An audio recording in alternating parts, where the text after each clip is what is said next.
Chapter 401. Rog can do the research and development of ninjutsu by himself. But adjusting the Hashiman Tanku to make it suitable for people without chakra is not something he can handle alone. Not to mention the various troubles encountered in the process of testing and adjustment, just the amount of data needed in the test and adjustment is not something he can calculate by himself. Although ninjutsu is not a science, sometimes, it has to pay attention to scientific laws. Finding and calculating the laws is the strength of a super artificial intelligence like Hinata. Roger. When Roger finished speaking, Hinata's virtual image appeared in front of him and said softly to him, "Don't worry, Mr. Roger."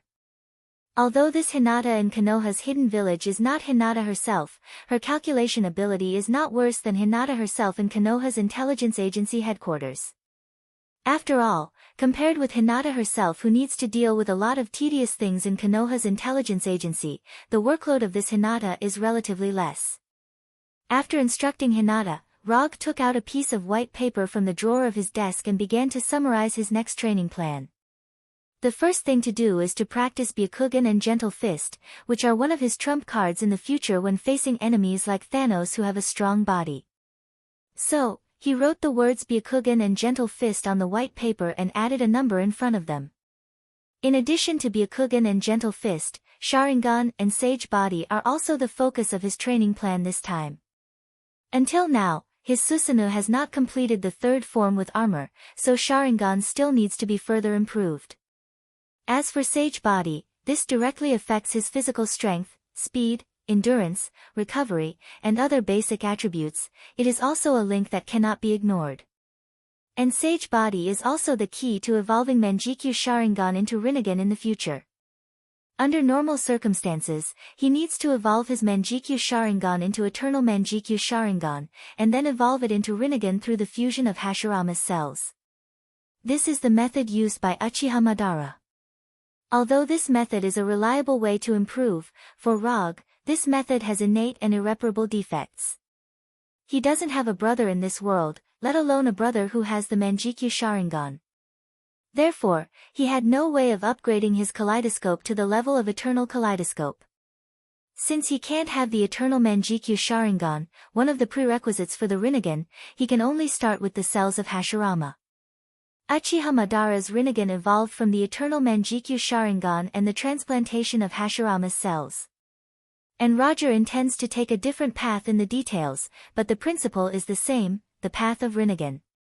He wants to use his Manjikyu Sharingan and Hashirama's Sage Body to evolve his own Rinnegan.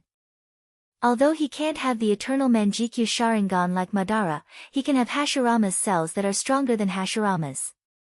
In this way, he can offset the shortcomings of the Sharingan and evolve his own Rinnegan. Of course, this was only a theoretical evolution process. In the specific process of opening the eye, there would definitely be some small problems in other aspects. Thus, he wrote down the second content of his cultivation plan on the white paper. Number 2, Sharingan plus Sage Body. Then he drew an equal sign behind it, and wrote the 3 words, Rinnegan. After writing the 3 words Rinnegan, he then wrote down the third content. Number 3, Kyubi Resonance. Rog's current resonance with Kyubi is 4, which means that he can now use Kyubi's chakra to 4 tails at most. Although Yambi's state is not low, it is still a long way from the Kyubi mode he wants. Even if it's an incomplete Kyubi mode, he estimates that he must at least reach the level of resonance 7 or 8. As for the complete Kyubi mode, of course, he must reach the highest level of resonance 9. Byakugan and Gentle Fist, Sharingan and Sage Body, and Kyubi Resonance are all the contents of his next cultivation plan. As for ninjutsu, genjutsu, and taijutsu, they are not in his cultivation plan for the time being. The battle with Thanos in the Sokka planet arena made him fully aware of the gap between him and Thanos in terms of basic physical fitness. This also once again proved that the body of the Earthlings is really fragile. Not to mention that compared with Thanos, even the ordinary Asgard people have a strong body that is far more powerful than the Earthlings. After formulating a cultivation plan, Rog immediately entered this boring cultivation day. However, he didn't expect that just as he was working hard in Konoha, an invasion happened on the Earth that caught most organizations and forces by surprise. The suburbs of New York, the headquarters of the Avengers. Hasn't Rog come back yet? It's been half a year. Is he planning to travel the whole universe? Tony, who was wearing an expensive suit, sat on a chair and impatiently asked Natasha, who was sitting opposite him. We have contacted the Konoha intelligence agency several times, and Rog's personal assistant Hinata gave us the same reply every time, saying that she would help us pass on the message to Rog. Compared with the slightly irritated Tani, Natasha, who was wearing casual clothes, was much calmer and answered in a calm tone. Pass on the message. His artificial intelligence assistant gave us such an answer. Does she know what's going on outside? Tani knows exactly what Hinata is, because to some extent, he is Hinata's father. It's just that when she was in his hands, Hinata was not called Hinata, but Sunday. I think she should be very clear. After all, in recent months, the people of the Konoha intelligence agency have been acting outside. Natasha was still as calm as ever. Damn it. If I knew this, I wouldn't have given him Sunday. Just as Tani was complaining, Captain America and Dr. Banner walked into his office and put an energy gun that did not belong to Earth technology on the desk. I have confirmed with Dr. Banner that this energy pistol is not Hydra's energy weapon, nor is it a replica made by other organizations that imitate Chitauri weapons. This is an individual weapon made by another civilization, an alien civilization that is not inferior to Chitauri. As he spoke, Captain America took off his helmet, revealing a tired face. Chapter 402. Washington, Konoha Intelligence Agency Headquarters. When Rogers and Dr. Banner came to Tani's office with energy pistols that didn't belong to Earth, Konoha's intelligence agency was also holding a secret meeting attended by a few people. Frank the Punisher, Bronsky the Abomination, Daisy the Shockwave, Pietro the Quicksilver, Walter the Scarlet Witch, and other well-known superheroes in Konoha gathered in the highest-level conference room of the headquarters building at this time. Unlike the relaxed atmosphere of the headquarters in the past, at this time, a dignified look appeared on the faces of the Punishers and others, and an oppressive silence enveloped the entire conference room. We can't let things get worse. I suggest contacting Rog immediately. We need him now. The first to speak was Daisy. She said with a gloomy face, staring at the empty seat at the top of the long conference table. To be precise, she was looking at the virtual three-dimensional projection standing next to this seat. The main seat at the top of the conference table belongs to Rog. Although he hasn't returned to Earth for more than half a year, even so, no one dares to sit in this seat that belongs to the director of Konoha's intelligence agency, and only belongs to Rog. Hokage-sama is cultivating in Konoha's hidden village. I have reported the current situation to Hokage-sama and obtained full authorization from Hokage-sama. The virtual three-dimensional projection next to Rog's seat is none other than his personal artificial intelligence assistant, Hinata. You are just an artificial intelligence. You are not qualified to make decisions for Rog. Daisy, who has rarely been angry, showed a violent temper that was completely different from the past and said loudly to Hinata. I have obtained full authorization from Hokage-sama.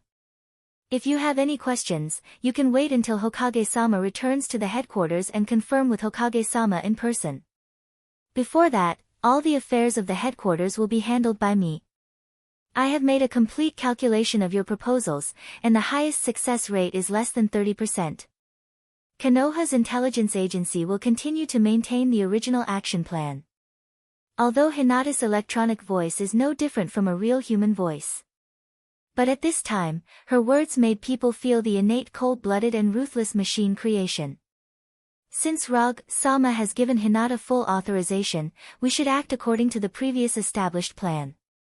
If Konoha's strength is damaged because of our actions, Rog-sama will not be happy when he comes back. When Daisy's anger was about to erupt like a volcano, the Punisher on the left spoke. As the existence that followed Rog for the longest time, the Punishers had a very high status in Konoha's headquarters. Even Peter and Walter, who did not have a clear superior-subordinate relationship with Rog, would show him great respect when they saw him. Although the Punisher's strength is far inferior to Abomination, Daisy, Pietro, and the others, in Konoha's headquarters, he is the highest existence under Rogue. In this regard, even Hinata couldn't compare to the Punisher. Actually, I think you're a little too nervous, Daisy. Although the outside environment is indeed a bit bad, in general, it doesn't have much impact on our Konoha intelligence agency. And those extraterrestrial bastards won't dare to have ideas about us. After the Punisher finished speaking, Quicksilver Pietro also expressed his opinion. But as soon as he finished speaking, Walter, sitting next to him, gave him a look that told him to shut up. Forget it, you didn't hear anything. Although Pietro was Walter's brother, in front of Walter, he didn't have the dignity an older brother should have. Walter was the one who had the final say between the two. I support Daisy's plan. Although the success rate is not high, we have the responsibility to help the victims. Rogue wouldn't want to see us not help them. Let's vote, one person, one vote. Those who support Daisy's plan can raise their hands now. Walter expressed her opinion and took the lead in raising her right hand. Although in Konoha's headquarters, Walter was the kind of person who didn't express her own opinions and didn't even have much interest in field operations. But strangely, her status in Konoha's headquarters was not much lower than the Punisher's. Although Walter didn't explicitly deny Hinata's opinion, her action of raising her hand clearly expressed her true thoughts.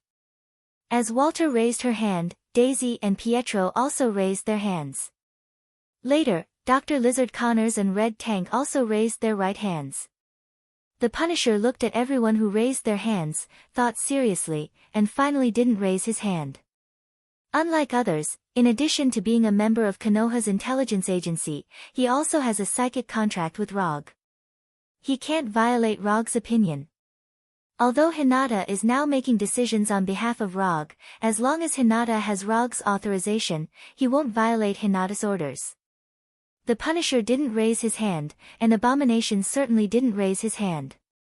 In addition to the two of them, Black and Moonlight Stone also didn't raise their hands.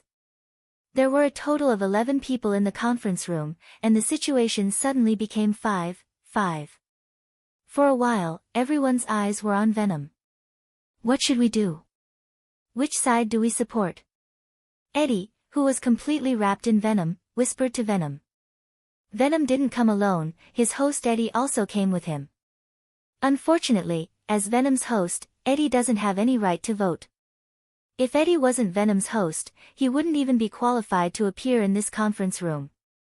Don't look at me like that, I will only listen to Rogue's arrangements. Since Rogue has delegated power to Hinata, then I will listen to Hinata's arrangements. Venom spat out his long, red tongue and said casually. 6-5, Daisy's plan failed by one vote. The scene that happened in Konoha's intelligence agency headquarters was quickly learned by Rogue. Although he hasn't returned to Earth in the past 6 months, this doesn't mean that he knows nothing about what happened on Earth. Glancing at the surveillance video of the conference room that Hinata sent, Rogue sighed helplessly. Walter is more popular than I thought. Let's not talk about Daisy and Pietro. They will definitely support Walter. But what I didn't expect was that Dr. Connors and Red Tank would also stand on Walter's side. At this time, Rogue wasn't in the practice room, but in the office of the Hokage building. After watching the surveillance video, he stood up from the chair and came to the window, looking at the sun that was about to set in the distance. Forget it, let's go back first. If I let the Skrull people continue to play, I don't know what the consequences will be. It's time for this farce to end. Chapter 403. The big event that gave Tani and other Avengers headaches and caused Konoha to be divided, to some extent, is not a particularly serious matter. At least in the eyes of Rogue, who has the aura of a prophet, this big event is not serious. Simply put, the big event that happened on Earth now is the legendary secret invasion of the Skrulls. As for why the secret invasion of the Skrulls suddenly broke out at this time, because there is still not enough information, Rogue is not particularly clear for the time being. However, there was one thing he was sure of. The evil version of superheroes that appeared on Earth was a smokescreen created by the Skrulls using their own racial abilities and advanced technology that surpassed Earth's civilization. At this point, it was necessary to mention what had happened on Earth during the past 6 months that Rog had been cultivating. After Rog sent Dr. Banner, who was kidnapped by the rope grass slavers, back to Earth, Dr. Banner resumed his superhero career as Hulk to fight evil and save the world and people. Hulk's heroic actions, in the eyes of the general public, were not a problem because he did this before. But no one thought that shortly after Hulk resumed his heroic actions, Hulk's reputation plummeted at a speed visible to the naked eye. Now, Hulk is no longer regarded as a superhero, but as a violent vigilante who ignores the law. The reason for such a huge reversal in reputation is due to one of Hulk's actions. It was a normal fire rescue activity. Hulk came to the scene of the fire and rescued ordinary people trapped in the sea of fire. If one only looked at the results, this operation was very normal. After all, Hulk had successfully rescued the victims of the disaster. But the problem was that while rescuing the victims, the careless Hulk accidentally overturned the burning building. Then, the collapsed building killed the firefighters on the scene, as well as a large group of reporters on the scene. If this kind of accident only happened once, people's reputation for Hulk would not have deteriorated so badly. After all, this was just an uncontrollable accident. However, ever since this accident happened, news of Hulk harming innocent people in his subsequent heroic actions kept appearing. Not only was Hulk's action like this, even Iron Man and Captain America, the face of the Avengers, were the same. They worked hard to uphold justice and save people's lives, but their righteous actions took away the lives of more innocent people. For example, when Iron Man organized the bank robbers, the missile fired accidentally detonated a nearby oil tanker. Another example is when Captain America attacked the black market weapons dealer, the bomb at the scene killed other residents around him. On the surface, these heroic actions seemed to be upholding justice, but they took away the lives of innocent people again and again. And this kind of incident of innocent people being injured in action didn't only happen to famous hero teams such as Konoha and the Avengers. Even the less famous vigilante teams, such as the Defender League, that just appeared in Hell's Kitchen, have also had similar accidents. As accidents continued to happen and certain people added fuel to the fire, the profession of superheroes suddenly fell to the level of a rat crossing the street. Now, there were protests against superheroes almost every day, asking the government to regulate these superheroes with extraordinary abilities. There were even many government members who took advantage of the situation to propose a superhero registration bill, requiring every superhero to register their identity and accept government jurisdiction. This was not the first time the Avengers had encountered this kind of opposition from the public. The previous Seoul incident caused by Ultron had already caused the Avengers to experience a similar protest. However, this protest was completely different from before. Because these accidents that caused the deaths of innocent people were not done by hero teams such as the Avengers and Konoha. After Hulk's first accident, the Avengers found that something was wrong. At that time, Dr. Banner was conducting research in the Avengers headquarters. It was impossible for him to appear at the scene of the fire to rescue the trapped people, let alone collapse the building and kill the firefighters and reporters at the scene. Similarly, Konoha also found that something was wrong with the accidents caused by the impersonation of Konoha's heroes. Although the Avengers and Konoha had made a public explanation of this, it was a pity that the people did not believe the evidence they provided. Instead, they thought that this was fake evidence in order to escape responsibility. The protests and distrust of the people were only one aspect. What was even more troublesome was that the hero teams represented by the Avengers and Konoha were protested and targeted at the official level.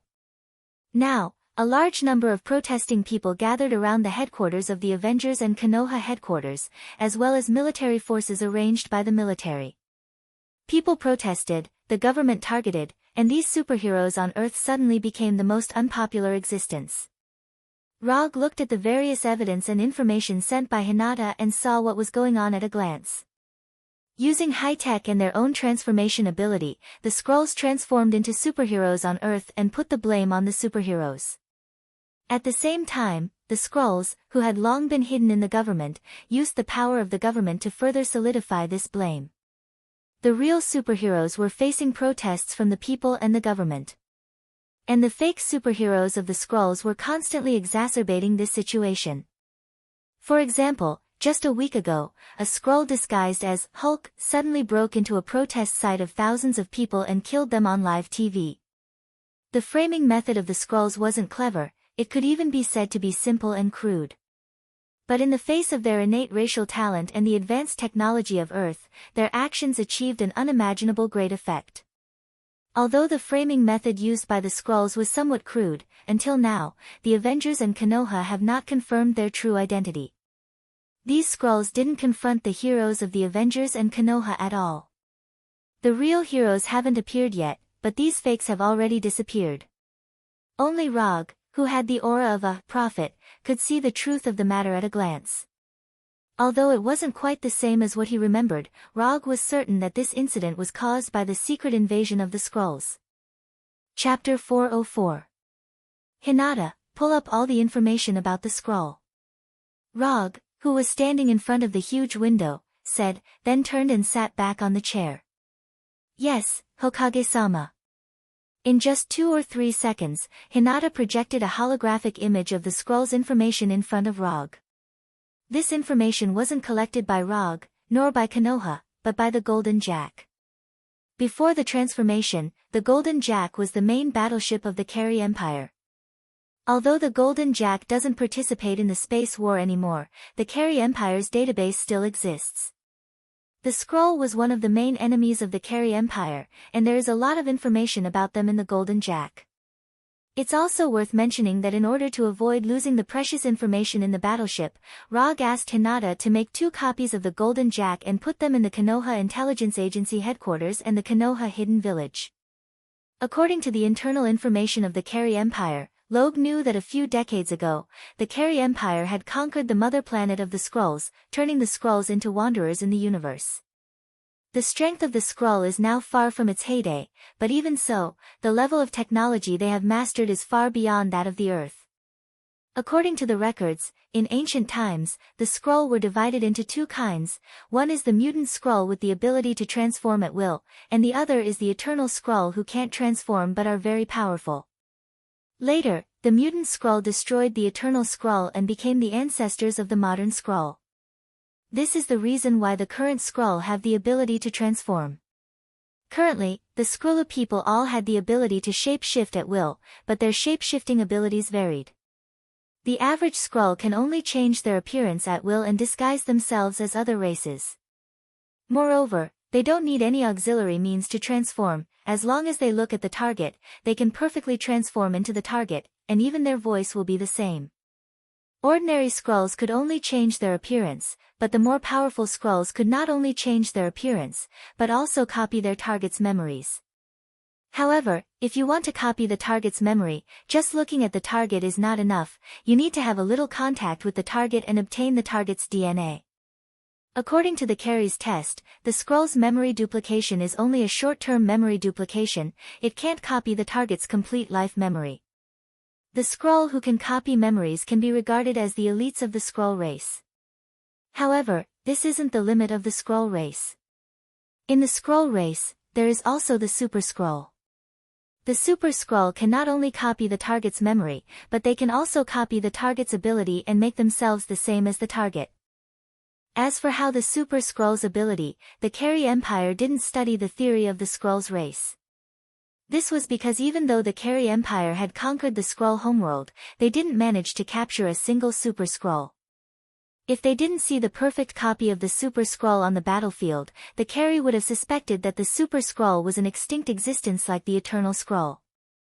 In Rog's memory, the Super Skrull's secret invasion was caused by the Super Skrull's disguise as the Avengers, causing a serious crisis of trust within the Avengers, which eventually led to the secret invasion of Earth. From the various superhero-related incidents reported by Hinata, Rog hasn't found any signs of the Super Skrull. However, this doesn't rule out the possibility that there are no Super Skrulls on Earth. Who knows if the Skrull used advanced technology to copy the superhero-related abilities, or if the Super Skrull among them copied the superhero-related abilities. After all, some things can be achieved with technology even without genetic mutation. Rog wasn't interested in the scroll's ability to transform and copy memories, because his transformation and Sharingan's illusion can achieve similar effects.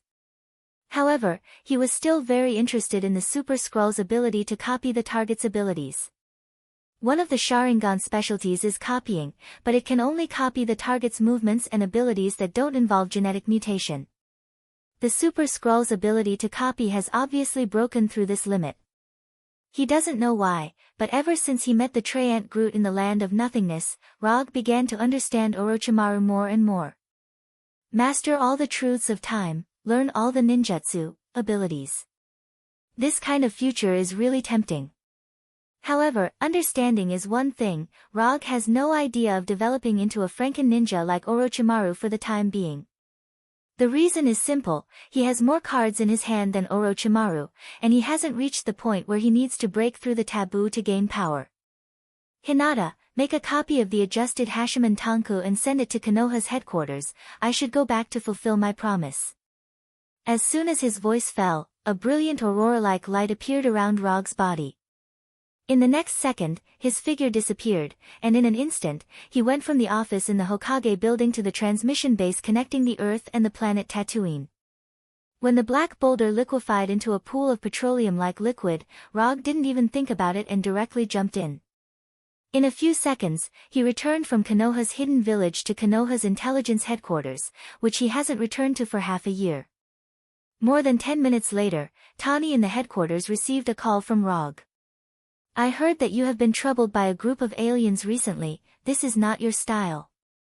As soon as Rog's voice sounded, Tani on the other end of the phone complained with dissatisfaction. You still have the nerve to say that? Do you think everyone is like you, throwing everything directly to their artificial intelligence assistant?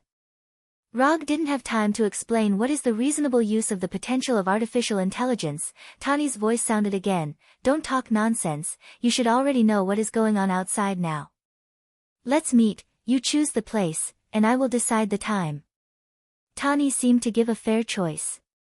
But in the next second, he said the time of the meeting. I choose to meet now, you choose a place. This was indeed Tony Stark's way of doing things. Chapter 405.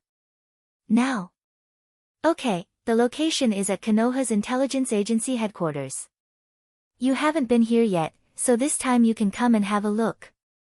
Tani wanted to tease Rog, and Rog certainly had to do something. Konoha's intelligence agency headquarters? No problem, in 5 minutes, you open a portal, and I'll bring people there right away. Tani froze for a moment, then replied calmly. Why do you want me to open a portal? It's you who wants to come over, not me who wants to pick you up. Rog wasn't surprised that Tani knew that he could open a portal. After all, Natasha and Scott have seen his portal, so it's normal for Tani to know about it. Okay, stop fooling around.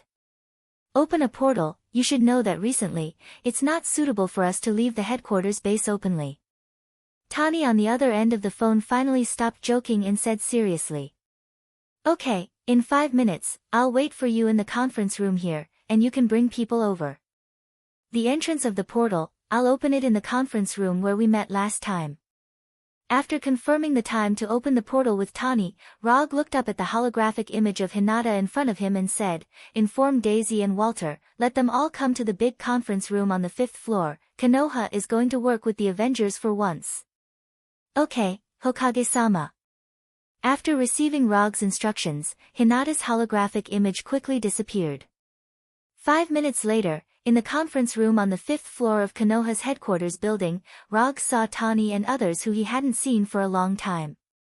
Tani, Rogers, Natasha, Banner, Patton, Rode, Sam, Illusion, Scott. This time, Tani brought all the main members of the Avengers. Of course, except for Thor, who is still dealing with government affairs in Asgard. What happened to your eyes? As soon as they met, Tani saw that Rog's eyes were no longer blood red and asked with concern. It's nothing. It's just a side effect of obtaining some kind of power. Rog did not explain the supercilious eye to Tani. Not only did he explain it to Tani, but he also explained it to Daisy and Walter. The more he explained, the more troublesome it would be to roll his eyes.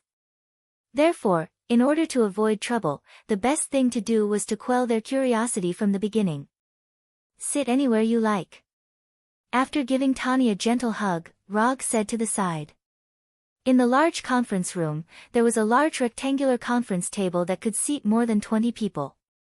Rog wanted to learn from King Arthur and put a big round table here to symbolize equality, but under Hinata's suggestion, he finally gave up the idea. Although the Konoha Intelligence Agency is not the real Konoha, it still needs a clear hierarchy. Blindly pursuing the so-called equality will only weaken the power of the Konoha Intelligence Agency. This was Hinata's suggestion after learning a lot about organizational structure. The main seat at the top of the conference table was, of course, Rog's seat. Tani sat next to Rog on the right, and Frank the Punisher sat opposite him on the left. When Tani sat down, Rogers and the others also sat down, and then looked at the people of Konoha without saying a word. Since everyone is here, let's start. Hinata, show us the information of the scrolls. As soon as Rog finished speaking, the light in the conference room dimmed a bit. Then, a virtual holographic projection screen appeared in front of everyone. This is an alien race called Skrull, with a long history and advanced technology. However, their mother planet was destroyed by another space civilization, the Carey Empire, and now they are wanderers in the universe. What you see now is the true appearance of the Skrulls. Of course, you can be more familiar with their other appearance.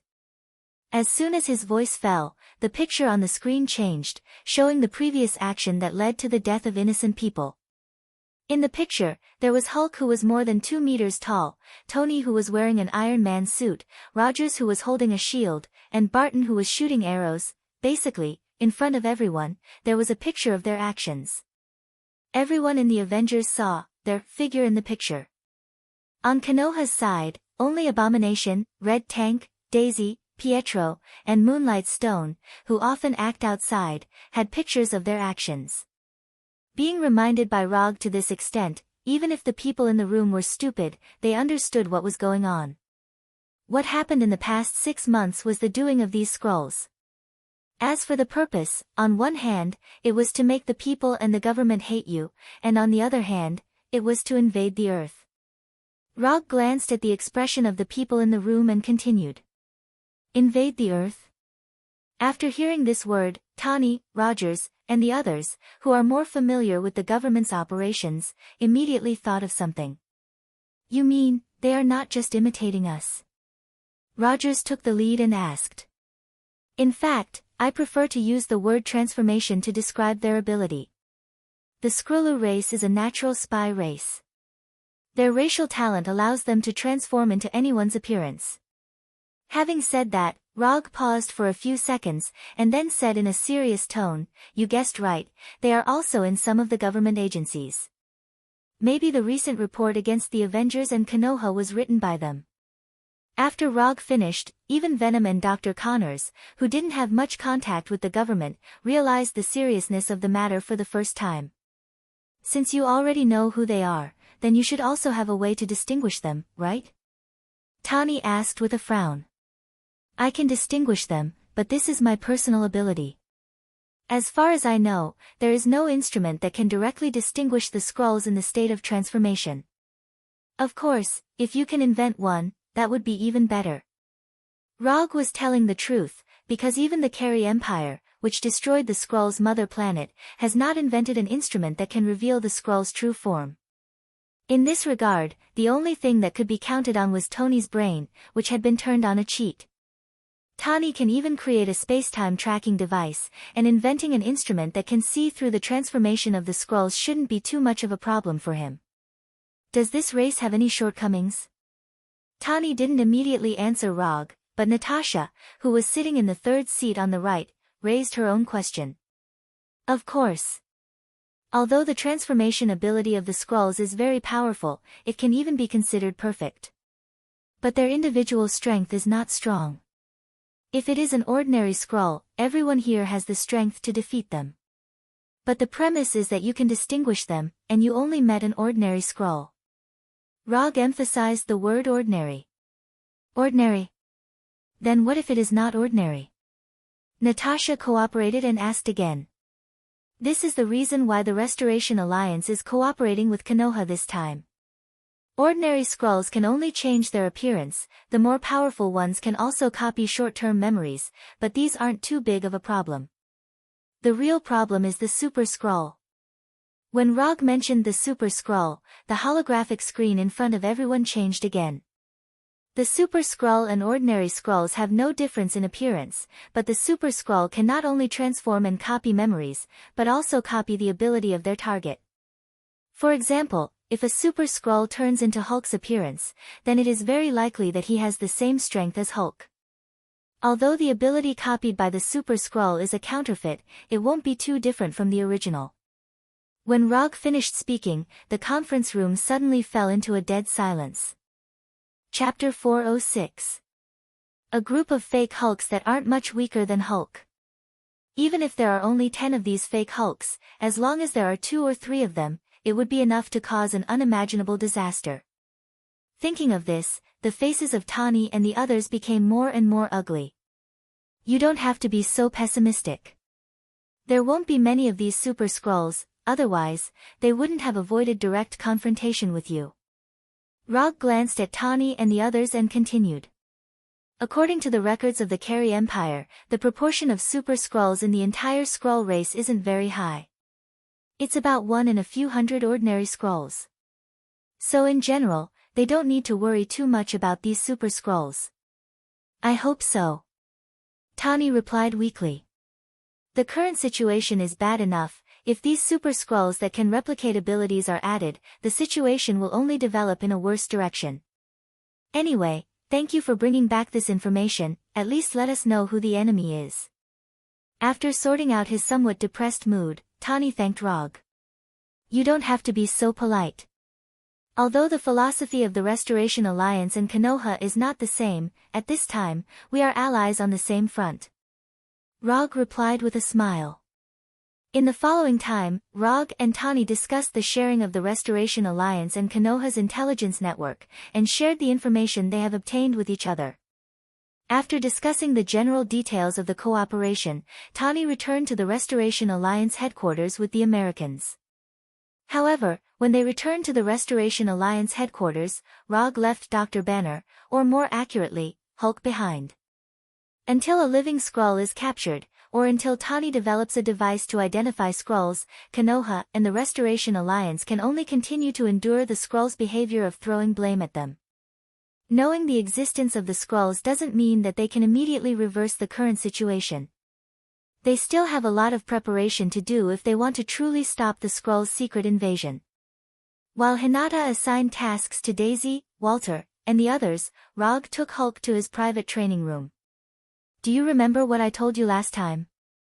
After coming to the training room the size of a football field, Rog looked up and said to Hulk. Yes. You said you wanted to teach Hulk the Hashiman Tanku. Hulk certainly wouldn't forget the words that Logue had said to him. As he spoke, he excitedly gestured to Logue to use the 8 inner hidden gates. Looking at the excited Hulk, Rog took a few steps back and said, Hinata, project Hulk's version of the Hashiman Tanku. As soon as his voice fell, a holographic display screen of Hulk's size appeared in front of Hulk. Hulk, STSS, SSSSS, SSSSSSSSS2, SSSS2. Rog explained to Hulk, then raised his right hand and wrapped his chakras around his hand. Although S is different, S power won't be too different. More importantly, as long as you can open the 3rd gate of life, you can also emit green light. To be honest, even now, Rog didn't know whether it was because Hulk liked the 8 inner hidden gates because it was powerful enough, or because after opening the 3rd gate, it would emit a green light, so he was interested in the 8 inner hidden gates. But no matter what the reason is, as long as Hulk is interested in Hashiman Tanku, it's fine. Because he's also very curious about how powerful Hashiman Tankus can be after Hulk's. Good. Hulk answered excitedly. Here are only the first 5 S. After you've thoroughly mastered these 5, I'll teach you the other 3. Although Rog has all the Hashiman Tanku's cultivation methods, he himself has only practiced the sixth. So before he fully masters Hashiman Tanku, it's impossible for him to modify Hashiman Tankus to a suitable version based on his own experience. Even if Hinata carries out a massive amount of data simulation, it won't work. I'll work hard to learn the first 5. Hulk said solemnly to Rog. Then you should first memorize the Hashiman Tanku's cultivation methods. Your physical condition has fully met the Hashiman Tanku's standards, so mastering the first 3 shouldn't be difficult for you. After leaving Hulk alone in the training room to memorize Hashiman Tankus, Rog told Hinata to pay attention to Hulk's situation at all times, lest Hulk destroy his training room in a fit of excitement. After that, he returned to his office and dialed Secretary of State Ross' phone number. He didn't say too much to Ross, just simply told him that he's back, and then hung up the phone. Then, he summoned the Yondaime Hokage's Haori from the summon scroll, which he hasn't worn for a long time, as well as the thunder fan and the Kusanagi sword. The Yondaime Hokage hasn't appeared in front of people for a long time, and now it's time for a high-profile return ceremony. After putting on the Haori's Haori, and wearing the thunder fan and the Kusanagi sword, Kuroto pushed open the huge window of the office and flew out using the super light rock technique. In a few seconds, he flew over the gate of Konoha's intelligence agency, overlooking the protesters below. Since the establishment of Konoha's intelligence agency, the most intuitive evaluation of Konoha's is. But now, the protesters below seem to have completely forgotten Konoha's domineering style. Just as Rog, who was floating in the air, looked at the protesters in front of Konoha's headquarters gate, a reporter standing outside the protest crowd moved his sore neck. Then, he saw Rog floating in the air. This person is. At the first sight of Rog, the male reporter couldn't recognize him for a while. Instead, he thought about who in Konoha has the ability to fly. After a few seconds, the male reporter in a black suit suddenly widened his eyes, and looked up at Rog in the air with a look of disbelief. The Yondaime Hokage Rog. In Konoha, only the Yondaime Rog has the ability to fly. After realizing this, the male reporter excitedly patted the cameraman next to him, indicating the cameraman to turn the camera. This is big news. The Yondaime Hokage, who hasn't appeared for a long time, personally appeared at the scene of the protest. This will definitely make tomorrow's headlines. However, the cameraman next to the male reporter didn't have time to turn the camera. Rog, who was floating in the air, hit the ground like a meteor. Rog didn't control his speed, and directly made a superhero's landing. Boom! A huge impact sounded, and the ground under Rog's feet cracked like a spider web. Rog's landing immediately suppressed the protests at the scene. The originally manic protesters, at this time, as if the mute button was pressed, quietly watched Rog landing in front of Konoha's headquarters gate. Rog's white eyes glanced at the suddenly quiet crowd, and then said in a cold tone. Are you dissatisfied with Konoha? Chapter 407. In an instant, all the cameras were aimed at Rog, who was falling from the sky, and the dazzling flashes continued to light up. No one thought that Rog would appear at the scene of the protest at this time, and in such an unfriendly way. Unlike the protesters who suddenly quieted down and showed a panicked look, the reporters present couldn't help but smile. Big news, this is big news in the true sense. Protests like this have happened countless times in the past 6 months. Even the news media and the vast majority of the audience have lost interest in these daily protests.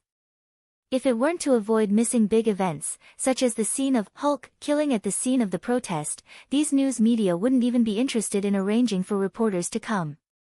After all, the same drama has been staged for 6 months in a row, and the audience has long been tired of it. Therefore, the reporters sent by the media were either small-time reporters who weren't famous, or people who were on the fringe of the station. However, no one thought that. It was such an ordinary protest that attracted the 4th Hokage, Rog, who hasn't shown up for a long time. Rog ignored the reporters and just looked at the protesters in front of him with a cold expression. Time passed by second, under the strong pressure of ROG, these originally fanatical protesters are now like frosted eggplants, completely deflated. Just when ROG was considering whether to release some killing intent to scare away these people who don't know the immensity of heaven and earth, a strong man in his 30s came out of the crowd. Yes. We are dissatisfied with Konoha. We are not only dissatisfied with Konoha, we are also dissatisfied with you superheroes who ignore human life. The man was a little afraid at first, but after seeing ROG not saying a word, his courage suddenly surged into his heart and he spoke loudly to ROG. We don't need your protection, we want, however, just when the man planned to completely occupy the initiative of public opinion, ROG, who was 5 or 6 meters away from him, suddenly appeared in front of him like a ghost. What do you want to do? Do you want to stop me with violence? I tell you, we are not afraid of you, Roger didn't let the man continue to blabber on. With a roundhouse kick, he viciously kicked the man's chest, sending him flying. Although ROG didn't use much strength, the man couldn't resist his roundhouse kick and flew out in an instant, knocking over the crowd behind him. No one thought that ROG would actually dare to do it, and in front of the protesters and reporters. After kicking the man, ROG stood in the same place with a gloomy face and said in a cold tone, "All of you get out of here." For a time, a biological instinct, a sense of crisis emerged in everyone's heart. This time, ROG directly released a small portion of his killing intent. Roger's murderous intent instantly suppressed the anger that was about to ignite in the protesters, once again turning them into frosted eggplants. You dare to kick me. You're finished. Did you see that? This is the self-proclaimed superhero Yondaime Hokage, he attacked innocent people like this. The other protesters, because of the killing intent released by ROG, didn't dare to make a sound. However, the man who was kicked away by Roger didn't feel the killing intent released by Roger because of the pain, or because he was blinded by anger, pointed at Roger and shouted loudly. Roger didn't know if it was because of the pain, or because he was blinded by anger. Looking at the excited man who couldn't wait to point his finger at his face, ROG put his left hand on the Kusanagi sword at his waist.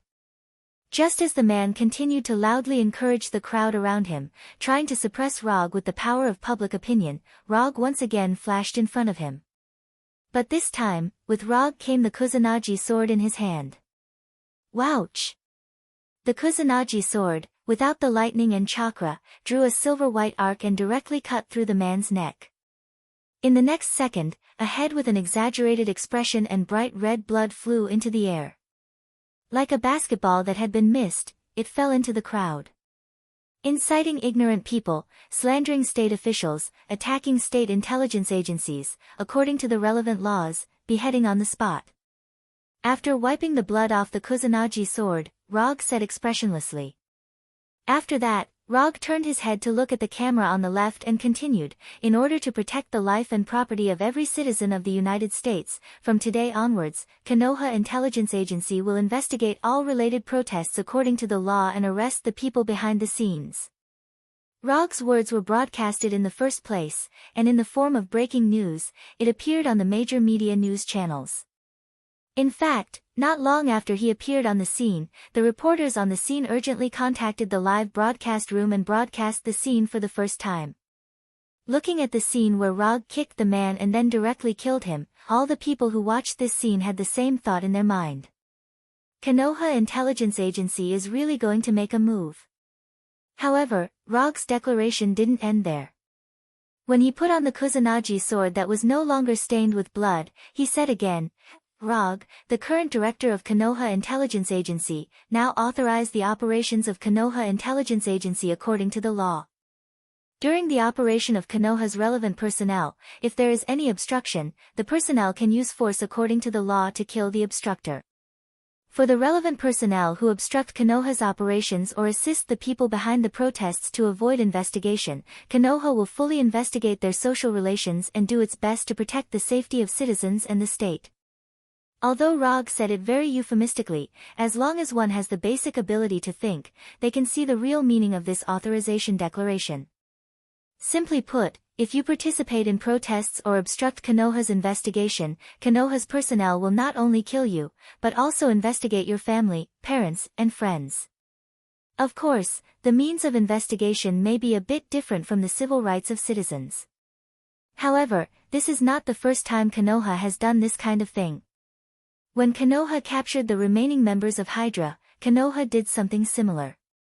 It's just that at that time, Rog didn't disclose the authority of Konoha's personnel to the public. But this time, not only did he directly disclose the authority of Konoha's personnel to the public, but he also did it after killing a protester. Rog is different from Tani and others. He has no feelings for this country. More importantly, he won't be bound by public opinion or official procedures like Tani and others.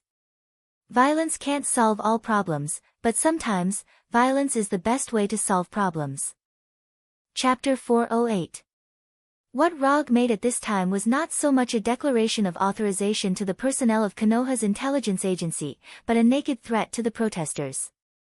He was not in the mood to fight with these protesters. He wanted to solve these annoying guys in the simplest and most violent way. If there is really a guy who is not afraid of death, then he doesn't mind letting them see what is called Konoha's hegemony. After living in the United States for so many years, he fully understood one truth, that is, the people of the United States have a general mentality of being strong.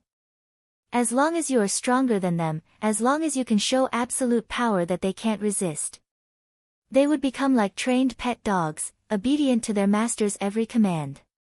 After issuing a threat to the camera that was broadcasting in real time, Rog didn't intend to stay here. He directly used the super light rock technique to fly up and flew toward the temporary military camp station not far from Konoha's headquarters.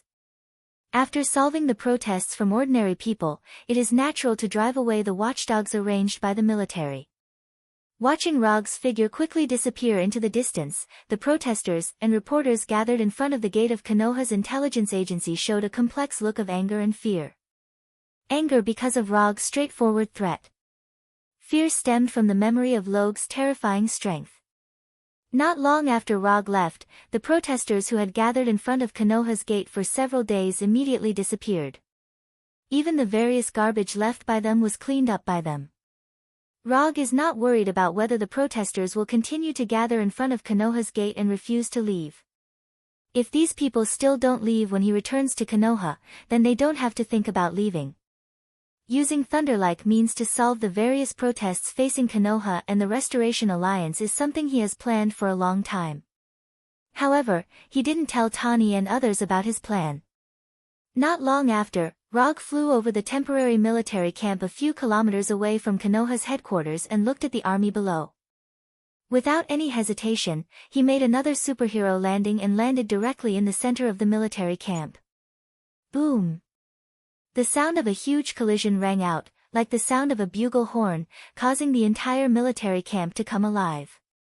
Within a few seconds, several heavily armed teams came to the vicinity of Rog, looking vigilantly at the fourth Hokage who fell from the sky. Who is the supreme commander here? Rog ignored the muzzles aimed at him and said expressionlessly.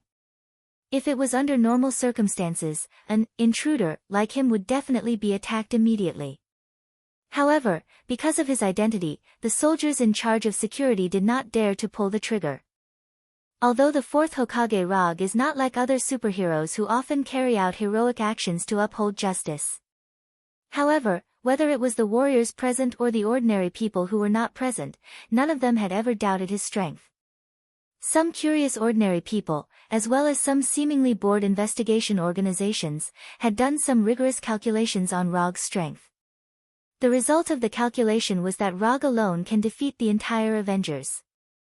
Although Rog has not really fought with the Avengers, this calculation result, which was released by an unofficial investigation organization, was not only not denied by people, but also received a large number of support from the public. I am the commander here, Colonel Jess. Not long after Rog asked, a middle-aged man in camouflage came to him and looked at him with a serious face. I will give you half an hour to evacuate. After half an hour, if you still let me see you, you will bear the consequences. After threatening the ordinary people, Rog now threatened the military. I did not receive an evacuation order from the army. Although facing Rog, who is far stronger than himself, Colonel Jess did not show any fear and said in a serious tone. This is not an order from the army, it is my order. Remember, you only have half an hour. After saying that, Rog did not continue to pay attention to Colonel Jess and the soldiers around him, and flew again in the direction of Konoha's headquarters. Before flying back to his office, Rog took a look at the current situation of Konoha's gate. Yes, they left very thoroughly. At this time, in front of Konoha's gate, except for the body and head that were beheaded by his sword, no one could be seen. Compared with some time ago, the current Konoha's gate can be said to be empty, making people feel relaxed and happy. After flying back to his office from the huge open window, Rog directly called Hinata. Hinata, get someone to dispose of the garbage in front of the gate.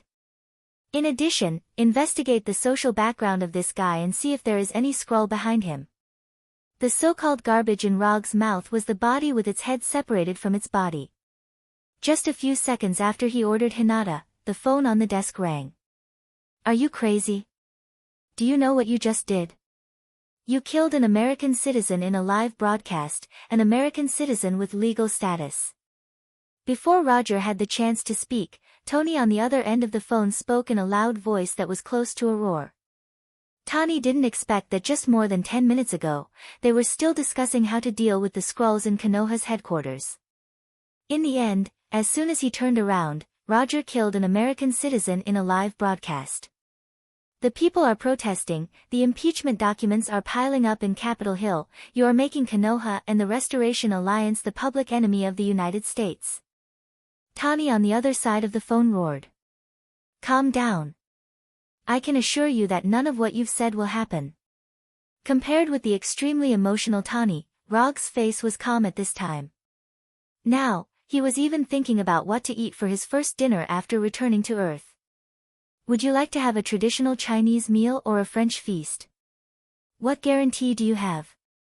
You're just adding fuel to the fire. Tony in an emotional state completely lost his usual calm, like a politician who was robbed of all his power by his political enemies. First of all, if there really is a guy who is not afraid of death and dares to do this, I don't mind letting Konoha's Special Warfare Team act as an assassination team. Secondly, if you always follow the rules, you will never be able to deal with the Skrulls who don't follow the rules. Finally, this is an important truth that I learned from my last trip in the universe. I will share it with you now. As long as your fist is big enough, not to mention dealing with a country, even if you slaughter an entire planet, no one will dare to say anything. This was something that Roger had learned from Thanos. It was a principle that he had known for a long time, but he had never used it. Chapter 409. Although Thanos's family planning theory was not well learned, his decisiveness in dealing with things was still worth learning. Especially the kind of resolute attitude that, in order to achieve the goal, regardless of everything, and even at the expense of half of the lives in the universe, is an example that every planner should learn. Of course, what Rog recognized was only the decisiveness and determination shown by Thanos, not his crazy plan. If he was in Thanos's perspective, he would never adopt such a simple and crude plan with extremely unstable benefits. The concept of family planning and sustainable development is the real artifact to complete Thanos's ideal. Instead of simply destroying half of the lives to ensure that the existing resources in the universe can meet the development of various races. If there is a chance, Rog doesn't mind talking to Thanos about this. You are hegemonism, and you will not be loved and recognized by people. After listening to Rog's sharing, Tani was silent for more than 10 seconds, and then continued. Although Tani still can't accept Rog's idea, his mood has obviously calmed down a lot. People's love and recognition. Ha ha ha. Tani, are you mistaken? I don't need people's love and recognition, and Konoha doesn't need it either. Although the people outside call us superheroes, to be honest, I have no interest in this so-called hero title at all. At this point, Rog paused, and then said in a very serious tone, I never wanted to be a hero. I just want to protect the people around me and maintain my current life. I don't mind helping ordinary people who need help, and I can also use my own ability to maintain peace. However, the premise of all this is that I am willing to do it. If I have such strength, I have to help or save others unconditionally. This is not a superhero, this is called moral kidnapping. So, I don't care what others will think of me. Even if people outside say that I am a cold-blooded butcher or an overbearing dictator, I don't care at all. Rog didn't want to talk to Tani about this, but after hearing Tani naively say the words hegemonism and people's love, he felt that it was necessary to let Tani know his true thoughts. Speaking of hegemonism, the United States is the biggest hegemonism on the earth. Tani didn't expect that Rog's ideas would be so extreme. But thinking about it, what he said still made some sense. Although his approach was a little tough, he still controlled his actions and didn't really start a massacre or go on a rampage. Forget it, that's it. Since you dare to do this, it means that you are sure. After saying that helplessly, Tony hung up the phone. After ending the call with Tony, Roger didn't stay idle and immediately issued the latest action orders to all action teams in Konoha in the name of the director of Konoha's intelligence agency. With New York and Washington as the center, thoroughly investigate all protest actions.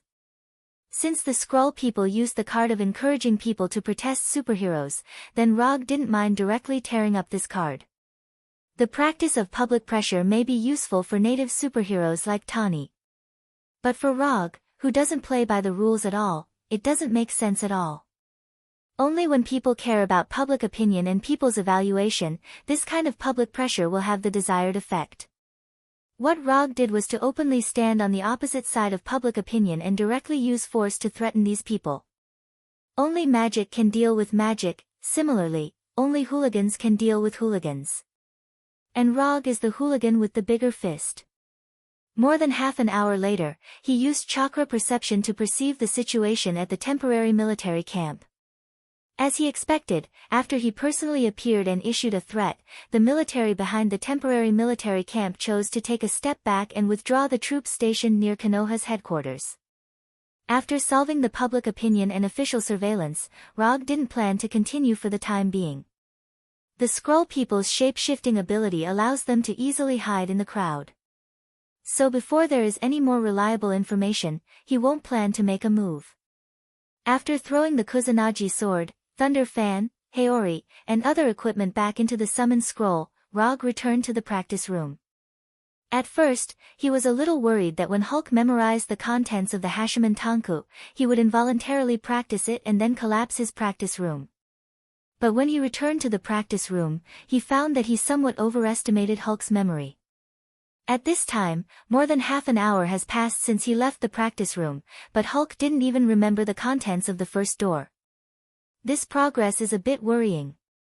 Memorizing the contents of the practice is the simplest step in practicing the Hashiman Tanku. But this simple step has become the most difficult step for Hulk. Looking at Hulk, who was painfully reciting the contents of the 8 inner hidden gates as if he were reciting an ancient poem, Roger sighed. He walked over to Hulk's side and became Hulk's tutor. With Rog's help, Hulk's memorization process has significantly improved. In the end, after spending nearly 2 hours, Hulk successfully memorized the first 5 of the Hashiman Tanku. That's it for today. You can deepen your understanding tonight, and tomorrow I will formally teach you how to practice. After Hinata arranged a room for Hulk that fits his figure, Rog used the portal magic to return to the secret nest in New York and had a pleasant dinner with Gwen. Because of the protests, Gwen hasn't done anything heroic for a long time. Now, she put most of her energy into her studies, doing what a female university student should do. The next morning, when Gwen went to class, Rog returned to the office at Konoha's headquarters and turned on the TV to watch the latest news reports. Basically, every news channel was reporting on his public declaration yesterday, and there were also many current affairs commentators who gave a detailed and tactful evaluation of his declaration yesterday. Meticulous meant that they had analyzed every single word he said. Euphemism means that they tacitly ignored the naked threat in it, and focused on the legitimacy of the protest and the discussion of Konoha's authority to act. At the end of the news, basically every news mentioned something that everyone knew, but there was some irony in it. The fierce protests that lasted for more than half a year all disappeared the day after Rog's declaration. There were no protests, no demonstrations, everything seemed to have returned to half a year ago. Chapter 410. In Rog's private practice room, Hulk, wearing special black shorts, excitedly waited for the arrival of Rog. After completely memorizing the cultivation contents of the first 5 gates of the 8 inner hidden gates, Hulk became more and more expectant of the power of the 8 inner hidden gates. Now, he has begun to fantasize about opening the 3rd gate of life and his whole body exudes green light. Under Hulk's expectant face, Rog, who had just finished breakfast, came to the practice room. "How was your rest last night? Did you understand the content of the 8 inner hidden gates again?" Rog asked casually as he came in front of Hulk. "Yes. Hulk has reviewed the 8 inner hidden gates. Hulk likes the 8 inner hidden gates." Hulk waved his fist excitedly and answered with full spirit. "That's good. Since you have reviewed it, let's get started." After that, Rog explained to Hulk how to open the first gate of the 8 inner hidden gates. For Rog, opening the first gate of life is not difficult, because he only needs to accurately manipulate chakra to stimulate the brain nerves according to the cultivation content, and he can unlock the restrictions of the brain domain, allowing himself to exert 100% of his physical ability. However, this is not an easy thing for Hulk without chakra. However, Roger had already considered this, so he had prepared a plan for Hulk that was suitable for him. Gamma energy. The reason why Dr. Banner can transform from an ordinary person into Hulk is because Dr. Banner has been exposed to a lot of gamma energy radiation. This gamma energy radiation, which is enough to kill people, not only did it not take Dr. Banner's life, but it also completely transformed his body, allowing him to transform into the powerful Hulk when his emotions are excited and his heartbeat is accelerating. When Dr. Banner does not transform, the gamma energy in his body will be dormant like hibernation. When he transforms into Hulk, this gamma energy is completely awakened, and Hulk appears. To some extent, every cell in Hulk's body contains a lot of gamma energy. Although the gamma energy was not chakra, the gamma energy in Hulk's body was the same as the chakra in Rog's body. They both originated from their bodies. Therefore, this gamma energy could be considered as Hulk's unique chakra. This speculation has been repeatedly calculated by Hinata and finally proved to be correct. In addition, even if there is something wrong with Hinata's calculation, with Hulk's physical strength, he can completely resist all the consequences. Do you still remember the illusions I left in your mind when I first taught you how to fight? I remember. Hulk hasn't forgotten. Although Hulk didn't know why Rog suddenly mentioned this, he still answered Rog's question immediately. Now, I'm going to do the same thing to you again. But this time, what I left for you is not some illusion of fighting, but a cultivation method, a method that will allow you to extract energy from your own body. Chakra is the product of the combination of physical energy and spiritual energy. Rog can't teach Hulk how to have spiritual energy, but he can teach Hulk how to extract physical energy, that is, how to extract the gamma energy in his body. As long as Hulk can successfully extract gamma energy from his own body and master this gamma energy, then the Hashiman Tanku will no longer have any barriers for Hulk to practice. No problem. Hulk nodded heavily, indicating that he understood. At the same time, Rog also changed his white eyes into 3 Tomo Sharingan. Then, he used the first genjutsu he developed on Hulk. Sharingan Genjutsu, False Memory. In an instant, Hulk's spirit left the real world and came to an empty green space. Just as Hulk looked at this boundless green space in a daze, Rog's figure gradually appeared in front of him. This time will be different from the last time. Last time, I left you a teaching scene, so that you can slowly learn and comprehend it. And this time, I'm going to force you a little bit. Hulk looked at Rog in front of him with a puzzled face. You will understand soon. As soon as his voice fell, a large section of chakra refining insights selected by Rog was forcibly stuffed into Hulk's mind. After yesterday's recitation incident, he no longer has any expectations for Hulk's comprehension and memory. Instead of slowly guiding Hulk to understand what is going on, it is better to forcibly instill his own insights into him. If it was an ordinary person, after suddenly having such a large piece of insight in his mind, it is inevitable that he will feel a headache and discomfort. However, Hulk, whose physique is far beyond ordinary people, is like nothing happened. It is as if he suddenly had a strange dream, experienced an experience that belongs to others, and gained a large piece of insight that belongs to others. This is how to refine your own body's energy, or how to refine energy from your own cells. In your cells, there is a large amount of gamma energy. If you want to practice the Hashiman Tanku, you need to learn how to refine and control this energy that is originally in your body, and use it as chakra. I have given you the method and insight, the rest is up to you. There is one more thing, if you can't learn it, you will not be able to leave this green space. As soon as his voice fell, Rog's figure turned into a group of black crows, flying in all directions, and finally disappeared completely in this empty green space. Rog's consciousness returned to his body, and Hulk's consciousness was trapped in the green space without an exit. At this time, Hulk was like a puppet that had lost its soul, standing motionless in the same place, like a completely super-realistic figurine. Unlike the previous genjutsu, false memory, this genjutsu, false memory will not be automatically lifted. Either Hulk mobilizes the gamma energy in his body to break through the genjutsu space, or he can only wait until the eye power left by Rog in his body is exhausted. Before coming to the cultivation room, Rog deliberately looked at the current Guinness Book of Records for the longest time without eating or drinking and surviving. This is the highest record of not eating or drinking that he found. Taking into account Hulk's physique that is far beyond that of ordinary people, he left enough eye power in Hulk's body to maintain genjutsu, false memory, for a month. Hinata, monitor Hulk's vital signs at all times. If there is an accident, inform me immediately. Roger said to Hinata, who was everywhere, and then planned to leave the training room directly. However, just as he was about to use quantum transmission to return directly to the office, Hulk in front of him suddenly moved. This is, before Rog had time to check the situation of the genjutsu in Hulk's body, a green light burst out from Hulk's body like a supernova explosion, instantly occupying all his sight. Boom! Chapter 411. Holy shit! Rog didn't expect that as soon as he told Hinata to pay attention to Hulk's situation, Hulk would have an accident immediately. What surprised him even more was that the green energy burst out so fast and powerful that he didn't even have time to cast a defensive ninjutsu. Just when the green energy that seemed to destroy everything hit him, Rog didn't hesitate and used his fastest teleportation skill. Flying Thor Technique.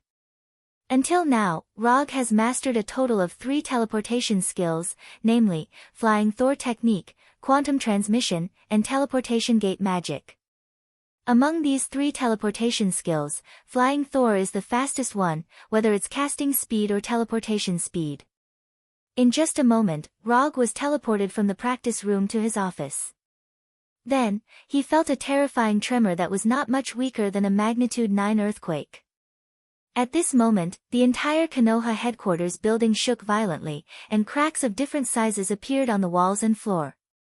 Fortunately, the terrifying tremors left as quickly as they came. Within a few seconds, the terrible vibration disappeared.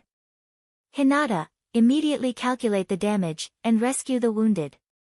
After instructing Hinata, Rog didn't wait for Hinata's reply and used the Flying Thor technique to return to the practice room. When he was on Sokka, he left a secret Flying Thor technique on Hulk. It's just that he didn't expect that after returning to Earth, he would still need to use this Flying Thor technique. When Rog returned to the practice room, he saw a broken room that seemed to have been bombed by dozens of missiles. If he wasn't certain that this was his specially enhanced private training room, Rog would have suspected that he had come to a battlefield in the Middle East that was constantly at war all year round. The originally bright and clean practice room was like a dilapidated dark basement at this time, with broken walls and scattered rubble everywhere. In the center of this broken wall, with only a faint red light, stood a tall figure with eyes that constantly emitted a strange green light. This is Hulk. Rog's reason told him that the figure was Hulk. However, Hulk's demon-like eyes, as well as the terrifying aura he emitted, made him hesitate. The person standing in front of him now is not so much Hulk, but a demon that occupied Hulk's body. At this time, Rog's mind appeared in the form of Hulk that only appeared in the parallel world. Demon Hulk. Or rather, the Immortal Hulk. Damn it, I'm not that unlucky, right? Looking at Hulk not far away without any movement, Rog sighed helplessly. He was just teaching Hulk how to refine and control the gamma energy in his body. How did it end up like this? Although Hinata hasn't counted the damage to Konoha headquarters, Rog can roughly imagine what the current Konoha's headquarters looks like.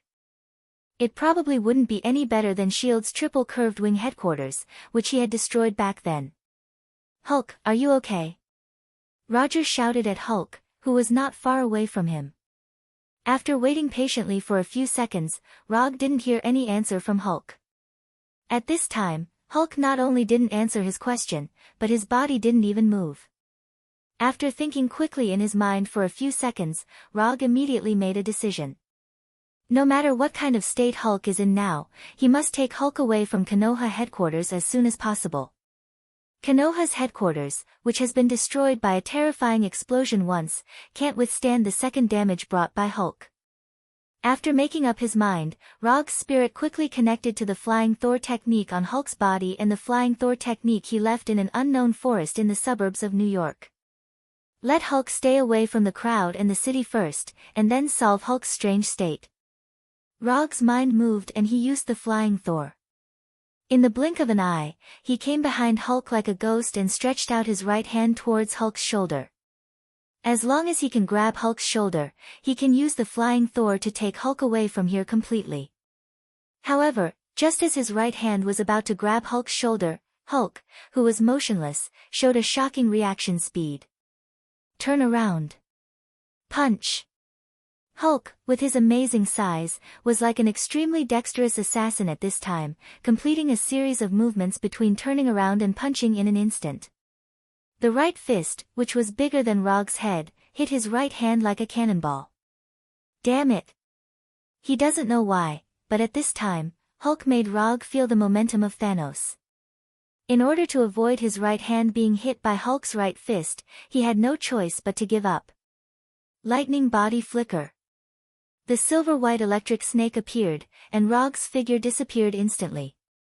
In the next second, Hulk's right fist passed through these remaining electric snakes in place, and the gamma energy covered on his right fist hit the wall that was already full of holes like a laser cannon. Boom! Without any suspense, this wall, which was specially reinforced with steel, shattered with a loud bang in front of the laser cannon-like gamma energy.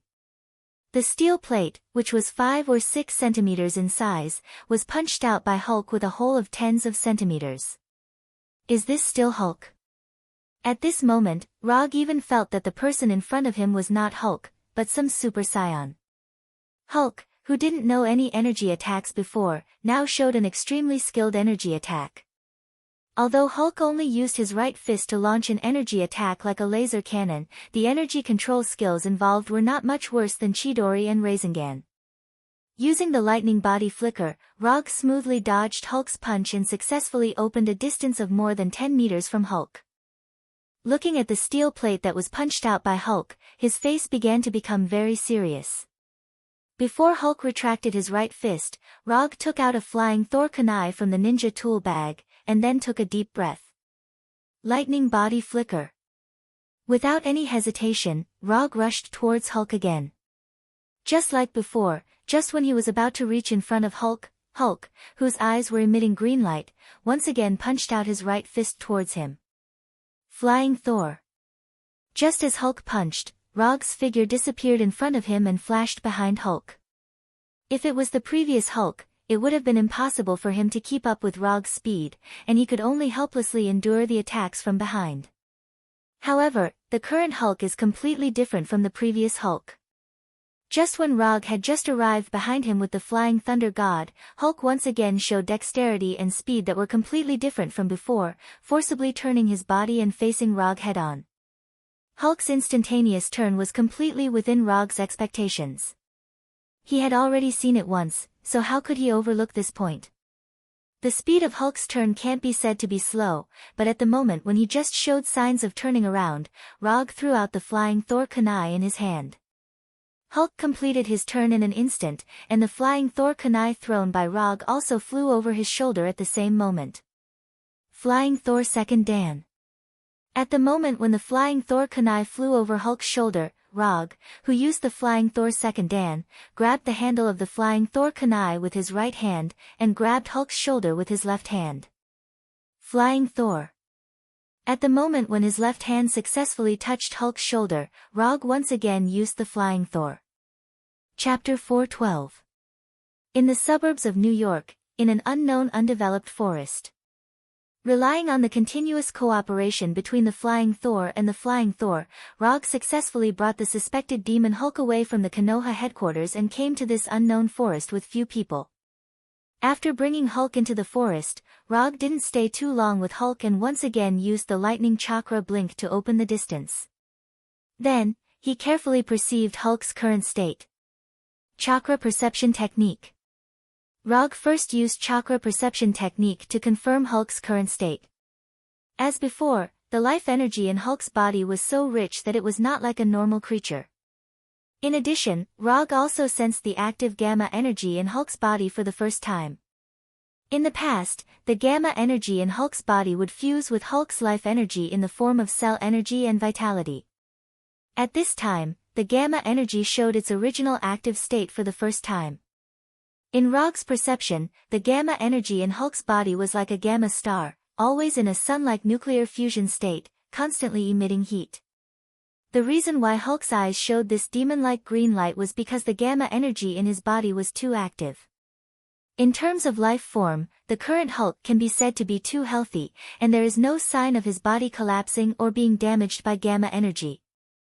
There is nothing wrong with Hulk's body, and he is even stronger than he has ever been. But his mental state is not good at all. Rog is now completely unable to sense the eye power he left in Hulk's body, and he can't sense Hulk's consciousness. According to common sense, Hulk should have completely gotten rid of the shackles of genjutsu, false memory at this time. However, the mental state that Hulk displayed was completely different from that. The current Hulk, rather than using his consciousness to control his body, is more like his instinct to control his body. Whether it is the illogical reaction speed and dexterous movements he showed before, or his skillful energy manipulation skills, they are all like his body's instinctive reaction, not his conscious control. Hey, big guy. Although I don't know what's wrong with you, I can't let you continue like this. Rog shouted at Hulk, then continued, so if I hit you harder later, don't blame me when you wake up. After saying that, Rog didn't care whether Hulk could understand him or not and directly mobilized the chakra in his body. However, it was different from the past. This time, he did not use his own chakra, but the nine-tailed chakra. In an instant, the blood-red nine-tailed chakra gushed out from his body like a flaming tornado. After practicing in Konoha for half a year, the resonance between him and Kyubi has improved a little. Resonance Degree 4. This was the degree of resonance between him and Nine Tails half a year ago. Resonance Degree 6. This was his harvest after half a year of hard work in Konoha. Of course, the harvest of half a year of hard work is not only the improvement of the resonance degree, but also the amount of chakra in his body has improved a little. Because of the further development of the sage body, the amount of chakra in his body has also increased from 5 tails to 6 tails. It has reached a perfect balance with the amount of chakra that he can control now. The degree of resonance with Kyubi has further strengthened, and it has not only brought about a change in the amount of chakra. More importantly, it has allowed him to master the simple and violent nine-tailed mode. To be precise, it is not the nine-tailed mode, but a state of balance between berserk and non-berserk. With the continuous emergence of Kyubi chakra, Rog's body was covered with a layer of blood-red chakra coat. At the same time, 6 tails composed entirely of chakra emerged from his back waist. Chakra materialization, this is not a strange experience for Rog. Susanoo is a huge human form formed by chakra. However, compared with Susanoo, Kyubi chakra materialization is relatively more painful. Susanoo uses its own chakra, so even if there is some pain, it is not particularly strong. But Kyubi's chakra is completely different. This is a chakra that comes from the outside world, and there is a natural sense of rejection with his own body. If he wants to completely eliminate the pain caused by Kyubi chakra materialization, he must establish a perfect bond with Kyubi, that is, after the resonance degree reaches 9, these side effects will be completely eliminated. Although being covered by Kyubi chakra will bring constant pain, this pain is still within the range of Rog's tolerance. When the six-tailed Kyubi chakra coat on Rog's body was completely formed, Hulk, who was only passively attacking, took the initiative for the first time. Although he is not sure whether the current Hulk is the so-called Demon Hulk, Rog has decided to treat him as the Demon Hulk. This is the main reason why he used the incomplete Kyubi mode. To deal with this Demon Hulk, who can release gamma energy at any time, Kyubi mode will be more useful than Sage mode. Of course, this is also related to him wanting to violently awaken Hulk's consciousness. There is no need for any communication. The moment Rog's Kyubi chakra coat was formed, Demon Hulk with green eyes rushed towards him like a high-speed train. Facing the prehistoric behemoth-like Demon Hulk, Rog did not have any intention of retreating or dodging, and also rushed towards Demon Hulk. The distance of dozens of meters passed in the blink of an eye. Demon Hulk's right fist covered in gamma energy collided with Rog's right fist covered in Kyubi chakra. In the next second, there was a loud collision sound that resounded through the sky. Rumble. Two fists that completely broke through the speed of sound and carried infinite energy collided. Sonic booms, collision sounds, explosion sounds, three completely different sounds merged together and evolved into a terrifying sound that can't be described with words. The shock wave was like a tsunami that passed through everything in the surroundings, lifting the nearby soil, stones, and trees. The red and green energy that intertwined like camouflage bloomed with a dazzling light like a nuclear explosion. The air vibrated in ripples visible to the naked eye, and the earth shook crazily like an earthquake. Hulk and Rog did not hold back at all, and crazily released their respective energy.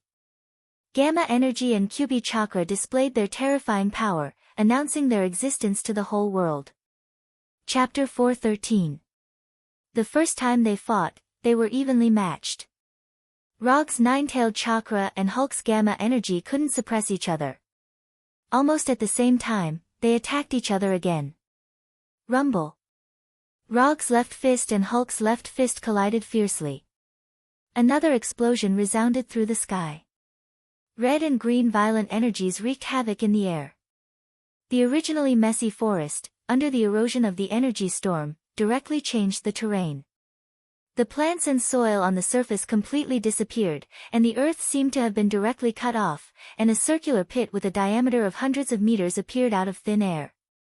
After another tie, Rog and Hulk chose to retreat at the same time.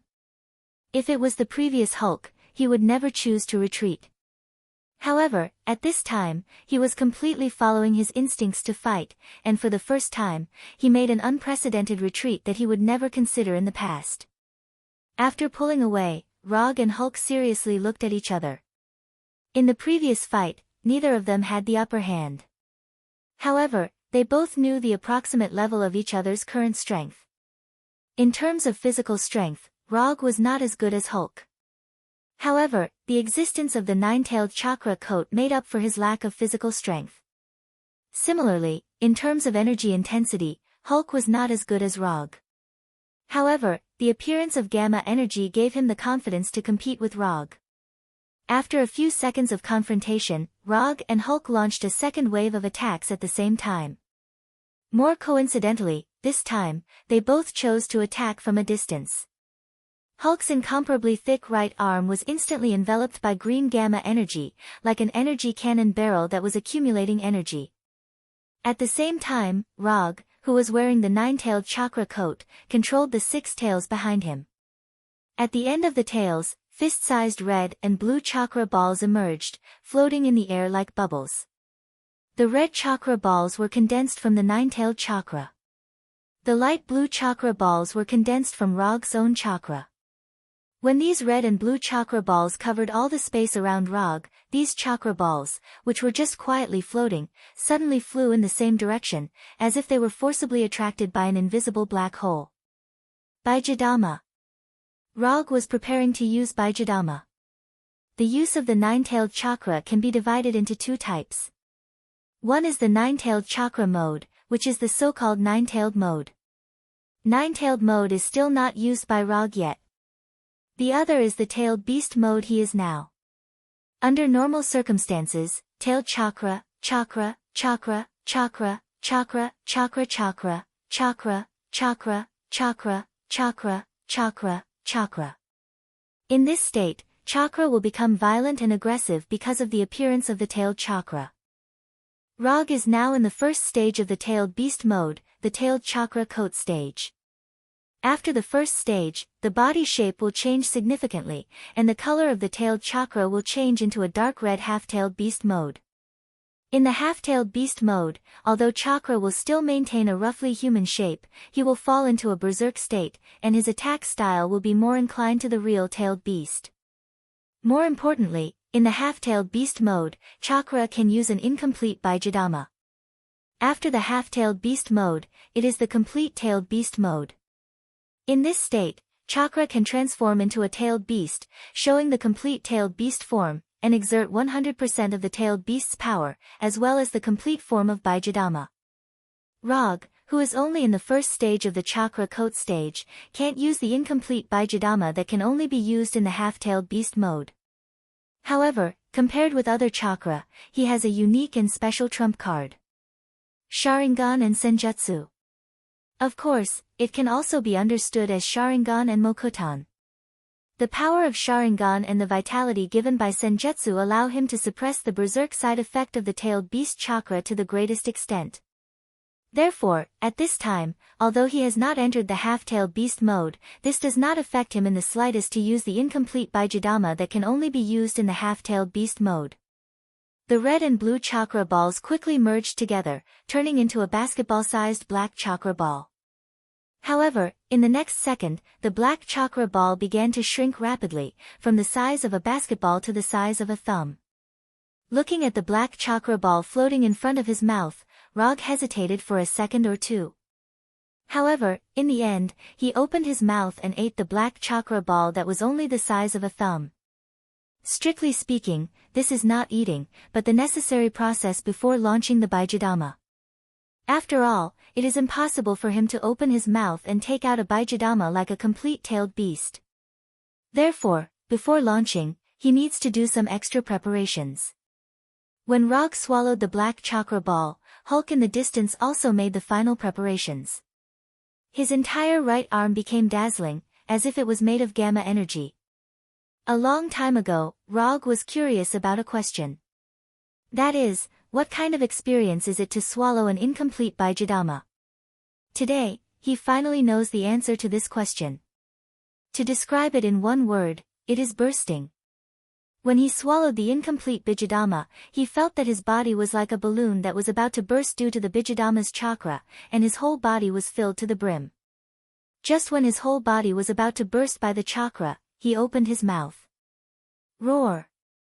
This is not the sound made by Rag, but the incomplete Bijadhamma that flew out of his mouth and cut through the air. After launching the incomplete Bijadhamma out of his mouth, Rag's whole body suddenly became incomparably relaxed. That feeling of bursting body quickly disappeared along with the launch of the Bijadhamma. When Rag launched the Bijadhamma out of his mouth, Hulk in the distance also launched his strongest punch. A gamma energy beam that looked like the main cannon of a battleship gushed out from Hulk's right fist and flew straight toward the oncoming Bijadhamma. Although Roger shot out a thumb-sized Bijadhamma, but with its terrifying flying speed, it left behind afterimages in the air, forming a scene similar to an energy beam. In just a blink of an eye, the Bijadhamma launched by Rag collided with the gamma energy beam released by Hulk. In the next moment, the dazzling light that enveloped everything became the only color in the world. The dazzling white light completely covered the vision of Rag and Hulk. At this time, the only thing they could feel was the terrifying energy storm that was like a natural disaster. Chapter 4:14. Like a mushroom cloud, an energy storm rose to the sky. Hurricanes, earthquakes, shock waves, high temperatures, and other phenomena were born at the same time, forming a terrifying scene like a nuclear explosion. As the two people closest to the explosion point, Rog and Hulk immediately felt the amazing power of the collision between the incomplete Bijadama and the gamma energy. In order to prevent themselves from inexplicably dying in this amazing explosion, a huge amount of energy gushed out from their bodies at the same time, wrapping themselves in layers.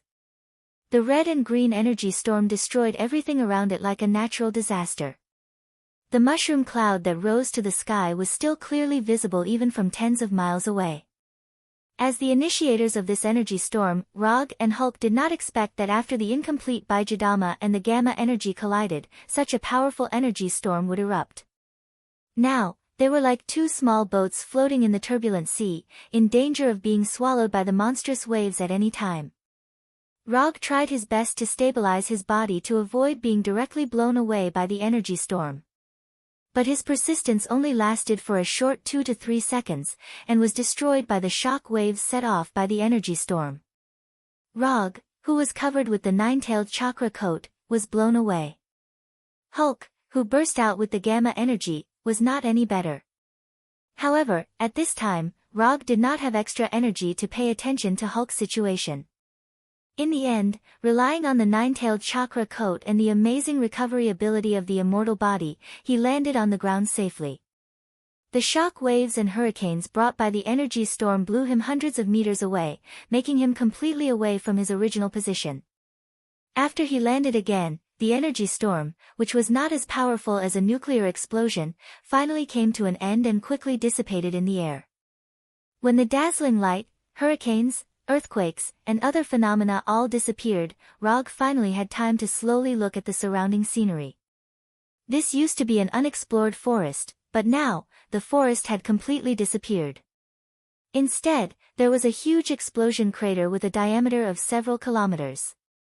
A thick layer of the ground was directly shaved off, and the trees outside the explosion crater were also uprooted by the shock waves and hurricanes, falling and scattered on the ground.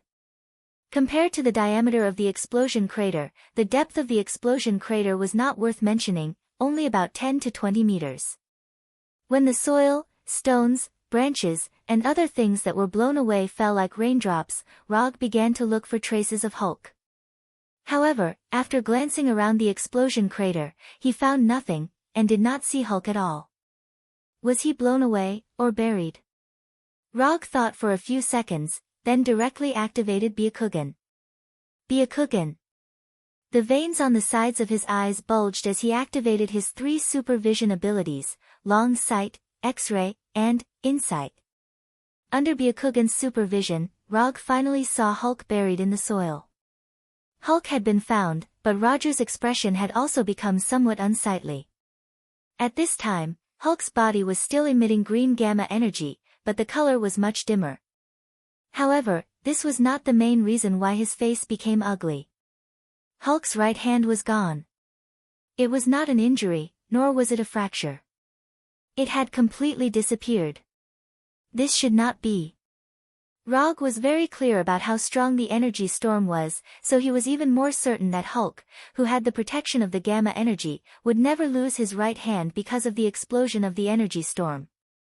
Even he, whose physique was not as good as Hulk's, was not seriously injured by the energy storm.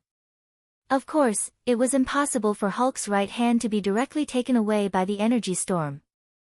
Just as he was thinking about how to deal with this unexpected situation that had completely exceeded his expectations, Hulk, who was buried in the soil, moved again and struggled to climb out of the mound. When Hulk stood up again, his pair of eyes that were emitting green light looked at the wound on his right arm. Then, under Rog's gaze, the cut on Hulk's right arm grew crazily as if it had mutated. Within a few seconds, Hulk's right hand that had disappeared grew back again. This works too. Rog, who witnessed the whole regeneration process, had an incredulous look on his face. Is this still King Hulk? This regeneration ability is not Hulk at all. Looking at Hulk's right hand that had recovered as before, Rog suddenly had a feeling that he seemed to have awakened a demon that had been sleeping for a long time. Forget it, don't think about it. Let's wake up the real Hulk first. After making up his mind, Rog took a deep breath and ran towards Hulk. At this time, he did not use the body flicker technique. With the nine-tailed chakra coat, he did not need to use the body flicker technique at all. In this state, his speed was not slower than the body flicker technique. In fact, it was even faster. In the blink of an eye, he crossed a distance of hundreds of meters and flashed in front of Hulk, who was emitting green light. Just like before, after discovering Rog's arrival, Hulk did not hesitate and directly attacked him. Hulk's right fist, which had just regenerated, hit Rog like a cannonball out of the barrel.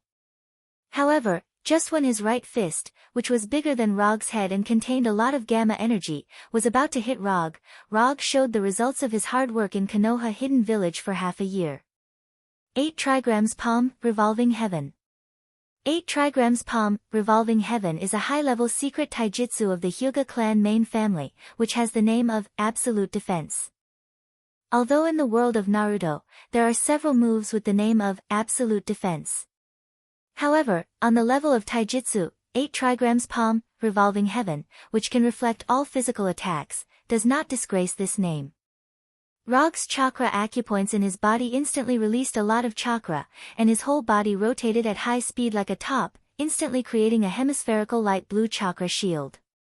Although Hulk's right fist contains a lot of gamma energy, his right fist is always in a real physical form. As long as it is a physical attack, Rog is confident that he can bounce it back with Revolving Heaven. As Rog expected, Hulk's right fist hit the hemispherical chakra shield formed by Revolving Heaven. Then, it was bounced back by the high-speed rotation of chakra shield. The huge rebound force made Hulk involuntarily step back a few steps, and his footsteps became a little staggered. If it weren't for Hulk's huge body and the existence of gamma energy in his body, Rog's 8 trigrams Palm Revolving Heaven would have been enough to bounce him back. Although Revolving Heaven did not completely bounce Hulk back, it did not affect Rog's next plan in the slightest. Just after Hulk staggered back, Rog stepped forward like Hulk's shadow, and the Kyubi chakra in his palms was instantly replaced by his own chakra. Soft Fist 8 trigrams Palm. Chapter 4:15. Like the 8 trigrams Palm, Revolving Heaven, the soft fist technique, 8 trigrams 64 palms is also a secret taijutsu passed down from generation to generation in the Hyuga clan. By attacking the 64 acupoints in the enemy's body, it seals the enemy's chakra flow and causes damage to the enemy's meridian system. Before performing, it is necessary to construct a huge 8 trigrams diagram in the user's mind with himself as the center. The size of the 8 trigrams diagram determines the attack range of the 8 trigrams 64 palms. Due to the difference in strength, the size of the 8 trigrams diagram constructed by each user is different. When he was training hard in Konoha Hidden Village, Rog tested the size of his 8 trigrams diagram. With his position as the center, the range within a radius of 10 meters is within the attack range of his 8 trigrams diagram. Once beyond this distance, his 8 trigrams 64 palms will be at risk of being interrupted. Unlike other moves, if all the 8 trigrams 64 palms cannot hit the opponent, the power of the attack will be significantly reduced. Therefore, whether or not all the 64 palms can be completed becomes the key to whether or not the full power of this move can be fully exerted. Under normal circumstances, Rog will not let the opponent be more than 10 meters away from him, resulting in the interruption of his 8 trigrams 64 palms. However, no one can be sure whether or not accidents will happen in the battle. What Rog can do is to ensure that the 64 palms combo will not be interrupted as much as possible. After approaching the retreating Hulk like a shadow, Rog did not hesitate. His hands were like bullets fired from a Gatling gun, hitting Hulk's body like a storm, forcing Hulk, who was already staggering, to retreat. 2 palms, 4 palms, 8 palms, 16 palms, relying on the lightning-like speed of his palms, Rog finished the first 16 palms in an instant and hit his chakra into several key acupoints in Hulk's body. Rog's attack speed at this time was fast enough that even Hulk, who was being attacked, could not see his every punch clearly. But for Rog himself, his current palm speed is still too slow, so slow that it makes him dissatisfied. If he was facing a human ninja who had chakra like him, then he would have finished the 8 trigrams 64 palms by now. 8 trigrams 64 palms is a taijutsu that was developed based on the physical condition of a normal human ninja. Therefore, when facing these enemies, there was no need to make any changes to the 64 palms of the 8 trigrams. Because every human ninja's meridian system is the same, the location of the chakra acupoints is also the same. There will never be a situation where the same chakra acupoints appear in different locations. However, what Rog is facing now is not a human ninja, not even a human. Through his Byakugan's X-ray vision, he could clearly see how the gamma energy was flowing through Hulk's body. He knew what form the gamma energy was in and how it was flowing through Hulk's body. To seal the chakra flow of a human ninja, he only needs to attack the 64 chakra acupoints that have long been thoroughly studied. However, if he wants to use his own chakra to seal the gamma energy flow in Hulk's body, Rog needs to find the critical 64 flow nodes again. This also means that he must find these critical energy flow nodes through Byakugan in the shortest time, and use his own chakra to seal the gamma energy flow in Hulk's body through the 64 palms of the 8 trigrams 64 palms. This kind of thing doesn't seem to be particularly difficult. But it's not easy at all to actually implement it. At this time, Rog is not so much performing the 64 palms of the 8 trigrams 64 palms that he has practiced. It's better to say that he is looking for the key acupoints in Hulk's body while performing the 64 palms tailored for Hulk. In principle, the 64 palms of the 8 trigrams 64 palms that he is currently performing is no different from the Hyuga clans. But in terms of operational difficulty, his current 64 palms of the 8 trigrams 64 palms is several orders of magnitude higher than the Hyuga clans. This is the main reason why he is dissatisfied with the speed of his current palm strike. If it was the 64 palms of the 8 trigrams 64 palms under normal circumstances, he would have finished all 64 palms by now instead of just finishing the first 16 palms. But fortunately, Hulk hasn't been able to react at this time.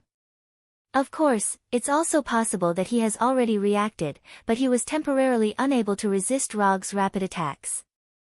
32 palms. Taking advantage of this opportunity, Rog finished the next 16 palms. When Rog completely finished the 32 palms, Hulk finally found the opportunity to raise his hand and counterattack. However, before he could fully raise his hands, he was forcibly interrupted by Rog, who noticed it in advance. Although raising your hand and punching seems to be a very simple action, in order to complete this simple action, it requires the cooperation of multiple muscle groups in the body to complete this seemingly simple action. In front of Rog, who activated the Byakugan, Hulk's attempt to raise his hand triggered a muscle reaction, which was caught by him in time. In order to interrupt Hulk's idea of counterattack that he shouldn't have, and in order not to interrupt the chain of 64 palms, he even silently adjusted the order of the palms, and the attack that was originally supposed to be made after 50 palms were made in advance. In order to destroy the mobilized muscle groups that Hulk needed to raise his hand in advance, and before the counterattack was formed, he would resolve this counterattack that would occur in the future.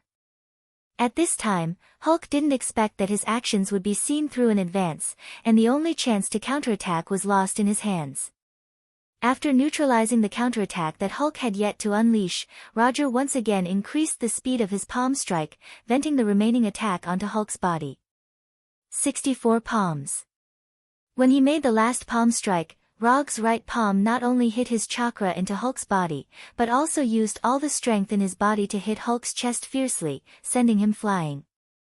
When all 64 palms of the 8 trigrams were finished, Rog did not immediately pursue Hulk, who was sent flying, but stood in place and roared. Ah! 64 palms of the 8 trigrams, he has made hundreds of thousands of palms in Konoha Hidden Village. But there had never been a time like this that made him feel such unrestrained pleasure. 8 seconds. This was the time from when he got close to Hulk, to when he finished the 64 palms and sent Hulk flying. In this short 8 seconds, he first used the Byakugan to observe the gamma energy flow in Hulk's body in detail, and then according to Hulk's actual situation, he found the 64 key acupoints, and finally all the 64 palms of the 8 trigrams were hit on the established acupoints, completing the first battle of the 8 trigrams 64 palms. Chapter 4:16. After venting the uncontrollable excitement in his heart, Rog came to the front of Hulk, who had been blasted away for dozens of meters. At this time, Hulk no longer looked the same as before. Although there were no obvious scars on the surface of his body, the green light emitted from Hulk's body had completely disappeared. Not only that, but now Hulk has also lost consciousness in the true sense, lying motionless in the huge crater. Unlike before, although there was no self-consciousness, he was moving under the instinctive control of the body. The damage caused by using Hyuga's soft fist can only be seen on the surface of the body. It is impossible to accurately see the real damage. In order to confirm Hulk's true state at this time, Rog used the Byakugan's ability to see through Hulk's internal injuries in detail. Of course, when observing Hulk's physical injuries, he took the initiative to avoid some key parts of the lower body, so as not to leave any indelible shadow in his heart. Rog is a very confident man, but his confidence is only based on the situation of normal human beings. Mutant creatures and alien races are not in his comparison standards. It's the same as you can't compare a mouse with a tiger in terms of physique and strength. Although they are both mammals, this comparison is unfair to them. After carefully observing the injuries in Hulk's body with the Byakugan and confirming that he did not leave any irreparable serious injuries to Hulk, Rog removed the Kyubi chakra coat from his body and closed the Byakugan. It's finally done. Looking at Hulk, who had completely fainted, Rog finally breathed a sigh of relief. He didn't think that just teaching Hulk how to refine gamma energy would cause such troublesome consequences. This also made him seriously consider a problem, that is, whether to teach Hulk the practice content of the last 3 gates of Hashimen Tanku. If the abnormal Hulk, who is very similar to the demon Hulk, opens Hashimen Tanku, then even if he uses all his cards, he doesn't have much confidence to completely subdue Hulk without harming his life. After taking a look at the crater that looked like it was caused by a nuclear explosion, Rog's body shone with a brilliant aurora-like light. He constructed a hemispherical quantum energy shield, completely enveloping himself and Hulk. In the next second, the brilliant hemispherical quantum energy shield disappeared, and the figures of Rog and Hulk also disappeared completely. After making such a big movement in this unknown forest, as long as the staff of the NSA and the military haven't collectively resigned, then they must have sent an action team here by now. Rog, who had just threatened the military yesterday, doesn't want to meet with these officials. If he could, he even hoped that these officials would ignore what happened in the forest. But he knew that this was just an unrealistic fantasy. Although the energy storm caused by the collision between the incomplete Baijidama and the gamma energy had dissipated, the energy radiation from the explosion still filled every corner of the crater. As long as these official organizations investigated a little, they would be able to find out that the terrifying explosion just now was caused by him and Hulk.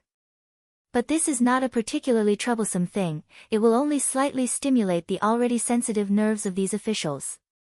Rog didn't take Hulk directly back to Konoha's headquarters, but took Hulk to another unknown forest far away from New York.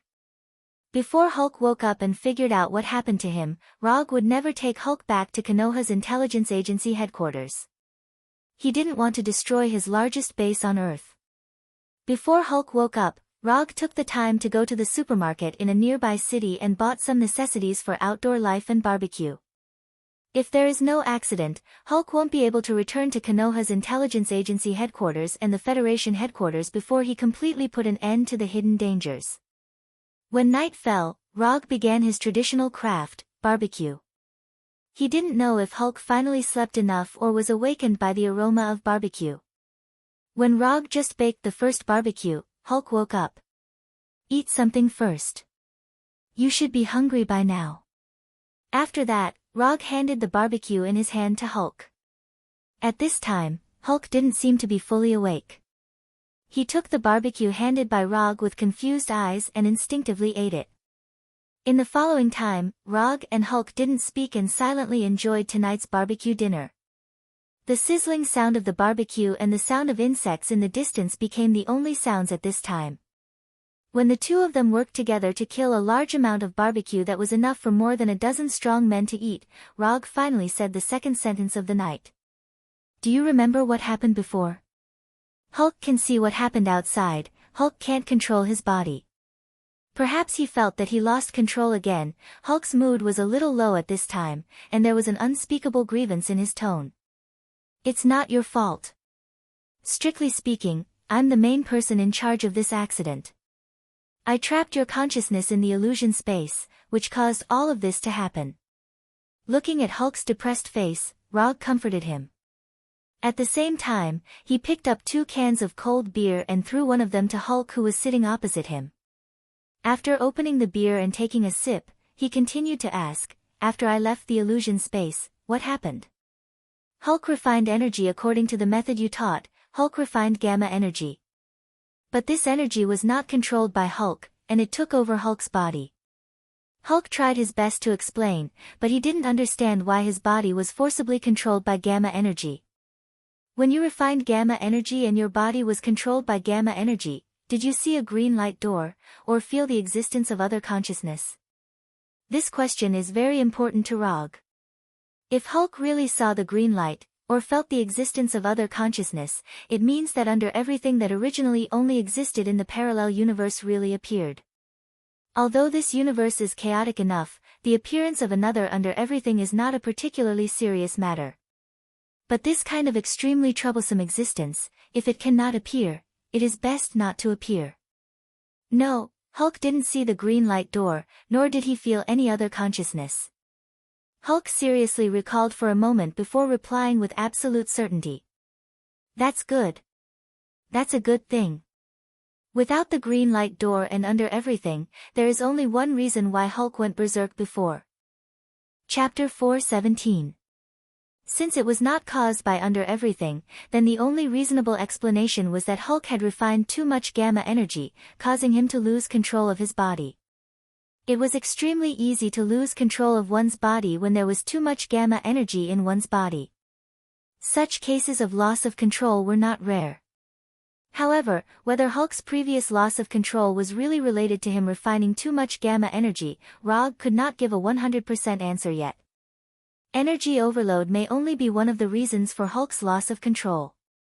As for whether there were other secrets behind this loss of control, neither Hulk nor Rog knew for the time being.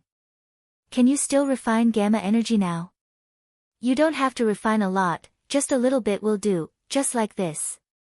After saying that, Rog covered his right hand with the light blue chakra, making the chakra look like a light blue flame burning in his palm. Hulk doesn't know, Hulk can try. After experiencing the previous loss of control, Hulk had some instinctive repulsion towards refining gamma energy. But he didn't want to disappoint Rog, so he copied Rog's appearance, raised his huge right hand, and began to refine gamma energy in his body. At this time, Hulk showed a rare cautious expression, looking at his right hand with a serious face. 1 second, 2 seconds, 3 seconds, time passed little by little, but there was no change in Hulk's raised right hand, neither gamma energy nor green light emitted from it. Rog did not rush Hulk, but patiently waited for the final structure. Hulk worked very hard for more than 20 seconds, but there was still no change in his right hand. Just when Hulk was about to give up, Rog's voice suddenly sounded. "Look at me." Hulk looked at Rog, and his eyes were unconsciously attracted by Rog's 3-tomo Sharingan. Don't try to control it too deliberately, just like breathing, whether you control it or not, your body will instinctively breathe in and out. At this time, Rog was like a psychiatrist, guiding Hulk with a gentle tone. At the same time, he also silently used the hypnotic ability of Sharingan, making Hulk unconsciously enter a hypnotic state. Gamma energy is the energy you were born with. It's like a cell, existing in every corner of your body. It will be like blood, flowing silently through every blood vessel in your body. Usually, you can't feel its existence.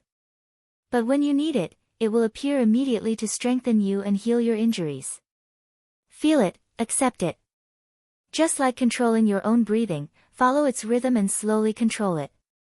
If it wasn't for the fact that they were in the middle of nowhere and that he was facing Hulk, Rog felt that he was like a charlatan trying to trick people into joining an unreliable church. Under Rog's hypnosis and guidance, Hulk gradually relaxed, no longer deliberately refining gamma energy, and no longer repelling the gamma energy that was born with him. Slowly, in Hulk's empty right hand, a faint gas-like gamma energy slowly appeared, and a soft green light lit up little by little. Finally, this gas-like gamma energy converged into a flame-like ionic state, covering Hulk's entire right hand. When Hulk's right hand successfully condensed gamma energy, Rog ended the hypnosis and guidance of Sharingan. Hulk did it, Hulk did it. At first, Hulk looked at the gamma energy on his right hand with some disbelief. After confirming that it was the gamma energy that he had refined and condensed, he said excitedly to Rog. Yes, you did it. Looking at Hulk, who was like getting a new toy, Rog smiled with relief.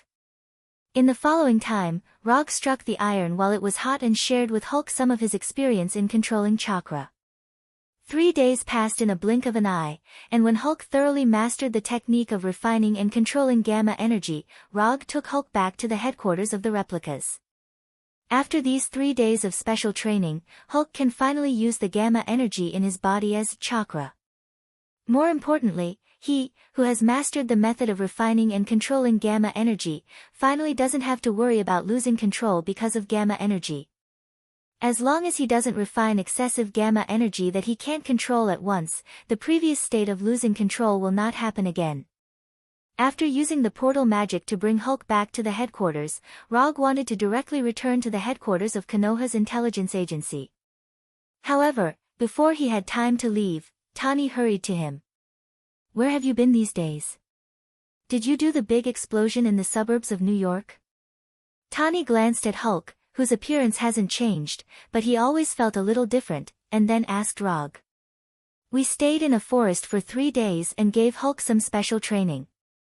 As for the big explosion you mentioned, if there were no other big explosions in the past few days, then the explosion you mentioned was done by me and Hulk. Rog didn't explain to Tani why he and Hulk made such a powerful explosion. This kind of thing, the more he explained, the more complicated it would be. Although Rog didn't directly explain the reason, Tani immediately thought of something, and again looked at Hulk, who felt a little different. Next time, if you have any special activities, can you let me know first? Do you know what the outside media is saying about the big explosion now? A nuclear attack from an enemy country. They almost described this big explosion as the fuse of World War III. Although Tani was very clear that the explosion had nothing to do with a nuclear attack, the ordinary people and the media didn't think so. Especially when the National Security Agency and the military jointly investigated the scene, but no information was released to the public. That was an accident, it shouldn't happen again in the future. Rog didn't dare to guarantee anything to Tani. No one could be sure about such things. Shouldn't? Your answer is really reassuring. Tani said with some dissatisfaction, then continued, about the explosion, I will let the media under my command appease the public, so that they won't be used by some people with ulterior motives. Although Tani didn't say it explicitly, Rog knew that the people with ulterior motives he was talking about were the Skrull people who wanted to see the world in chaos. In addition, the identification device you mentioned has a little problem now. I need a live research subject, if not, a dead one will do. Chapter 418. Rog doesn't have any talent in scientific research and development, but he can be a reliable assistant. No problem, I will get you a living Skrull as soon as possible. After chatting with Tani for a while, Rog opened the portal again and returned to Konoha's intelligence agency headquarters. Compared to 3 days ago, Konoha's HQ looked much better. At least from the outside, the damage wasn't as serious as before. However, to completely repair it, it's obviously not something that can be done in just a few days. This is the damage caused by the accident 3 days ago. As soon as Rog returned to his office, Hinata projected the already calculated details of the disaster. Looking at the dense statistical details projected by Hinata, Rog frowned slightly. Although the damage to Konoha's HQ can't be compared to the explosion in the forest, it still caused huge damage. Not to mention the damage to the building, just the hundreds of people who were accidentally injured gave him a headache. Although there were no deaths, Konoha's search for traces of the Skrull became even more passive due to the injuries of these people. Give these injured people the highest standard of treatment and compensation. I don't want them to have the idea of leaving Konoha because of this accident. Rog didn't hesitate and directly ordered Hinata. After arranging the treatment plan for the injured people, he browsed through the disaster situation of Konoha's HQ. The repair and reconstruction of damaged buildings, the repair and replacement of destroyed equipment, a list of categories constantly passed through his eyes. After looking at the final loss in the hundreds of millions, Rog sighed helplessly. If he knew this would happen, he would never have taught Hulk Hashiman Tanku in his private practice. Although Konoha isn't short of money now, a string of numbers that look similar to a phone number still makes him feel a burst of heartache. The specific repair and reconstruction work will be done according to your plan. In addition, send the latest instructions to the special forces outside, let them capture a Skrull and bring them back to the HQ without endangering their own safety. If they can't capture a Skrull alive, bring back a Skrull's body. After he issued a public declaration, most of the action personnel in Konoha's headquarters were sent out. Even Daisy, Pietro, and the others were also searching for the whereabouts of the Skrulls. Now, in addition to some necessary security forces, the rest are some logistics and technical personnel. This was also the main reason why he was worried that the injured would think of leaving Konoha. It was common for combatants to be injured, so they wouldn't think too much about it. However, it was different for technicians. Their tolerance for injuries was naturally lower. After instructing Hinata, Rog did not intend to continue to stay in the office and directly returned to his room. After living in the wild with Hulk for 3 days, he needed to take care of his personal hygiene and get a good night's sleep. The next morning, after resting all night, he transformed into an ordinary blonde youth and quietly left Konoha's headquarters. Although Daisy and Pietro were now searching for the whereabouts of the Skrulls outside, they didn't have a special identification device, so it was difficult for them to find the whereabouts of the Skrulls in a short time. In order to solve the problem that Tani encountered in the development of the device as soon as possible, he could only choose to do it himself. After transforming into an ordinary person, he didn't choose to look for the Skrulls in Washington, but instead came to New York. After using quantum transmission to reach the top of a building, he took a deep breath, then used chakra perception. Different races have different life energy signals. Even if the Skrulls can transform into the appearance of the Earthlings, their life energy signal can't be exactly the same as the Earthlings. Of course, the above is only his guess. Before finding the real Skrulls, he can't be 100% sure that his guess is correct. Even the Carey Empire that destroyed the Skrulls' home planet couldn't easily distinguish the transformed Skrulls. Therefore, the transformation of the Skrulls may not have such an obvious weakness. Although sensing life energy is a relatively rare ability, it's not to the point that the Carey Empire's technology can't reach. It wasn't an easy task to detect a Skrull hiding in an unknown location in an international metropolis with a population of nearly 10 million. Especially when he doesn't know what kind of life energy signal the transformed Skrulls have. Time passed little by little. Rog continuously expanded his sensing range from the inside to the outside, trying to find the Skrulls hiding in the crowd. However, after trying for nearly an hour, he helplessly ended his sensing. He can't sense anything.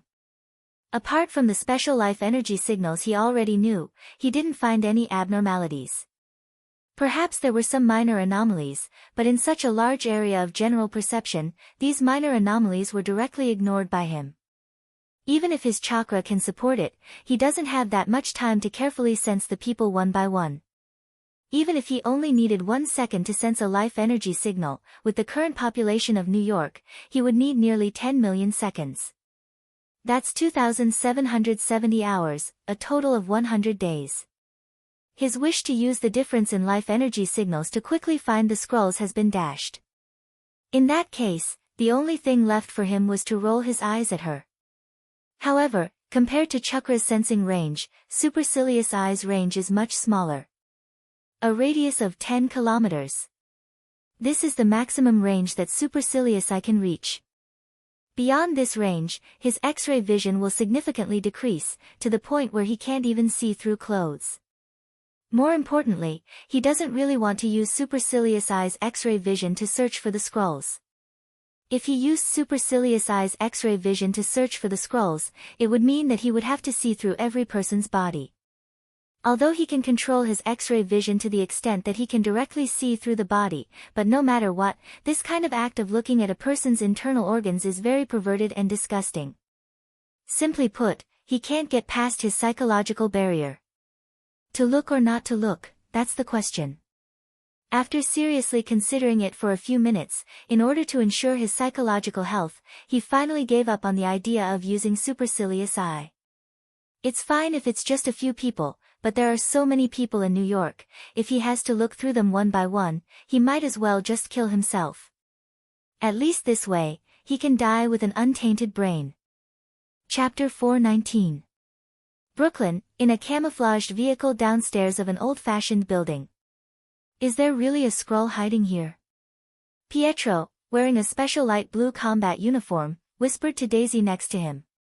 According to the investigation of the Intelligence Department and Hinata's analysis, the target is more than 80% likely to be a Skrull. After saying that, Daisy handed a custom-made tablet to Pietro.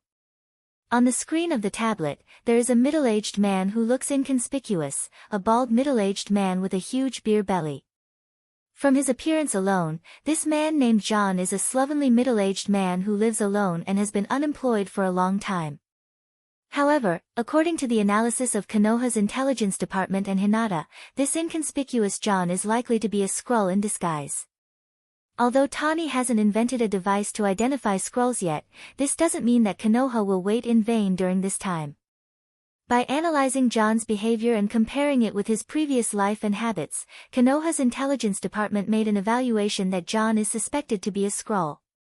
This evaluation of the Intelligence Department was further analyzed and confirmed by Hinata, and she obtained the same result. Then what are we waiting for? Pietro's superpower is super speed, and his personality is similar to his superpower. He's a guy who can't calm down. Waiting for his friends to come. At this time, Daisy was wearing the black special combat uniform of Konoha's Intelligence Department, and her whole body exuded a serious aura. Before Pietro joined Konoha, Daisy was a member of the Special Combat Team. When she joined the Special Forces, she even rejected Roger's arrangement and started from the lowest level of the Special Forces. Even under such circumstances, she was still promoted to the position of captain of the Special Forces through her military exploits.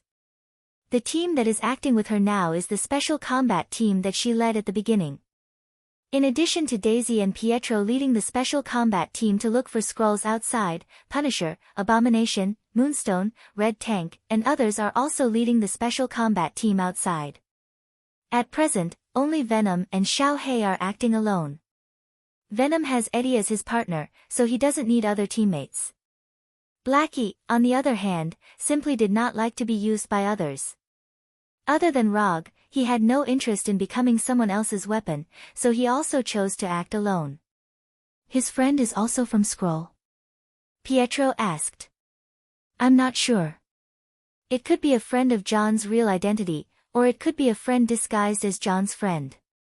The Intelligence Department is currently analyzing the situation, but due to the incident at the headquarters, the speed of the analysis is much slower. Speaking of the accident at the headquarters, Daisy and Pietro looked at each other helplessly. As soon as the accident happened, they received a message from Hinata, knowing that the accident was caused by Rog and Hulk. Rog is really something. He usually looks like a very steady person, but he always likes to do dangerous things. Recalling what Rog had done before, Pietro couldn't help but complain. It's not a good habit to talk behind someone's back. You won't be able to find a girlfriend if you keep doing this.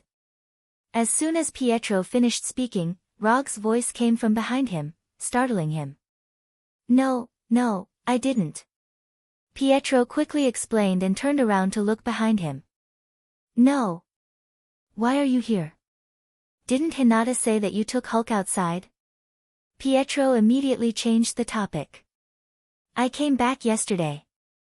Chakra's perception didn't work, and he didn't want to look at other people's internal organs one by one, so he used the Flying Thunder God to sense Daisy and Pietro, who were also in New York. Daisy and Pietro still had the Flying Thor jutsu he left on them. After returning to Earth, he didn't have time to remove the jutsu on them.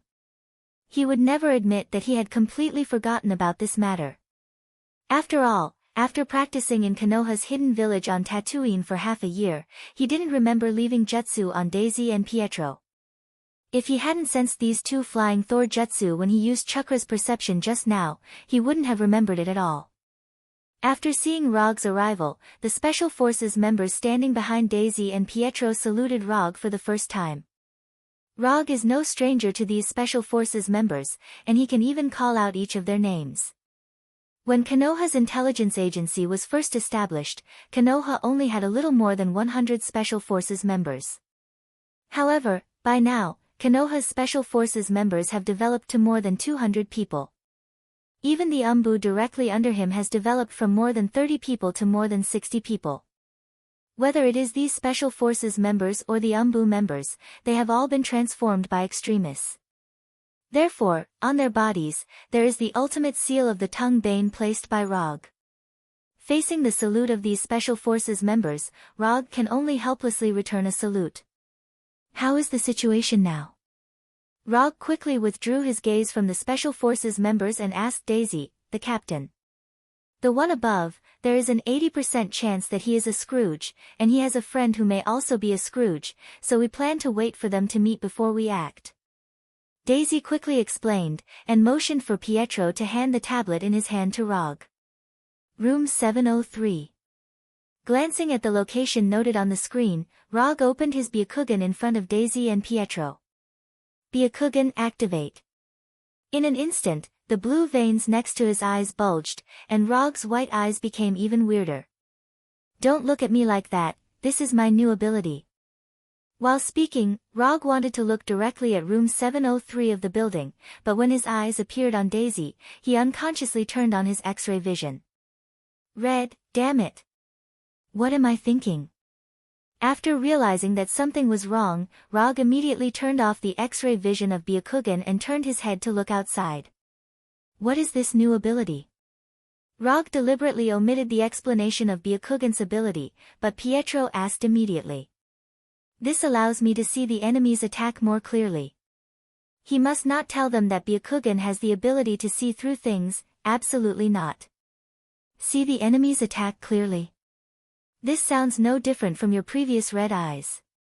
Pietro showed a, that's it, expression. The difference is big, you are still young, you don't understand this, I don't blame you. Rog cut off this topic in time. Chapter 420. In order to prevent Pietro from asking awkward questions, Rog didn't stay in the camouflaged mobile vehicle for too long. He used quantum teleportation and teleported from the car to the roof of the target building. I feel like his eyes are a little weird. He must be hiding something from us. Pietro voiced his opinion.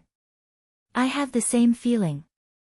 When Rog looked at her with supercilious eyes, Daisy suddenly had a feeling that she was completely seen through, as if she wasn't wearing any clothes at all. As a woman, Daisy had an unreasonable intuition in this regard. After teleporting to the rooftop, Roger calmed himself down. At the same time, an idea popped up in his mind. I'm an experienced veteran, how can I still have this kind of panic? This doesn't make sense. Could this be the so-called stimulation of peeping? Rog's thoughts began to wander uncontrollably in his mind. After dozens of inappropriate images unconsciously appeared in his mind, he reacted again. Damn it, it's not over yet, is it? With a thought, he mobilized chakra in his body and let chakra stimulate his brain. In an instant, the wild thoughts in his mind vanished, and what replaced them was a feeling of seeing through the world of mortals, as if the world was nothing but an illusion. After completely calming down, he stood on the roof and focused his gaze on room 703, where John lived. Messy. This was Rog's first reaction after seeing room 703 with supercilious eyes. In this room that seemed to be non-existent, he saw the target of Daisy and the others' operation, the bald middle-aged man named John. After further adjusting the degree of supercilious eyes penetration, he directly saw through John's internal structure. Although Rog was not a professional doctor, after killing so many people with his own hands, he still had a good understanding of the internal structure of the human body on Earth. The first second he saw through John's body, he could basically confirm that this man named John was the legendary Skrull. Although his appearance was no different from an Earthling, his internal structure was completely different from that of a human. I finally found you. After confirming John's identity, he put on the headset he had just gotten from the train and told Daisy and the others about his discovery. Since John was a Skrull, his friend Alan was most likely a Skrull as well. With these two Skrulls and Tawny's intelligence, it wouldn't take long for him to invent a device that could identify Skrulls. Then, it was a beautiful pursuit and killing operation. While waiting for the other Skrull, Alan, Rog carefully sensed John's life energy signal. Compared to humans on Earth, the Skrull's life energy signal was more than 95% similar. If one didn't sense it carefully, it would be easy to overlook it. After thoroughly studying the life energy signal of the Skrulls, he dispelled Chukra's sensing ability and patiently waited for Alan's arrival. He didn't know if these Skrulls generally didn't have a sense of time, or if only this Skrull named Alan was like this. After blowing the cool breeze on the roof for about half an hour, the Skrull named Alan finally arrived at John's house. Unlike the greasy John, Alan's human appearance was clearly much better.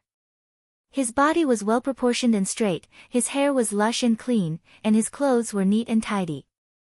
More importantly, this Alan's face was handsome enough and younger. He looked like a college student who had just graduated. When Alan and John stood together, it was like a contrast between a pretty boy and a wretched uncle, like a strong contrast in a postmodern oil painting. Of course, this was Rog's personal opinion. After all, to the Skrulls, appearance wasn't important at all. As long as they wanted to, they could change into any appearance. Let's move. Since Alan and John didn't look like super Skrulls, Rog didn't plan to personally take action. He handed the task of capturing them to Daisy and the others who had been waiting downstairs for a long time. At this moment, Alan and John were completely unaware of the approaching danger. Now, they were talking in Skrull, which Rog couldn't understand at all. Although Rog, who was standing on the roof, couldn't hear their conversation, judging from their mouths, what they were saying now was not the Earth language he was familiar with. A few minutes later, the special forces led by Daisy came to the door of John's room, and like a group of wolves hunting for food, they made the final preparations before the attack without saying a word. What happened next was basically staged like a written script. Breaking the door, suppressing, attacking, subduing, handcuffing, in front of 6 Special Forces members who had been modified by extremists, as well as Daisy and Pietro, who had superpowers, the 2 ordinary Skrulls only lasted a few seconds before they were completely subdued. Then they were handcuffed, put on a pure black hood, and directly escorted to the mobile car downstairs. When the camouflage train was completely away from the block, Rog left the roof with the flying thunder god and teleported to the mobile car. I will take these 2 guys directly to the Avengers headquarters, you guys take a break, and then continue to perform other tasks. After speaking, Rog grabbed the shoulders of the 2 Skrulls and used quantum transmission. The reason why he didn't choose to use portal magic is because using portal magic in a moving vehicle is no different from directly cutting the vehicle. Portal is a fixed space entrance and exit, and it will not change its space coordinates because of the movement of the vehicle. At this point, quantum transmission is undoubtedly more suitable. A brilliant aurora-like light lit up in the car. Then, the light disappeared, and Rog and the 2 Skrulls also disappeared. Because he didn't know where Tawny's laboratory was located at the Avengers headquarters, Rog chose to teleport to Tawny's office this time. At this time, Tawny was reviewing the information sent back by the action team secretly dispatched by the Avengers in his office. However, in the next second, a brilliant aurora-like light appeared in his office out of thin air.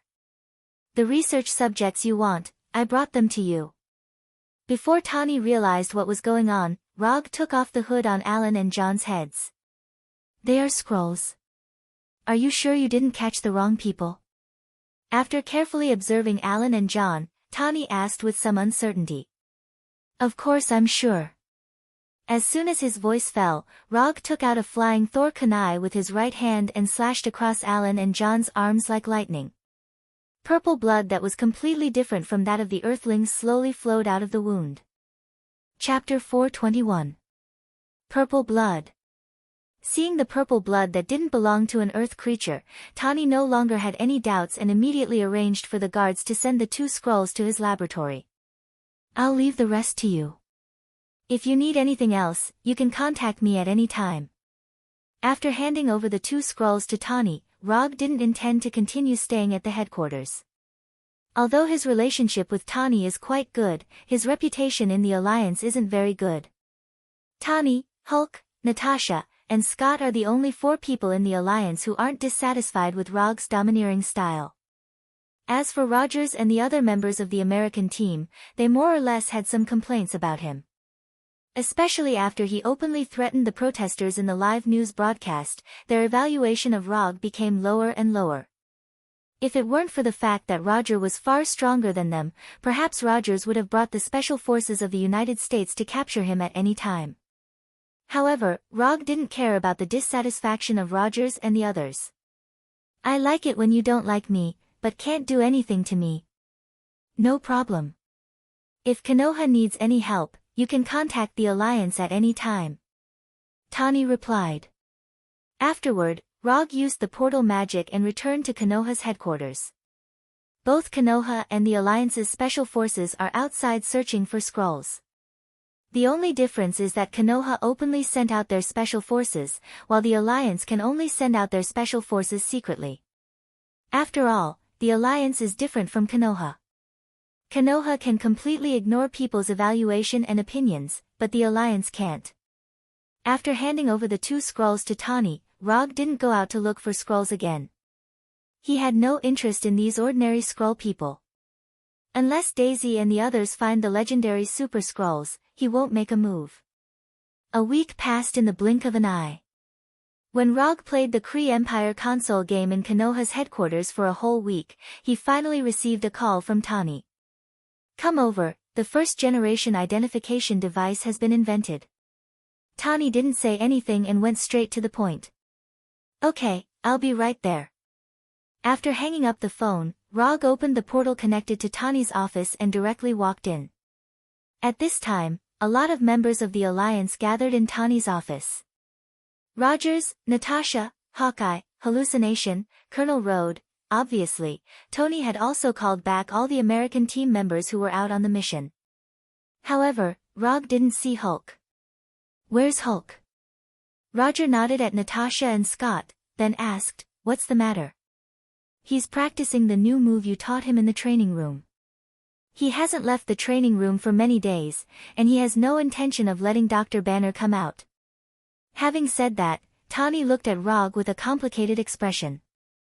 If it weren't for Hulk's unwillingness to return his body to Dr. Banner, he wouldn't have to do everything by himself.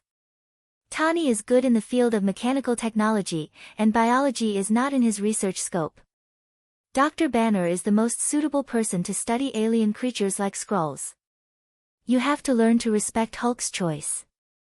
If you always force Hulk to do things he doesn't like, he will become more and more rebellious. Rog explained to Hulk. It is precisely because the Alliance always forces Hulk to do things he doesn't like that Hulk has never gotten along with the people of the Alliance. Although Hulk is very powerful, he can't always be used as a weapon and tool. Let's not talk about this for now. Let me introduce you to this instrument to identify Skrulls. After that, Tani pointed to the instrument on the desk, which looked like a thick tablet computer. Through detailed research on the 2 Skrulls, I found a way to identify them. Tani picked up the instrument on the desk and pressed the start button.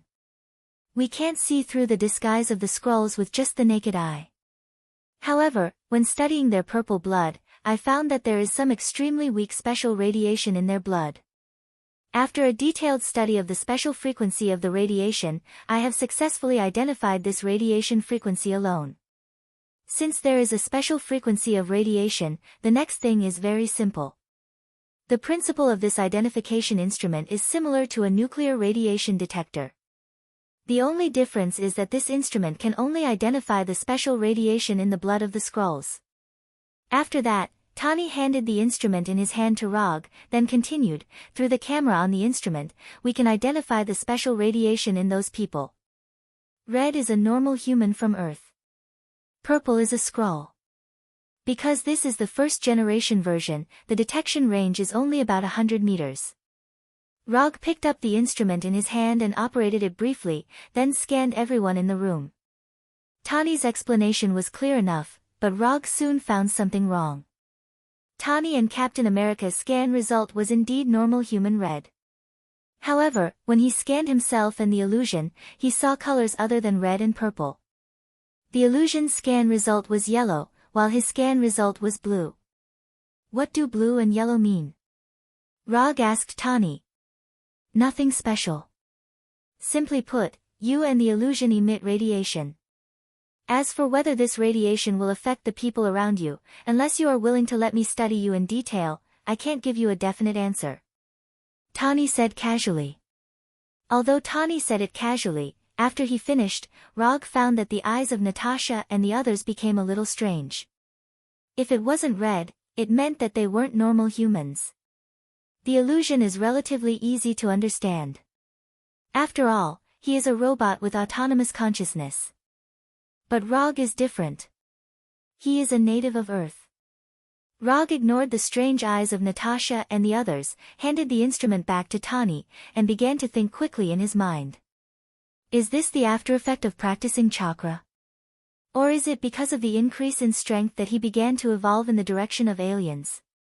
There are a total of 20 sets of this instrument. Compound and Konoha will share equally, 10 sets on each side. When Rog wondered whether he had begun to evolve in the direction of aliens, Tani asked the staff outside the room to move the remaining 19 sets of identification instruments in.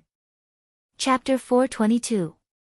Although this device can only identify scrolls within 100 meters, it's undoubtedly a huge improvement compared to searching for scrolls through data analysis. With this device, Konoha's intelligence department no longer needs to compare the data of suspected targets and analyze whether they've been replaced by scrolls. Good job.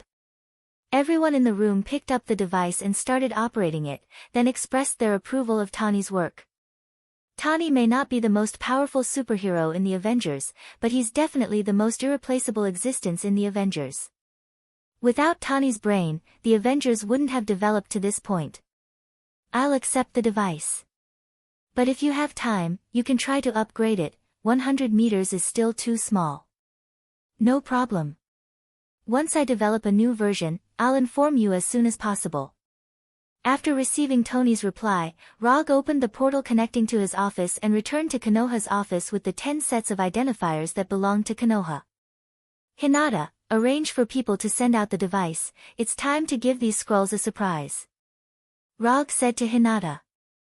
Okay. It didn't take long for 2 Konoha staff in black uniforms to come to Rog's office and took out the device on the table. The problem of how to identify scrolls has been solved, the next step is naturally to capture and kill them. However, Rog still has no plans to take action. Unless Daisy and the others find a super scroll, he won't do it himself. Capturing ordinary scrolls is not a challenge for him at all. If he has the time, he might as well clear a few more Kree Empire games. Under Hinata's arrangement, the identification device invented by Tony was quickly sent to Daisy and the others who were acting outside. With the device, the efficiency of Konoha and the Avengers' operations has been significantly improved. In just 3 days, the number of captured and killed scrolls has reached more than 20. The number of suspected names on the list is also decreasing at a considerable speed. Sama, the joint conference will start in half an hour. Hinata woke up Rog, who was addicted to the game. Got it. Although somewhat reluctant, Rog still logged out of the Kree Empire game and took off his helmet. At this time, a week has passed since Tani handed over the device. In this week, Konoha and the Avengers achieved brilliant results. They had captured 36 Skrulls alive and killed 43 Skrulls. Under the joint attack of Konoha and the Avengers, the Skrulls active in Washington and New York were all caught in one net. Even the Skrulls who disguised themselves as government workers weren't spared from the attack. In the beginning, the White House and military expressed their dissatisfaction with Konoha and the Avengers. But when they received the corpses of Skrulls, they obediently shut up. Because of the Skrulls with the Skrulls to kill Konoha. Even the suggestion of a joint press conference was tactfully proposed by the White House and the military. But even if they didn't mention it, Tani had already decided to hold a press conference. In the past 6 months, the Avengers had taken the blame many times, and the support of the public has reached an all-time low. Now that there is sufficient evidence, it's time to wash away the slander. Rog didn't have any objection to Tani's decision to hold a press conference. But on the issue of how to deal with the captured Skrulls, they had different opinions.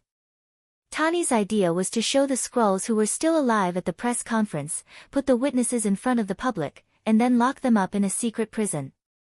Tani's idea wasn't wrong. After all, in the UA, some states didn't even have the death penalty. And this approach was in line with the humanism that the UA has always promoted. However, Rog had a different view on this. Showing the existence of the Skrulls to the public was no problem. After the Battle of New York, people all over the world knew that there were other intelligent life forms in the universe. Since there were the Zitari, it wasn't strange to have another Skrull. What really caused them to have different opinions was the decision of whether to lock up the Skrulls. Tani was more inclined to lock up the Skrulls, while Rog was more inclined to kill them. If they kept the Skrulls alive, who knew what would happen in the future? It was better to just kill them. Neither of them could convince the other, so the joint press conference was held. The Skrulls would be displayed at the press conference. At the same time, they would announce a 3-day secret voting campaign on the spot. Any UA citizen with legal status could log on to a special website to vote. The results of the voting would determine the fate of the Skrulls. At 1:00 in the afternoon, at the Avengers headquarters in the suburbs of New York, the joint press conference was held on time.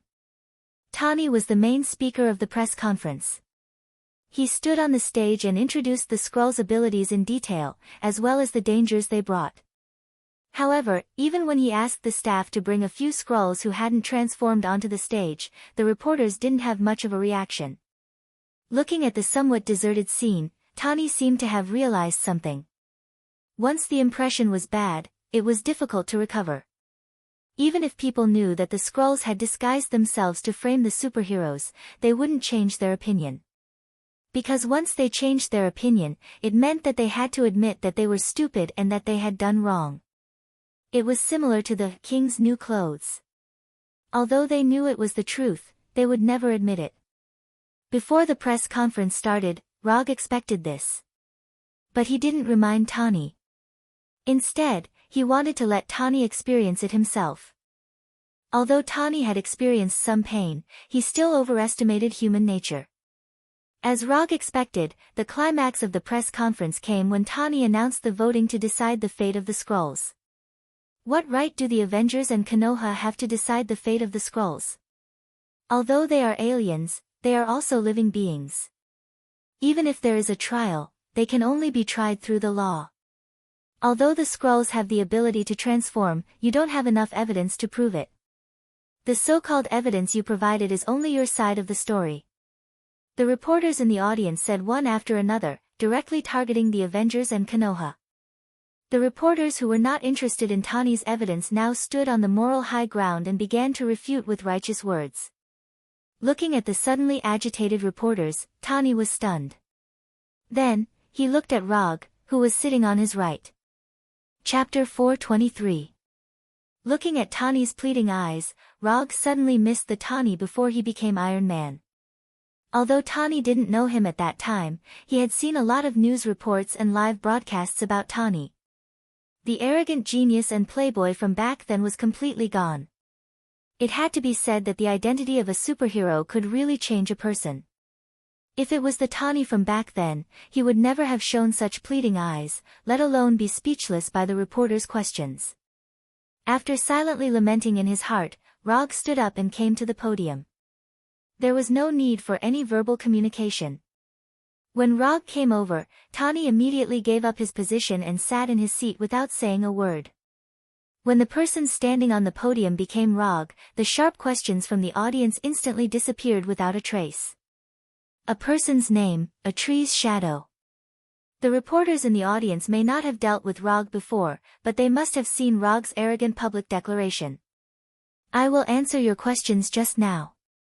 Rog said in a calm tone, his eyes slowly swept over every reporter in the audience. Although he hadn't done anything yet, the moment his eyes swept over them, all the reporters in the audience felt an inexplicable chill. However, as reporters, they showed excellent professionalism and didn't show any signs of losing their composure. This was a live broadcast. If they lost their composure, even if their careers weren't ruined, they would at least go down the drain. Actually, I can answer all your questions with one sentence. We are not discussing with you how to deal with these scrolls, we are just informing you.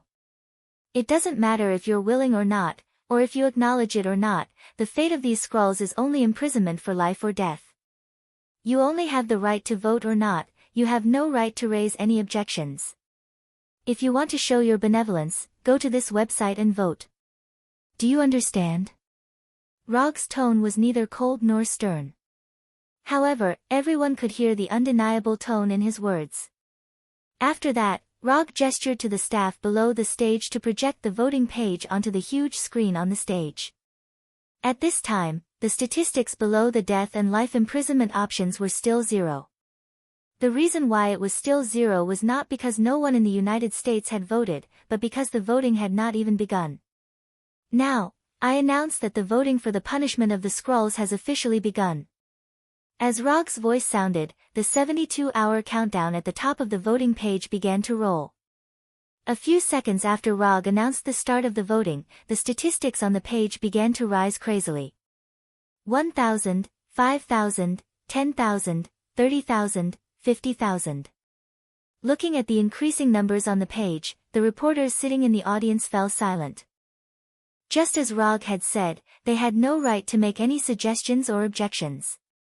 The crazy numbers on the voting page proved an incomparably cruel fact. That is, not many people cared whether Konoha and the Avengers' decision was legal or not. In other words, those who voted tacitly agreed that Konoha and the Avengers had the right to do so. With the official start of the voting, the scheduled process of the press conference was all over. However, Rog did not leave the stage at this time, but continued, perhaps even now, some people still don't believe that the previous accidents were caused by the scrolls, but it doesn't matter, because the evidence you want is now in front of you. All cameramen, aim the camera at the door. Not to mention the reporters and cameramen at the scene, even Tani and Daisy didn't understand Rog's words. However, they soon knew the reason. The venue of the press conference was on the grass next to the Avengers headquarters, only a few dozen meters away from the door. After hearing Rog's words, everyone at the scene turned to look at the door. Then, they saw a large group of superheroes. Iron Man wearing an Iron Man armor, Captain America holding a shield, Hulk with a tall figure, Hawkeye with a bow and arrow. Of course, among these superheroes, there were also no faces of Konoha members. Punisher, Abomination, Shockwave Woman, Quicksilver, Red Tank, among these superheroes, except for Yondaime Hokage and Thor, the faces of Konoha and the Avengers who have publicly appeared and performed missions outside were basically all there. Did you know this would happen? Looking at the superheroes, who suddenly arrived on the opposite side, Tani asked Rog. Isn't this a normal thing? If Rogers and the others were tried in public on other planets, you would definitely take people to rescue them. Rog answered calmly. When Tani proposed a huge press conference, he guessed this. What's more, they also made a special advance notice. Why didn't you say it earlier? We weren't ready to fight at all. Tani complained. No, it's just that you weren't ready. Konoha was ready early in the morning. We will stop them first. You are responsible for evacuating the crowd and sending these people to a safe place. After that, Rog summoned his Haori and Kusanagi sword. Tani wanted to continue to say something, but when he saw that Konoha's people had rushed up, he could only silently accept Rog's arrangement. This is also an opportunity for us, an opportunity to catch them all in one fell swoop. As soon as his voice fell, Rog's figure disappeared on the stage, leaving only a finger-thick light blue electric snake. Lightning body flicker. Using the lightning body flicker, Rog came from the stage to the door in an instant, and the Kusanagi sword in his hand was wrapped in light blue lightning. Without any hesitation, the Kusanagi sword in his hand directly stabbed the nearest Hawkeye. Whoosh! The Kusanagi sword wrapped in lightning cut through the Hawkeye's neck like cutting through a cream cake, instantly beheading him. Byakugan, open. When the head of the Hawkeye flew, Rog opened the Byakugan at the same time, increasing his vision to the level of cheating. When Rog took the lead to kill the Hawkeye, the other Konoha's people also launched their own attacks. Chapter 424. Daisy, Quicksilver, and the Punisher, who came to the press conference with Rog, immediately targeted their pirated versions. The shockwave from Daisy's palms directly sent her pirated versions flying. Quicksilver, on the other hand, played a racing game with his pirated version. As for the Punisher, his attack was the simplest and most violent. He directly pulled out the pistol at his waist and madly shot his pirated versions. Although Daisy and the others first entangled their pirated versions, there were more than a few pirated heroes present at this time. Just as these pirated heroes planned to join forces to deal with Daisy and the others, two terrifying figures fell from the sky like meteorites, smashing two huge craters on the grass. Abomination and the Red Tank appeared. Because the two of them were too big, Rog didn't bring them to the press conference, but arranged them in the Quinjet. The domineering appearance of Abomination and the Red Tank immediately attracted the attention of these pirated heroes, and also disrupted their plan to besiege Daisy and the others. Following Abomination and the Red Tank were Blackie and Venom, whose appearance was 95% similar. Like Abomination and the Red Tank, they were also arranged in the Quinjet by Rog. Following Blackie and Venom was Moonlight Stone, who was wearing a gold and white uniform. Although she was the last to appear, the way she appeared was the most eye-catching. Moonlight Stone herself hadn't flown to the scene yet, but the energy shockwave she fired had already arrived in the crowd of pirated heroes. Boom! Boom! A huge explosion suddenly sounded, and the shockwave of the explosion directly blew away the smaller pirated heroes. Except for Dr. Lizard and Walter, all of Konoha's main forces were present. As for the special forces and the Umbu, Rog didn't give them any tasks, but let them stay in Konoha's headquarters. Today's battle was a battle between the original and the pirated version. Although the Skrull side had the advantage in numbers, the Punisher and the others relied on their own strength to make up for the disadvantage in numbers. The Skrull's transformation ability was indeed very good, and the abilities they created with their technology were indeed very realistic. But pirated versions were always pirated versions. In front of the original Punisher, these pirated versions had no advantage except for the advantage in numbers. While Konoha's people entangled these pirated heroes, the Avengers didn't stay idle and quickly evacuated the reporters and other innocent people present. Just as Tani and the others were evacuating the crowd, a tall green figure came to their side. The person who appeared was none other than Hulk, who practiced the Hashiman Tanka day and night in the training room. Hulk, you're here, great. Do you see those people who look exactly like us? Go up and beat them up hard. Tani said to Hulk. What about the others? Hulk pointed to the people of Konoha. You don't have to care about them, you just have to beat up those people who are pretending to be the Avengers. You are, you. Hulk nodded his head in agreement with Tony's statement. However, Hulk didn't rush directly to the Skrull people as Tani imagined, but instead, he took a deep breath in front of him. What does this mean? Is he calming himself down? Because Tani has been busy with the Skrull people, he didn't know what Rog taught Hulk. But in the next second, Tani saw a completely different Hulk from his memory. Gamma energy exuding a strange green light appeared on Hulk's body, as if it was covering him with a layer of energy. Then, just as Tani was about to ask Hulk what was going on, Hulk said very seriously, Hashiman Tanku, first gate, open. As Hulk's voice sounded, the gamma energy on his body became stronger. However, what really shocked Tani was that Hulk was exuding an amazing aura that was completely different from before. In the past, although Hulk was very powerful, he always gave people the feeling that he was crazy and brainless. But now, Hulk was exuding a cold-blooded and austere aura like a veteran. What did Rog teach Hulk? The current Hulk looks very dangerous. No, After this matter is over, I must have a good chat with Hulk. Just as Tawny was surprised by Hulk's aura, Hulk suddenly disappeared in front of him, leaving behind an afterimage. Then, he heard a collision sound like an explosion. After opening the first gate, Hulk lifted the restrictions on his brain and used 100% of his physical strength for the first time. After using all of his physical strength, Hulk showed an amazing speed that far exceeded his previous speed. His whole body was like a train as he crashed into the Skrull people, knocking away the Skrull people who had transformed into him. Before Hulk had even opened the first door, Rog had already sensed his presence. Byakugan's 360-degree vision without blind spots allowed him to clearly see everything that was happening around him. If he wanted to, he could even see through everyone's body.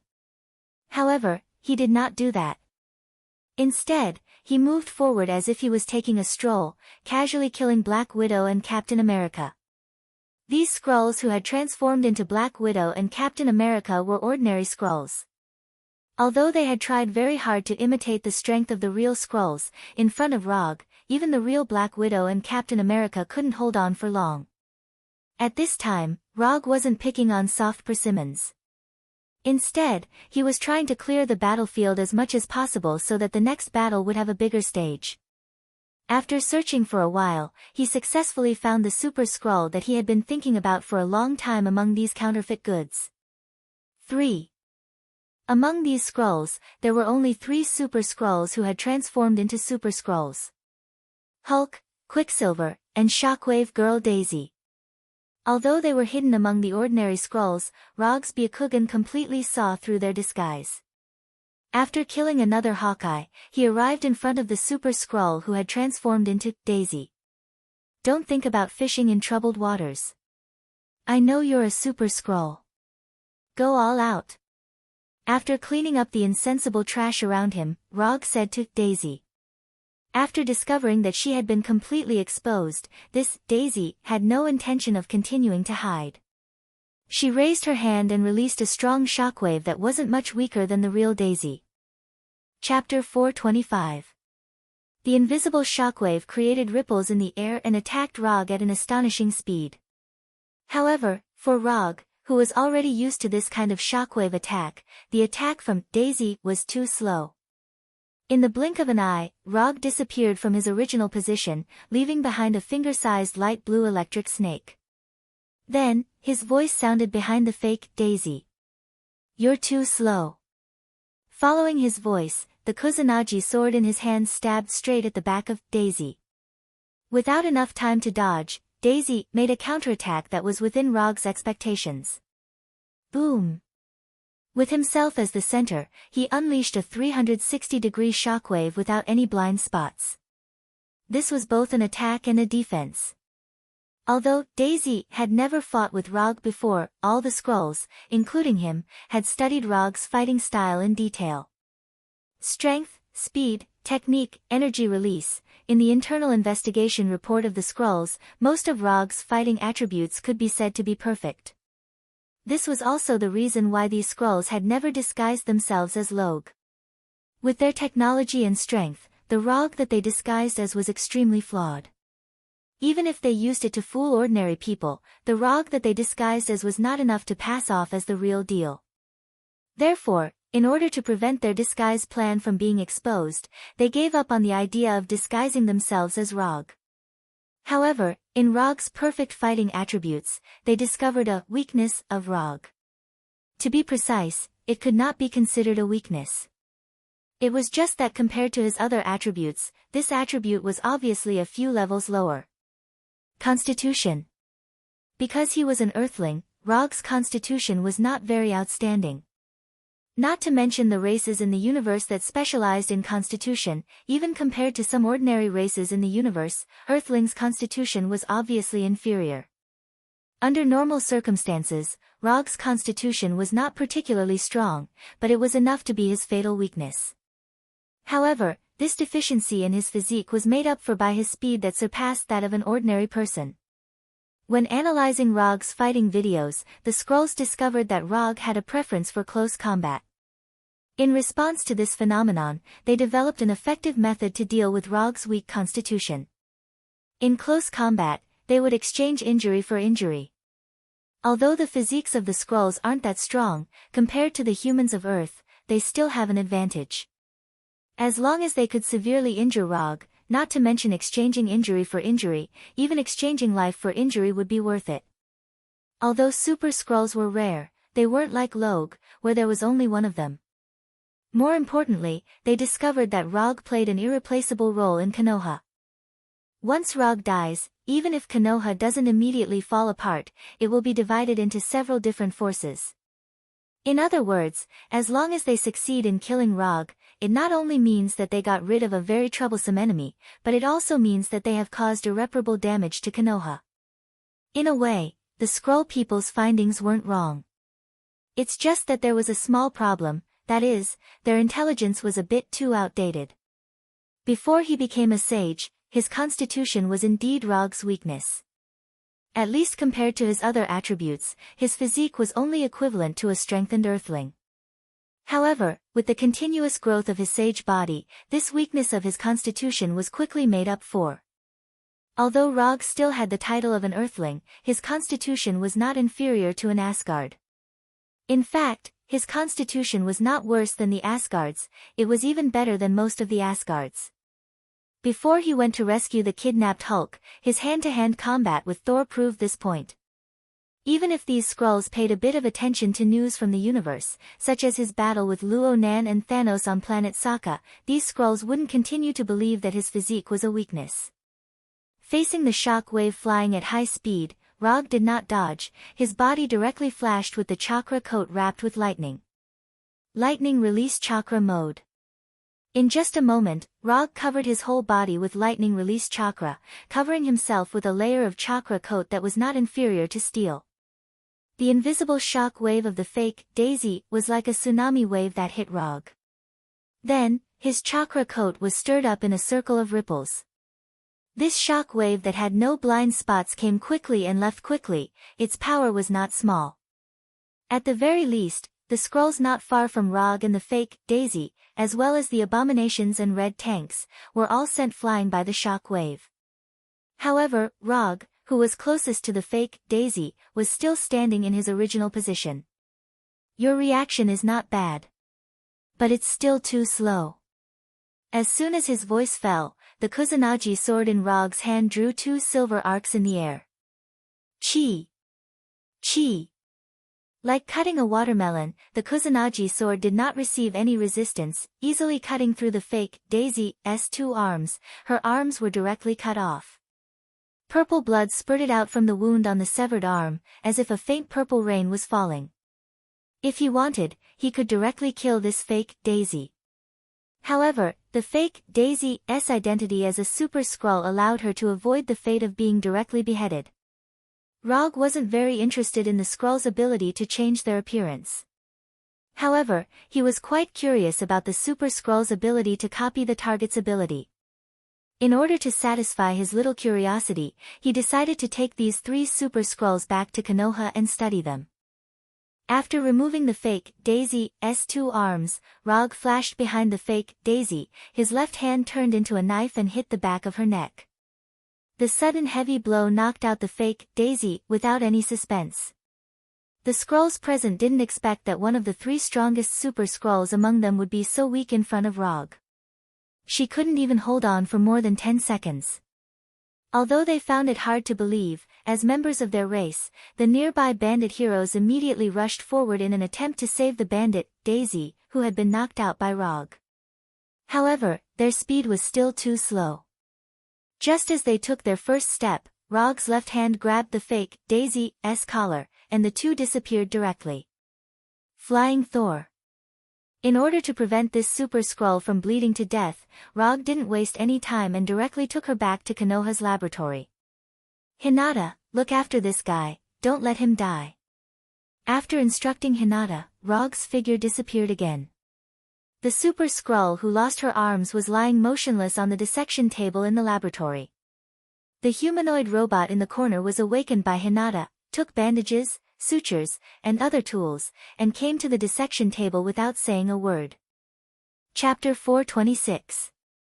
Although Hinata didn't know what Rog was going to do to the seriously injured Super Skrull, since Rog had ordered her to do so, she would never let this Super Skrull die. Under Hinata's control, the 3 medical robots quickly treated the seriously injured and unconscious Super Skrull. After bringing the fake, Daisy, back to the laboratory at Konoha's headquarters, Rog immediately returned to the Avengers headquarters. At this time, the Skrull disguised as heroes were still fighting with Konoha and the others. However, the most eye-catching thing now wasn't the members of Konoha or the heroes, but Hulk. After opening the first gate, Hulk lifted the restrictions in his brain and exerted 100% of his physical ability. Now, Hulk is using his actions to prove what it means to be unstoppable. Although only Hulk is participating in the battle on the Avengers side for the time being, he, who opened the first gate, blocked more than 20 heroes with his own strength. A Black Widow with a punch, a Hawkeye with a kick, and a few Ant-Men with a kick. Although the unrelated personnel in the Avengers headquarters have been completely evacuated, the broadcast of the battle has never stopped. Through the live broadcast, countless people saw the battle scene of Hulk killing the heroes crazily. Watching these knockoff heroes die one by one in the hands of Hulk, who was emitting green light all over his body, the audience on the other side of the TV couldn't help but have the same thought. Hulk, the strongest Avenger. After returning to the battlefield, Rog paid a little attention to Hulk's battle for a few seconds, and then focused on the fake, Quicksilver, who was competing with the real Quicksilver in speed. This fake, Quicksilver, is also a Super Skrull and is one of the research targets that Rog must bring back to the laboratory. Compared with the battles of others, the battle between the real Quicksilver and the fake Quicksilver seemed a bit ordinary.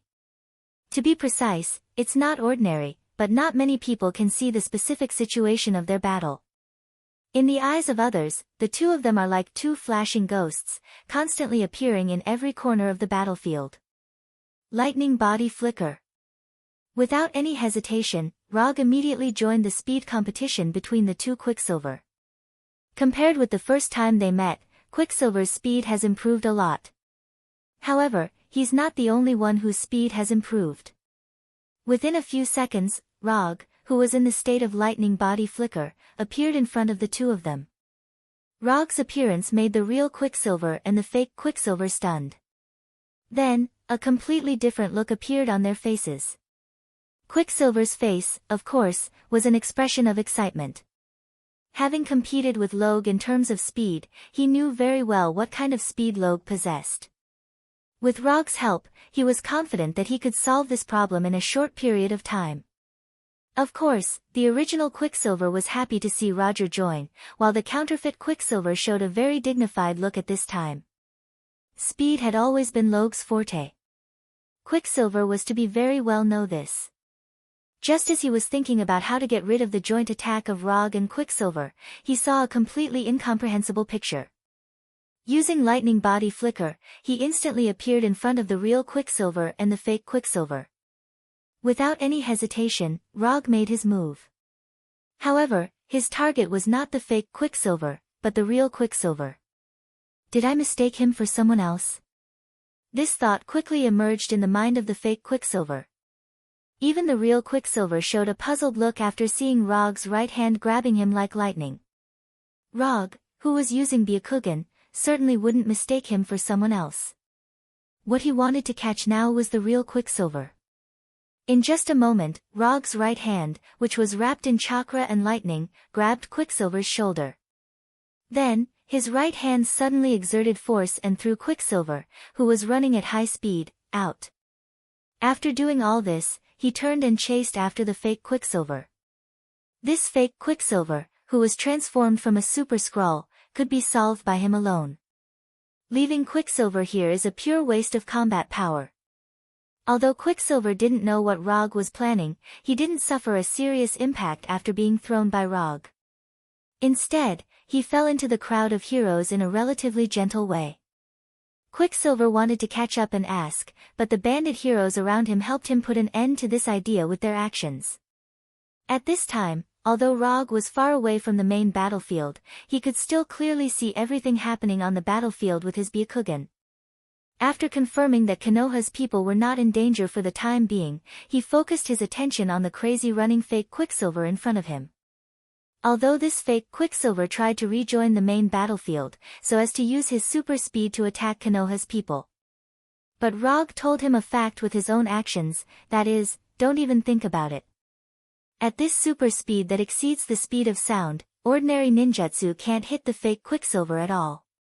After confirming that Konoha's members on the main battlefield were not in danger with his Byakugan, he closed his Byakugan. 3 Tomo Sharingan, open. First gate of Hashimen Tanku, open. After switching Byakugan to Sharingan, he opened the first gate of Hashimen Tanku at the same time. With the opening of the first gate, his already amazing speed instantly became even more terrifying. He didn't use Hashimen Tanku to directly attack the fake Quicksilver. He had a better way to deal with this fake Quicksilver. After using the Hashimen Tanku, he instantly caught up with Quicksilver in front of him as if he had turned on the nitrogen acceleration of a race car. Sharingan, Golden Bind Genjutsu. When the fake Quicksilver looked at him in shock, Rog used Sharingan Genjutsu on him. The moment he saw Rog's Sharingan, the fake Quicksilver had already realized that something was wrong. However, at this time, there was no way for him to change his fate. Under the state of extreme speed, the fake Quicksilver instantly lost control of his body, and his whole body seemed to be completely solidified. Then, his body couldn't move. Under the action of inertia, like a rolling bowling ball, he hit the outer wall of a nearby building. Boom! The uncontrollable knockoff Quicksilver crashed through the outer wall of the building, and the whole person rolled into the building in an extremely embarrassing manner. When the fake Quicksilver finally stopped rolling, Rog, who was wrapped in a light blue chakra coat, came in front of him and looked at the scar-covered fake Quicksilver. The second super scroll was in his hand. Chapter 427. This guy copied Pietro's super speed. He won't be able to move normally for half an hour. Check his injuries, don't let him die. After you're done, find a room and lock him up. After bringing back the immobile Quicksilver, Rog told Hinata. At this time, on another dissection table in the laboratory, the medical robot was helping the fake Daisy with the final treatment. She copied Daisy's superpower. Don't forget to prepare a room for her. Rog glanced at the fake Daisy on the autopsy table, who had turned back into a scroll, and continued. Yes, sir. Hinata's gentle voice sounded out of thin air in the laboratory. After instructing Hinata, Rog once again used the Flying Thor and returned to the headquarters. Both the fake Daisy and the fake Quicksilver were in his hands, only the fake Hulk was left. When he returned to the headquarters of the Avengers, the first thing he saw was his last target, the fake Hulk that was transformed from a Super Skrull. He was being beaten up by the real Hulk who had opened the 8 inner hidden gates. Although he didn't know how a Super Skrull with a body similar to an ordinary person became a huge Hulk. However, after seeing the fight between the real Hulk and the fake Hulk, he had to admit that the fake Hulk perfectly copied some of Hulk's abilities. Resistant to beatings.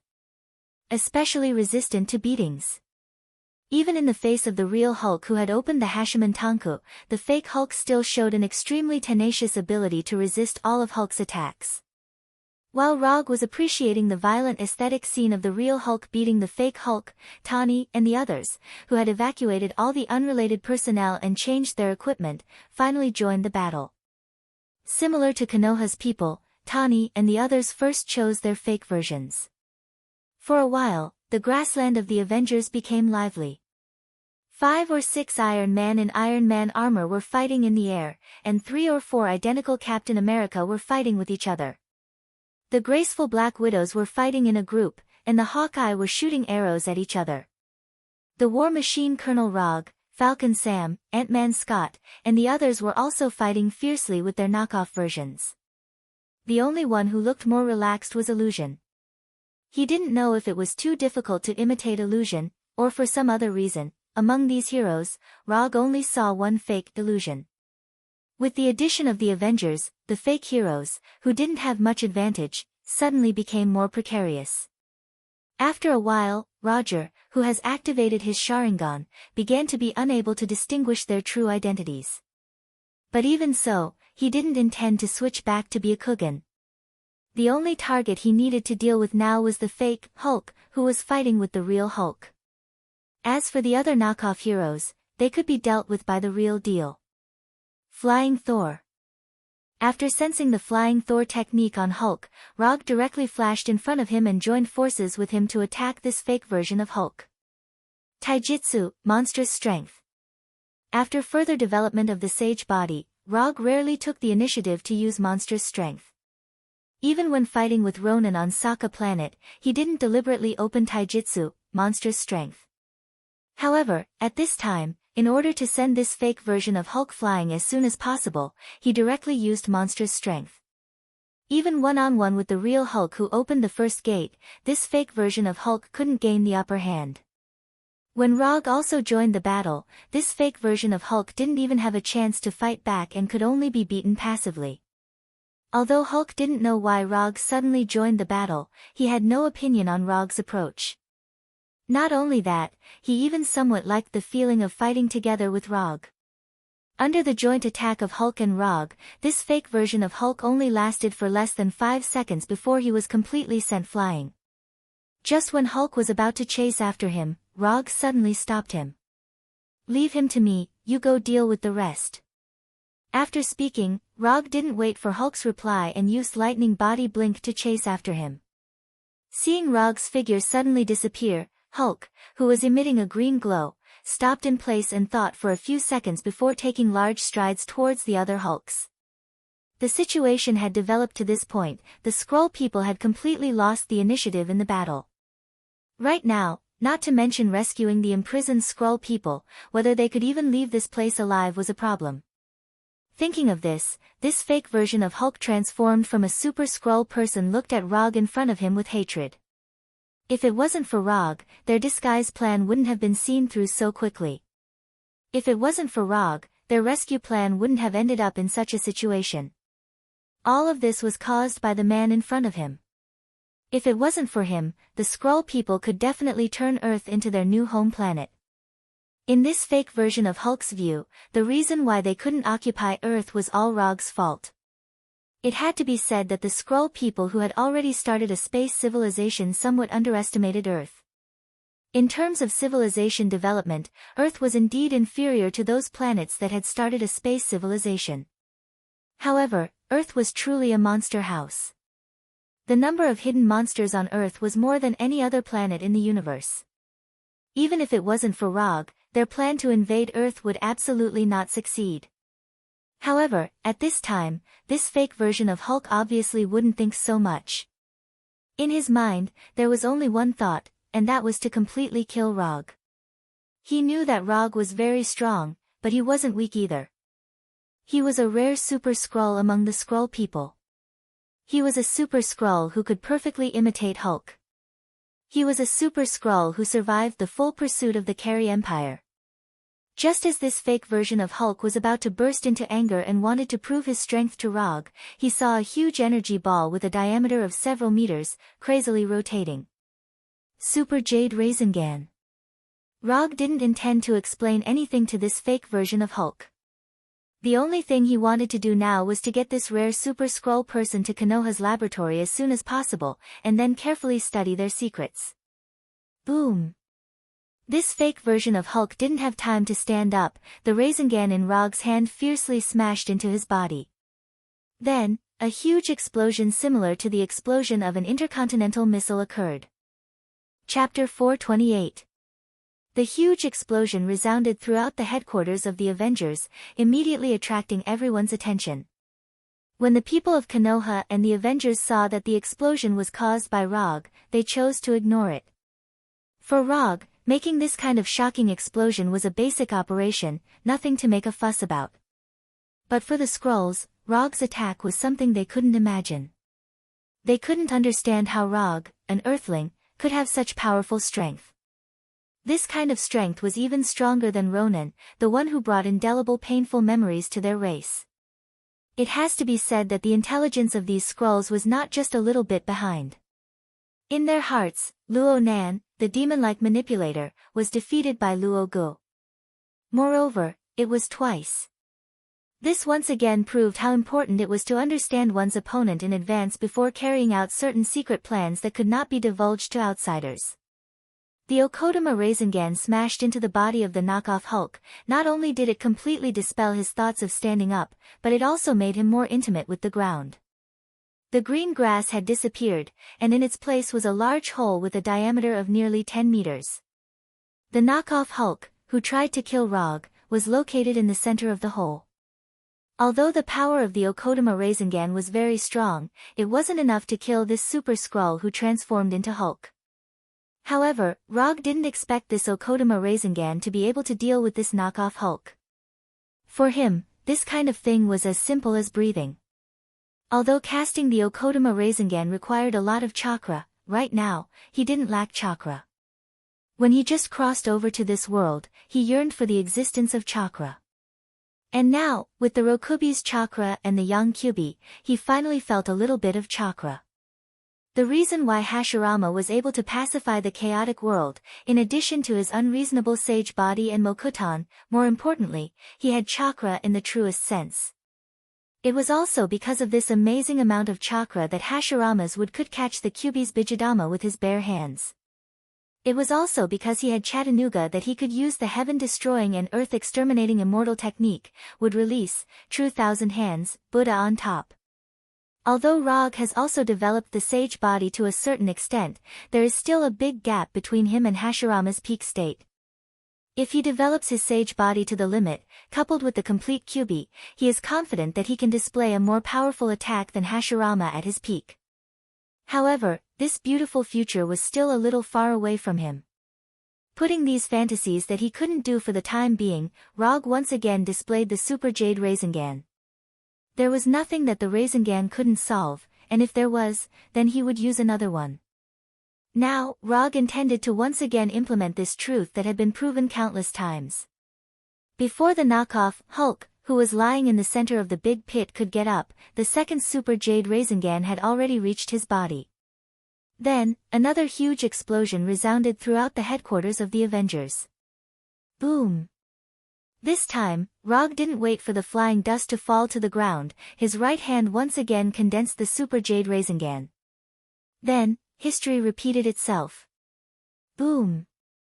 After continuously smashing 5 Super Jade Rasengan on the unlucky knockoff Hulk, Rog finally stopped the idea of making Rasengan and sensed the guy's vital signs. His vitality was not very stable, and his strength was very low. However, he was still alive. Since he didn't die, it didn't affect his next plan. Under the gaze of the Skrulls, Rog slowly walked into the big pit that had expanded to more than 20 meters in diameter. Flying Thor. Without any hesitation, Rog brought the unconscious Hulk, who had changed back to his original appearance, back to the laboratory of Konoha's headquarters. This guy replicated Hulk's ability, the others are the same as before. After instructing Hinata, Rog's figure disappeared again. Although the 3 Super Skrulls were in his hands, the battle in the headquarters wasn't over yet. Although he didn't have much of a plan to fight, as the 4th Hokage of Konoha, he couldn't abandon the members of Konoha who were fighting. This was his duty as the leader of Konoha. When Rog returned to the headquarters of the Avengers, the Skrulls who were in the midst of battle couldn't help but reveal looks of fear. The 3 strongest Super Skrulls among them had all been defeated by Log, and none of them had been able to hold on for long. From the beginning of the battle to the present, a total of 5 minutes have passed. However, in this short span of 5 minutes, they had lost their 3 most powerful combatants. This kind of thing, not to mention the Skrulls who were at a disadvantage, even if it happened to Konoha and the Avengers who had the advantage, it would still have a psychological impact on Konoha and the Avengers. The situation is over.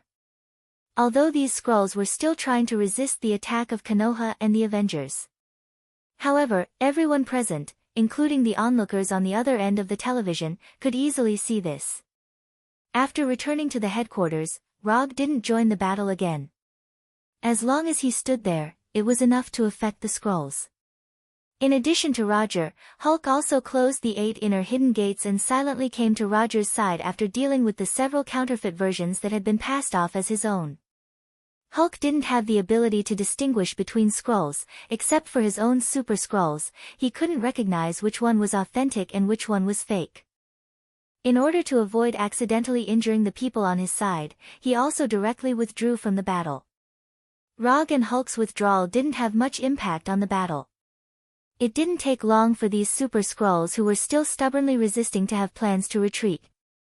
However, even if they want to leave now, it's too late. Moreover, Rog won't give them a chance to leave. Shadow Clone Jutsu. Rog summoned 4 shadow clones that looked exactly like him. Then, these 4 shadow clones rushed to the east, west, north, and south directions. For Violet Flame Formation. When these 4 shadow clones arrived at the predetermined location, they simultaneously cast the 4 Violet Flame Formation. A purple square-shaped barrier rose into the sky, covering the entire headquarters. The 4 Violet Flame Formation is one of the small results of Rog's research in the past 6 months in Konoha's hidden village. He didn't exchange the 4 Violet Flame Formation from the system, but he developed this ninjutsu on his own. Chapter 429. In the beginning, Kuroto planned to develop the 6 Red Yang Formation that was once used by the Jubi's Jinchuriki, Uchiha Obito. The 6 Red Yang Formation is more powerful and has a larger range. However, the difficulty of developing the 6 Red Yang Formation is too high to the point that he can't control it. Therefore, he could only take a step back and study the A-rank barrier ninjutsu, for Crimson Yang Formation, which required 4 Kage-level ninjas to cast. However, reality once again gave him a slap in the face. In the end, he could only start from the lowest level of the 4 Purple Flame Formation. Because this is a research activity that he uses to adjust his life during his training period, he didn't care too much about the level of the 4 Purple Flame Formation and focused on studying it. However, because the 4 Purple Flame Formation is a ninjutsu that he developed himself, the 4 Purple Flame Formation is different. Therefore, his version of the 4 Purple Flame Formation is slightly different from the one in the system. Regarding the rectangular barrier with the purple transparent flame, the version that he had researched was no different from the version that the system had provided. The only difference is that he added some of the functions of the 4 Red Yang Formation to his 4 Purple Flame Formation.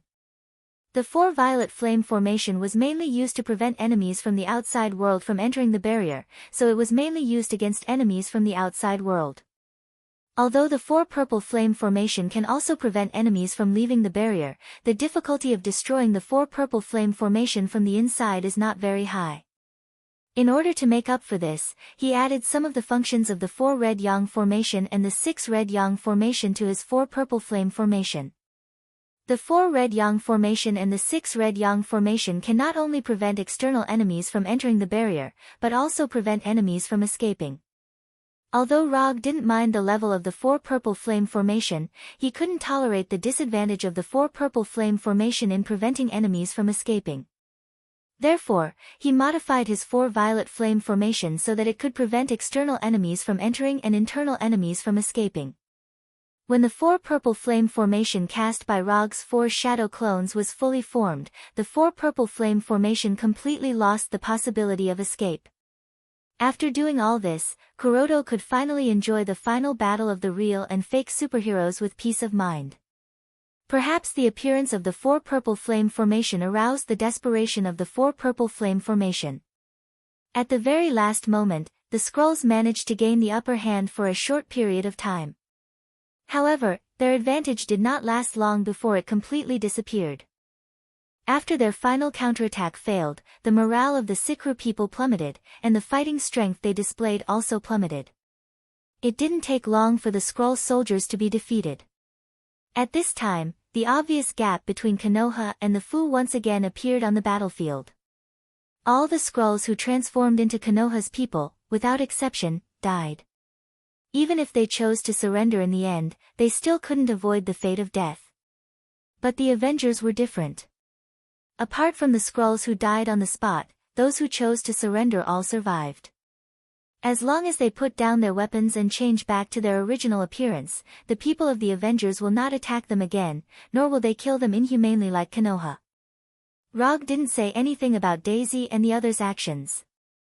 To a certain extent, he even approved of what Daisy and the others had done. To cut the weeds, one must dig up the roots. Although Rog did not openly promote this in Konoha, the people of Konoha understood the essence of it very well. After the end of the battle, he directly removed the 4 shadow clones. Without the continuous supply of chakra from the shadow clones, the 4 purple flame formation quickly dissipated in the air. Rog didn't intend to intervene in the matter of cleaning the battlefield. This is the headquarters of the Avengers, it's not his turn to deal with it. As for the Skrulls who were spared by the Avengers, he wasn't particularly worried about their fate. While the Avengers dealt with the surrendered Skrulls, he directly opened the portal back to Konoha's headquarters. When all the people of Konoha passed through the portal, Rog, who was walking at the back, turned to Tani and said, "See you in 3 days." After that, he directly passed through the portal and closed it. Hearing Rog's last words, Tani's face showed a wry smile. 3 days later, the voting will be closed. With Tani's understanding of Rog, if he said this sentence, it means that he knows what the voting results will be in 3 days. You should all take a break for a few days, there shouldn't be anything special to deal with, enjoy your vacation. After saying that, Rog returned to his office with the Flying Thunder God and asked Hinata to inform Dr. Connors to come to his office.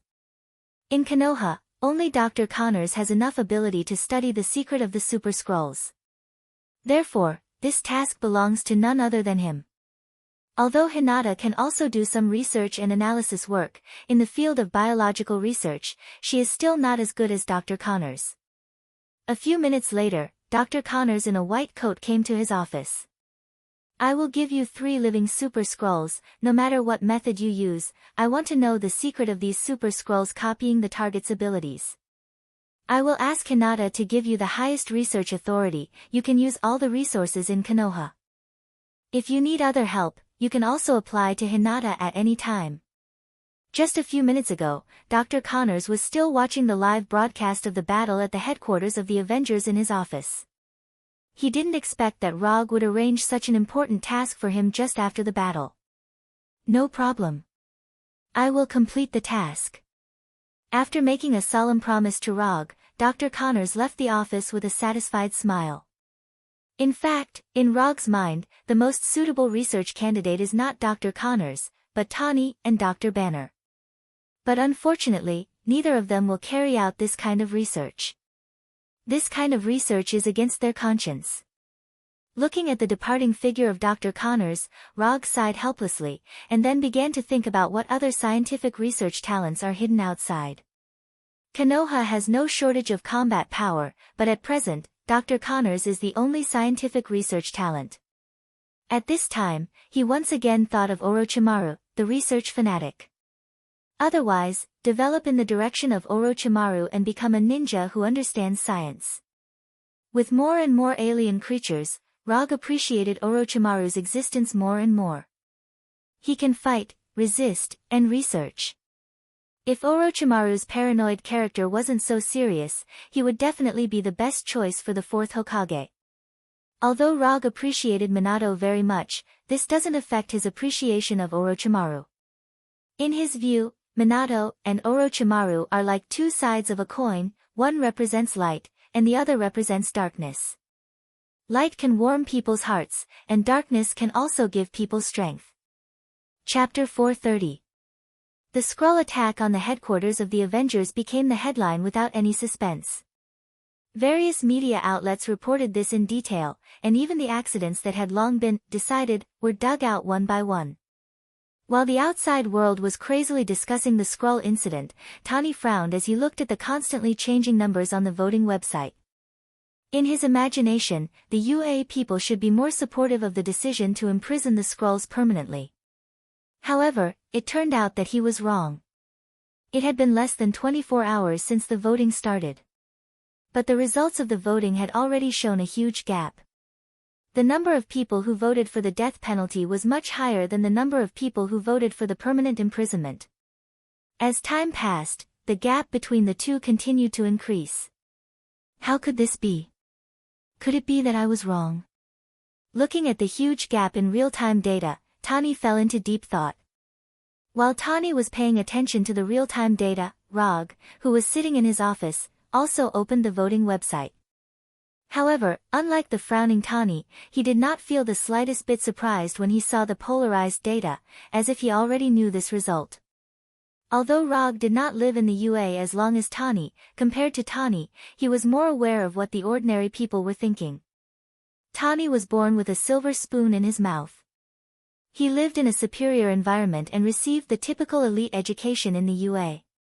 Growing up in this environment, even if he had the idea of protecting the people and upholding justice, there was a huge gap between him and the ordinary people. The justice he understood was not necessarily the justice that the ordinary people, who had an absolute advantage in numbers, wanted. Moreover, he neglected a very important point. That was, ordinary people were particularly susceptible to the public's emotions. Simply put, it was easy to follow the crowd and lose the ability to think independently and objectively. For example, as long as a victim of the Skrull incident appeared on the internet, this victim could trigger thousands of ordinary people to vote for the death penalty. Compared to the Skrulls who came from other planets, these ordinary people were more willing to show their kindness to their compatriots who had the same appearance. Therefore, the moment Tani agreed to the voting, Rog knew that the Skrulls were doomed. It turned out that his guess was correct. After a simple look at the voting data, Rog closed the website and put on the Kree Empire game helmet. He recently found a game called Chrysaber 7702 in the Kree Empire's console game library. It was a game with a high score of 9 stars on the Kree Empire's game rating website. Compared to the Skrull's ultimate fate, he was more willing to spend his time pleasing himself. 3 days passed in the blink of an eye. Just as Roger was engrossed in clearing Chrysaber 7702, he received a call from Tony. "Bring your Special Forces team." Tony's tone was somewhat gloomy. He didn't wait for Rog's reply and directly hung up the phone. The voting for the Skrulls ended yesterday. Although Tony and the Avengers didn't approve of the final result, they could only choose to accept it. 10 minutes later, Rog brought a 6-man Special Forces team to the Avengers headquarters. The Avengers didn't want to personally end the lives of the Skrulls, so this dirty work naturally fell to Konoha. Rog didn't object to this. The Avengers didn't want to be cruel executioners, but Konoha didn't have such concerns. Even if the Avengers didn't say anything, Rog would have taken the initiative to let Konoha execute the Skrulls. Konoha was different from the Avengers. Konoha didn't need any positive reviews. To some extent, Konoha even took the initiative to develop in the direction that people feared. Reputation and positive reviews were just icing on the cake. Only strength was Konoha's true pursuit. Unlike the previous press conference, the execution process of the Skrulls wasn't broadcasted live. However, at the scene of the execution, there were reporters from various media, as well as some witnesses from the government and the people. The scene of the execution was arranged in a prison in New York.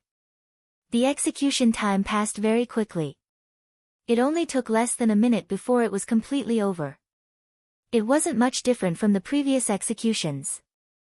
The only difference was that this time, Konoha's special forces used the blasters that Rog bought from Xander.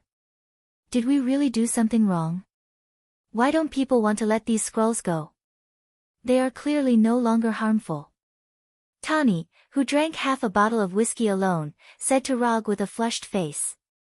After the execution, Tani didn't return to the Avengers headquarters. Instead, he took Rog to a bar. Moreover, it was a bar under Rog's name. Although Rog didn't live in New York, he still had a lot of businesses in New York. This bar was one of them. Because he didn't care about making money, after arriving at the bar, Rog directly gave the staff a day off and completely cleared the bar, including the staff. Strictly speaking, you didn't do anything wrong. You're just too idealistic. Unlike Tani, who drank glass after glass of whiskey, Rog just tasted it at a normal speed. Idealistic? Ha, do you think the world really needs us now? Tani continued to ask drunkenly. Whether it needs us or not depends on what you think. At least in my opinion, the world still needs us. Rog wasn't as sentimental as Tani. For him, instead of thinking about these problems, it was better to study how to improve his strength. If you feel lost, I suggest you talk to Dr. Banner. He's a good listener. He may be able to give you some good advice. If you ask me, my suggestion is that you can cultivate some hobbies for yourself to adjust your life. For example, I like to play console games. If you want, I can give you the latest console model of the Carry Empire. Rog gave his own suggestion. Carry Empire? There's such a country on Earth? No, it's an alien country, one of the 3 empires in the universe. When Tani heard the word universe, his eyes suddenly lit up. He then pressed on Rog's shoulder and said very seriously, I want to go to the Carry Empire. Chapter 431. No. Rog refused Tani's proposal without even thinking about it. Although the current timeline has become more and more different from what he remembers, he will never agree to Tani's dangerous request, absolutely not. It is not difficult to send Tani to the Carry Empire. However, it is Tani who is sent out, and it may be Tani Dead Tucker who comes back. Although Tani's Mark Series Iron Man armor is very good, it is also from the point of view of Earth technology. If it is really made, there are many civilizations in the universe that can make similar or even stronger armor. To put it simply, Rog doesn't think that Tani has the strength to travel in the universe. Are you rejecting me? For some reason, at this time, the half-drunk Tani suddenly showed the legendary aura of a domineering president and said to Rog in a serious tone. You drank too much, I'll let illusion take you back, and you won't have these thoughts when you wake up. After that, Rog took out the phone and planned to contact Illusion at the Avengers headquarters. However, just as he took out his phone, Tani pressed the button on the watch on his right hand, turning the watch into a mechanical glove. Tani's entire movement is extremely fast, which is completely inconsistent with his current drunken state. When the mechanical glove appeared, Tani decisively grabbed the phone held by Rog. You want to play fighting in front of me? Rog was a little stunned. Just when Tani's right hand with the mechanical glove was about to touch his phone, his wrist suddenly turned, and the phone disappeared like magic. Since you're in such a good mood, I'll play with you. As soon as his voice fell, Rog's right hand grabbed Tani, and he had a close fight with Tani while sitting in a chair. Although his fighting skills were not as good as Rog's, it could be seen that Tani had also put in a lot of effort into fighting. Under Rog's intentional control, Tani, who was wearing the mechanical gloves, managed to withstand dozens of attacks. Then, Rog removed the mechanical glove on his right hand. When the mechanical glove was completely removed, Tani finally stopped. Don't be too proud. Let me tell you, I'm currently researching the anti-Rog armor. When the time comes, I'll definitely be able to defeat you. Tani said, unwilling to admit defeat. Anti-Rog armor. After hearing Tani's self-destruction speech, Rog smiled. He didn't doubt Tani's level of invention at all. However, Tani's anti-series armor had always had a tradition of being dismantled. Then we'll talk about it after you finish your research. You're really going back. Glancing at the completely empty bottle in front of Tani, Rog decided to send him directly back to the headquarters.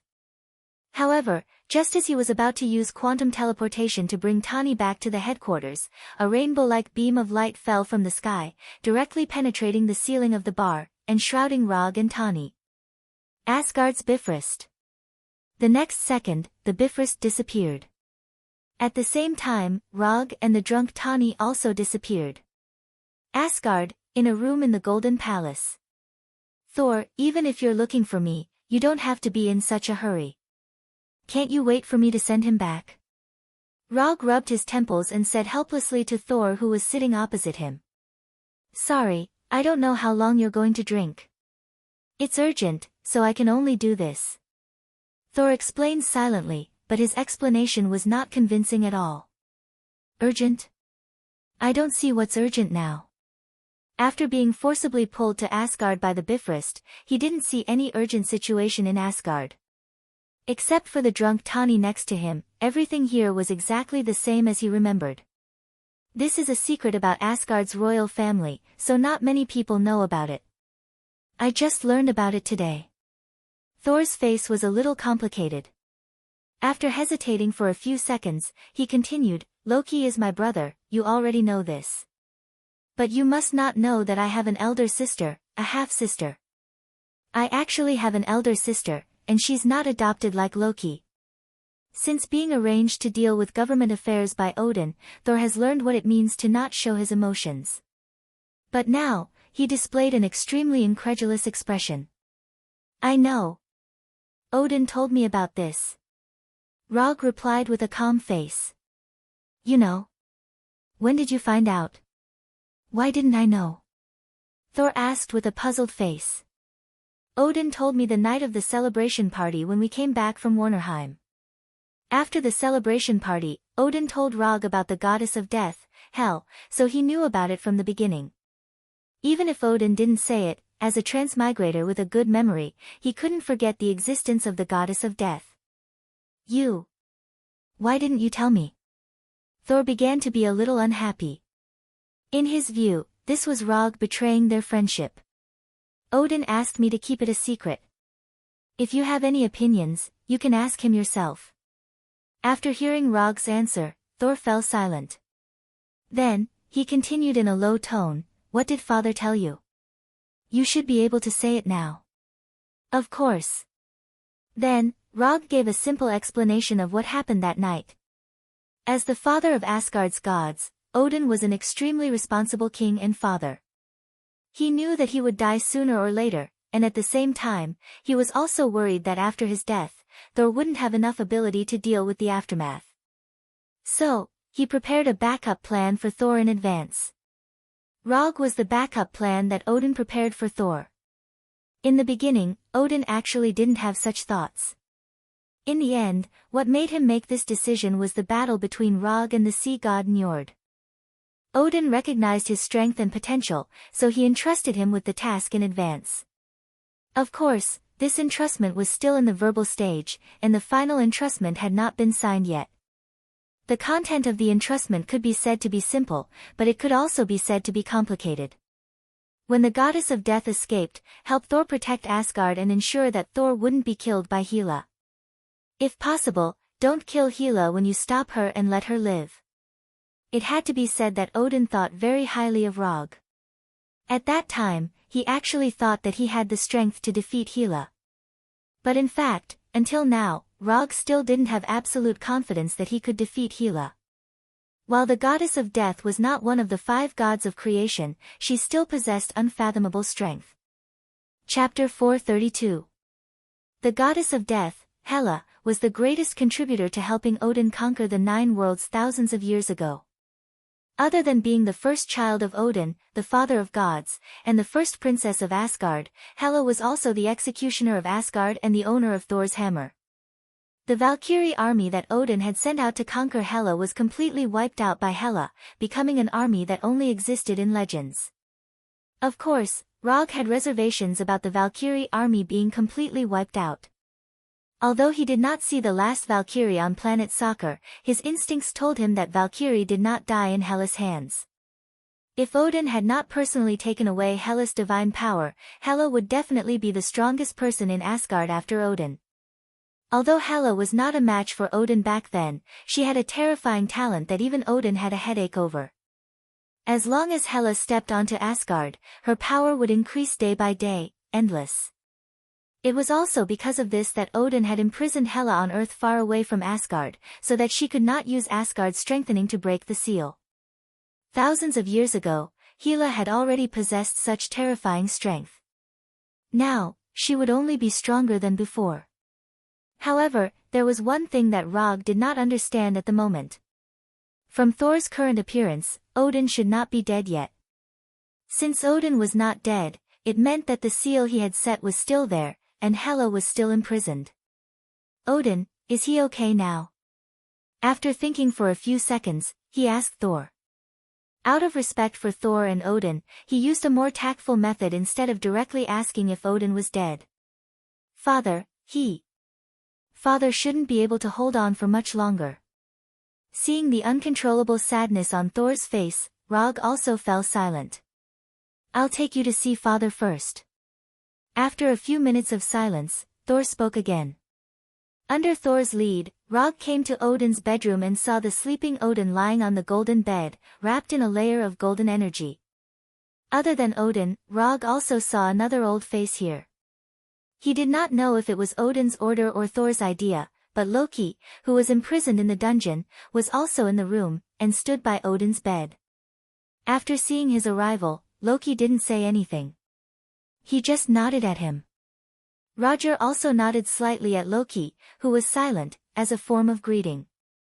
Then, he seriously sized up Odin. From the outside, the current Odin was just sleeping, and there was nothing strange. But as long as he was slightly closer to Odin, he could clearly feel the divine power that was constantly emitting from Odin's body.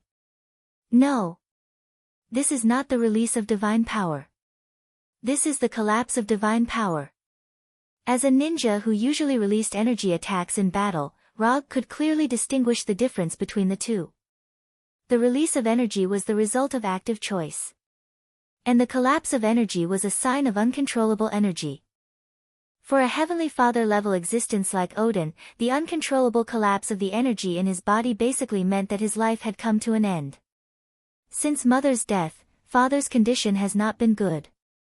A few hours ago, Father's divine power suddenly began to collapse and he fainted.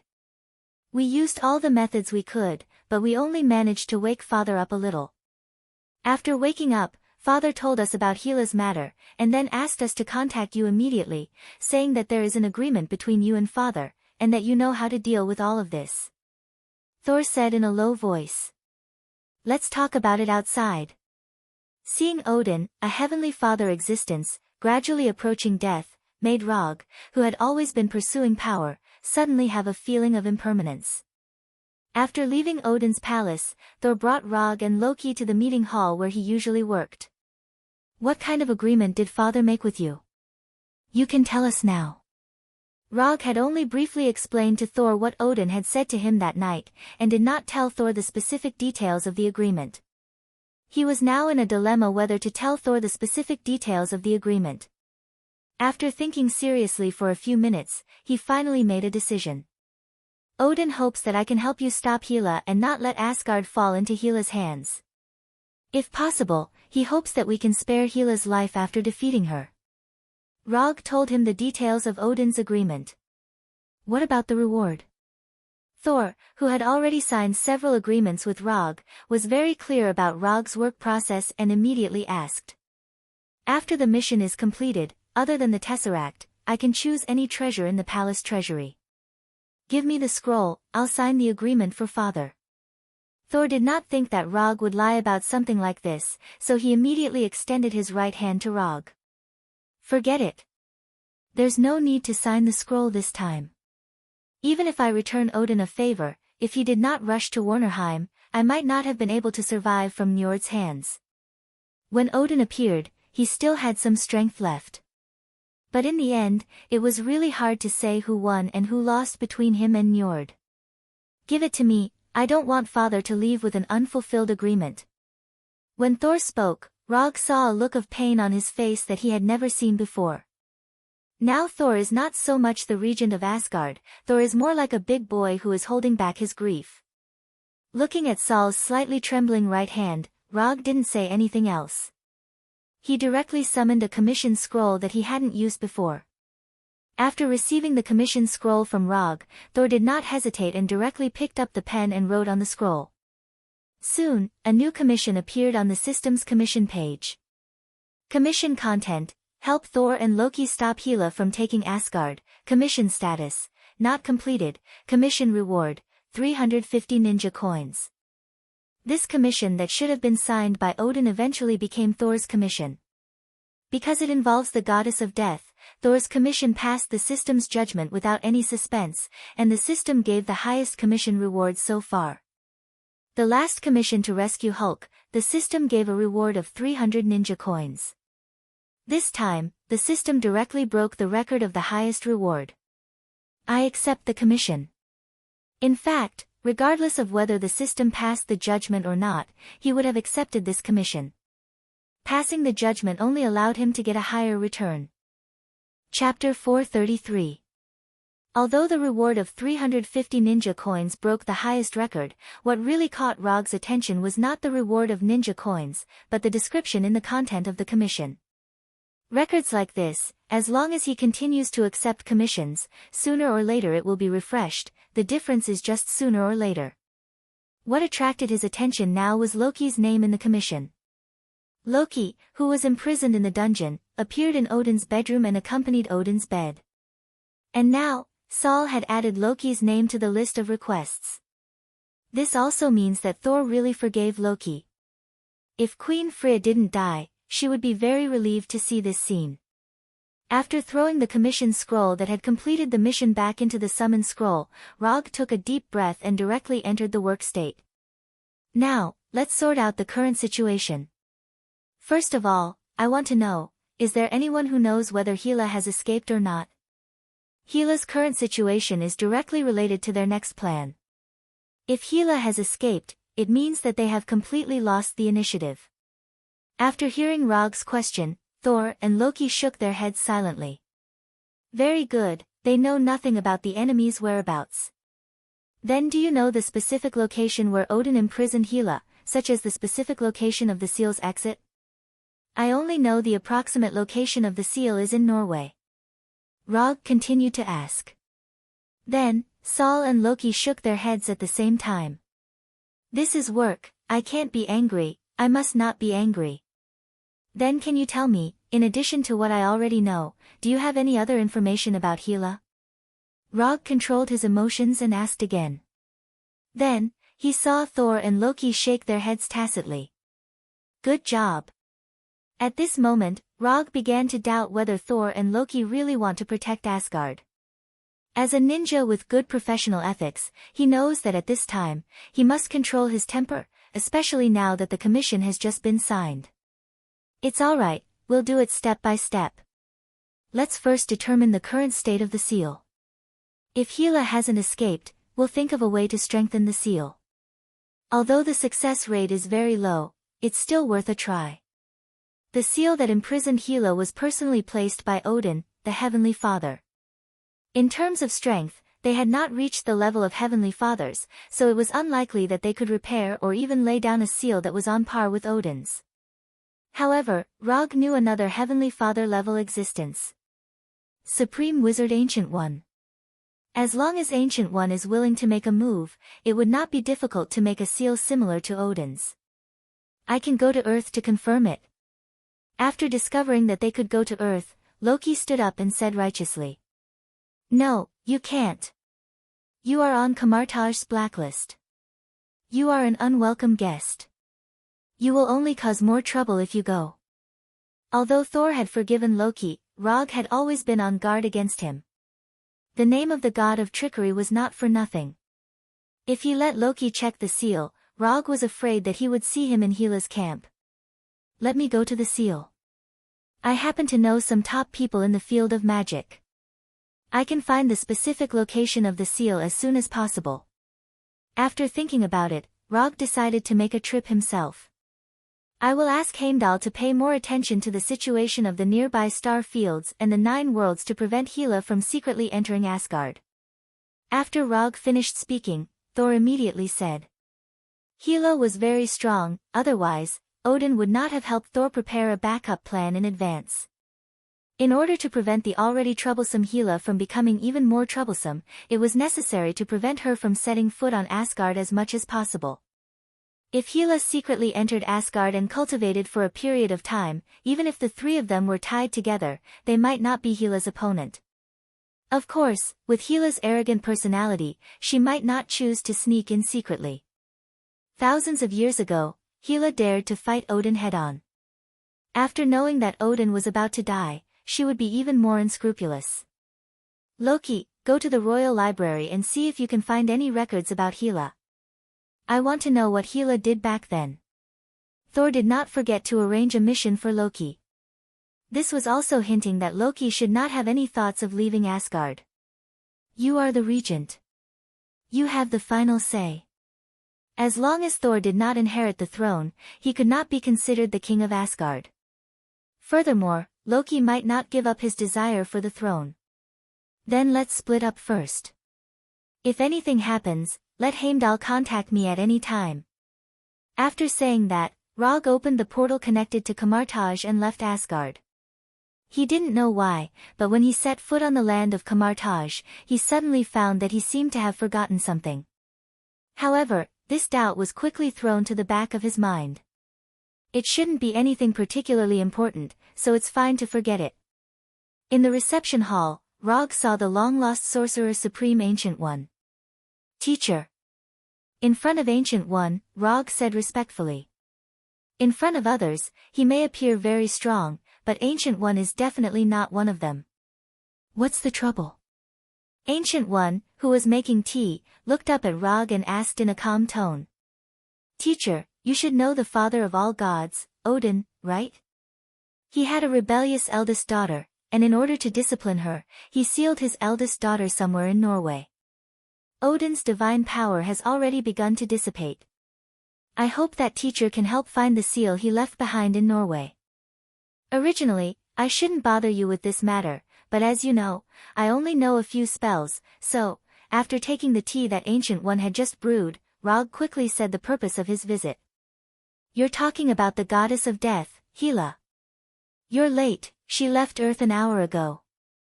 After hearing Ancient One's words, Rog almost spat out the tea in his mouth. How can it be so coincidental? No, how can Ancient One let Hela go so easily? Even Loki can be on Kamartaj's blacklist. Now that the goddess of death is free, how can Kamartaj still be so calm? This is not Kamartaj. Teacher, do you know where she went? Rog asked unwillingly. Kamartaj won't intervene in things outside Earth, you should know that. Ancient One took a sip of the freshly brewed tea and said calmly. Well, this is really Kamartaj's style. As long as Hela doesn't make waves on Earth, Ancient One won't do anything to her. Chapter 434. Jotunheim, the Kingdom of the Frost Giants. On the deathly silent ice field, a figure was slowly moving forward in the freezing cold wind. This person in black and green tight clothes was none other than the goddess of death, Hel, who had just gotten rid of Odin's seal. After getting rid of the seal, Hel did not return directly to Asgard, but through a secret space channel hidden on Earth, she came to Jotunheim, the hometown of the Frost Giants. Although Hel got rid of Odin's seal and regained her freedom. But the seal imposed by the Heavenly Father-level existence was not so easy to break. In order to leave the cage that had imprisoned her for thousands of years, she almost consumed all the death power in her body. She knew that Odin was not really dead yet, and she also knew that her current state was not suitable for returning to Asgard. So, she came to Jotunheim, planning to restore some strength here, and then return to Asgard that she had been dreaming of for thousands of years. In the beginning, going to Jotunheim was not in her plan. However, the moment she successfully broke through the seal, she saw a bald woman in an orange-yellow mage robe. Sorcerer Supreme Ancient One. As soon as Hel, the goddess of death, escaped, she met Ancient One, who was at the Heavenly Father level like Odin. Under the friendly advice of Ancient One, Hel decisively gave up the idea of restoring her strength on Earth and left Earth for the first time. The ubiquitous cold wind continued to blow towards Hel, who was slowly moving forward, blowing her slightly messy long black hair. Because of excessive consumption of divine power, the clothes on her body, which were like tight clothes, were torn everywhere, revealing the white skin under the clothes.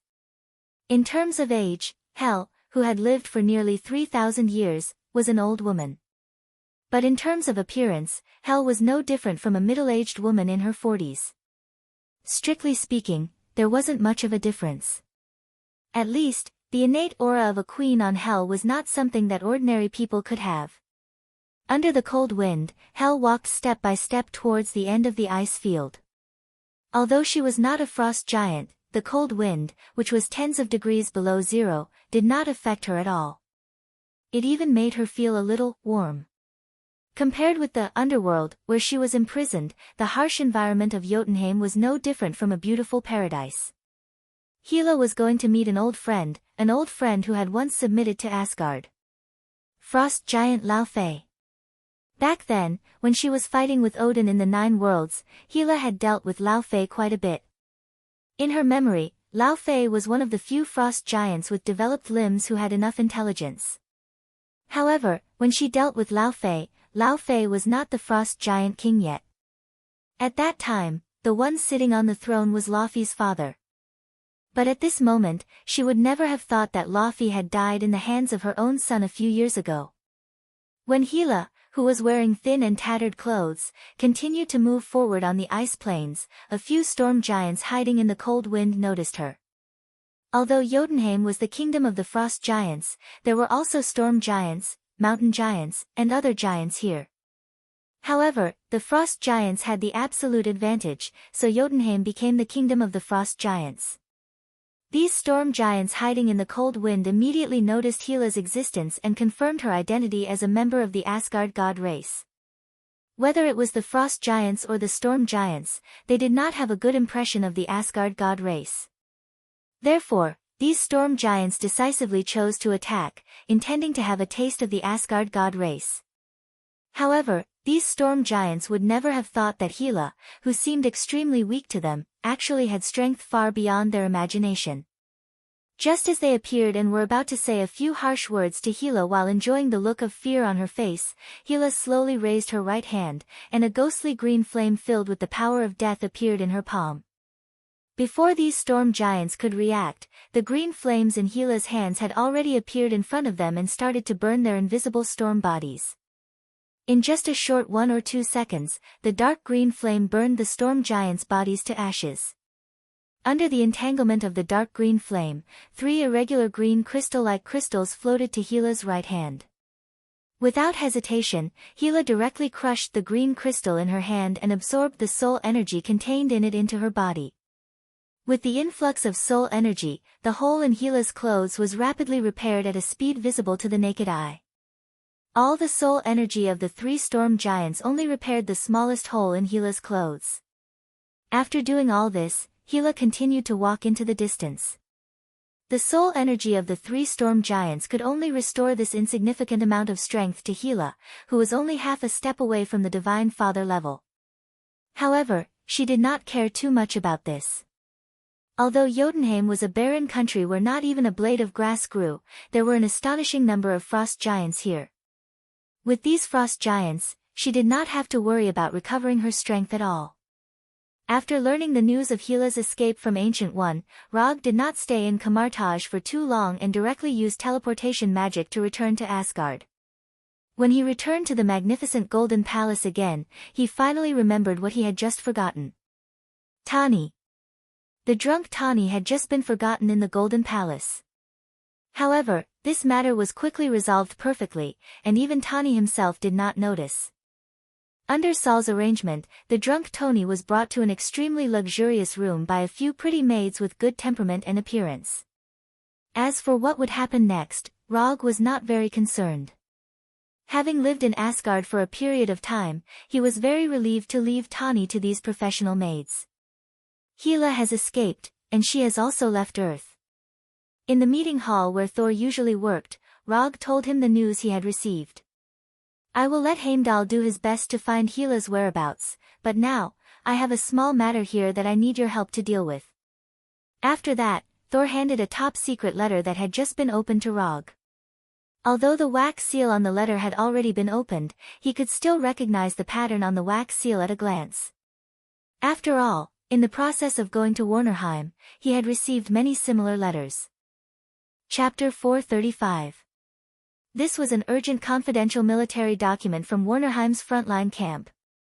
The content was very simple, there was only one sentence. Half an hour ago, Warner Protoss attacked 3 frontline camps at the same time. After reading the contents of the document, Rog frowned slightly. This wasn't right, it was very wrong. It had only been a few years since the last war. If Warner Protoss didn't know something, they definitely wouldn't start another war at this time. And the timing couldn't be so coincidental. It seems that Asgard's confidentiality needs to be strengthened. After handing the letter back to Thor, Rog said quietly. I've already blocked the news as soon as possible, but it's impossible to completely hide the fact that Father's divine power has dissipated. As long as you have enough strength and are familiar with Father's divine power, you can detect this. As Asgard's archenemy, Warner Protoss didn't lack such people. Ocean god Njord and Gulwig both had this ability. From the looks of it, you want me to go to Vanaheim. If it wasn't for him going, Thor wouldn't have shown him the document. At this time, I can't leave Asgard. It's not a problem to let Loki be the commander in the rear, but he's not strong enough. He can't compete with the strong Warner Protoss. You've fought with Warner Protoss before, and the soldiers in the camp also recognize you. Even if Ocean God Njord personally makes a move, you're strong enough to compete with him. Thor quickly explained. Although Asgard was a martial artist, there were very few people who could cultivate to Rog's level. Besides himself, Thor couldn't think of anyone more suitable than Rog. It's not a problem to let me go to Warnerheim, but I want to know, what's your psychological bottom line this time? When he only had the second last chakra, he dared to fight Ocean God Njord one-on-one. Now that he had the six-tailed chakra and Yang nine-tailed, he was even less afraid of Njord. There's no bottom line. Thor's answer was simple, but Rog could hear the uncontrollable killing intent in his answer. Odin's divine power had just begun to dissipate, and Warner Protoss couldn't help but start a war again. This was a naked provocation. In this situation, if Thor still tried to solve the problem with mercy, then he wouldn't be worthy of inheriting Asgard's throne. A qualified monarch must have a benevolent heart. But that also depended on the time. Blindly paying attention to benevolence was not the ruler of a country, but a brainless saint. All right. I'll help you with this. If Thor asked him to spare the lives of Warner Protoss soldiers as much as possible like last time, then he definitely wouldn't accept Thor's request this time. The mission he accepted was only to stop Hela from seizing Asgard, not to help Asgard maintain his rule. More importantly, he didn't want to be friends with a coward who couldn't see the situation clearly. If you need any help, you can tell Sif. I'll let her go with you. Thor continued. No need, I'll go alone.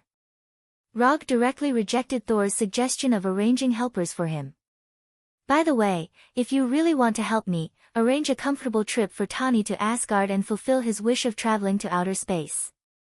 After saying that, he left the meeting hall without looking back and used quantum teleportation to arrive at the Bifrost Hall. I'm going to Warnerheim's camp, the one with the most intense battle right now. According to the secret report, Warner Protoss had only started attacking the camp half an hour ago. As long as the Asgard garrison in the camp wasn't too trashy, the camp shouldn't have been completely overrun yet. Okay. Heimdall didn't hesitate and directly inserted the Guardian sword in his hand into the console in the middle of the hall. Then, the entrance of the Bifrost Bridge shone with a gorgeous rainbow light. The next second, Rog, who was standing at the entrance of the Bifrost Bridge, disappeared and followed the teleportation beam to Warnerheim. The teleportation process didn't take too long. In less than a minute, Rog and the Bifrost Bridge arrived at Warnerheim. When the brilliant light disappeared, he saw a bustling campsite. Looking at the camp full of corpses, arrows, and energy beams flying everywhere, Rog remembered the scene when he first came to Warnerheim. At that time, a similar scene appeared in front of him. But that time, he didn't come through the Bifrost Bridge, and he didn't come alone. At that time, he had Thor, the three warriors of Sengoku, and an entire Asgard army by his side. But now, he was alone. When the Bifrost Bridge arrived at the camp, whether it was the soldiers of Asgard or the soldiers of Warner Protoss, they couldn't help but look in the direction of the Bifrost Bridge. Then, they saw Rog alone. Only one person. After seeing this scene, the soldiers of Asgard and the soldiers of Warner Protoss had the same question in their minds. Then, they saw an even more incomprehensible scene. They saw Rog psychically summon the Yondaime Hokage's Haori and the Thor Kunai, and then he put them on as if he didn't see the fierce battle around him. The last time he came, he wore Madara's armor and imitated Madara's battle. This time, he planned to imitate the Yondaime Hokage Minato.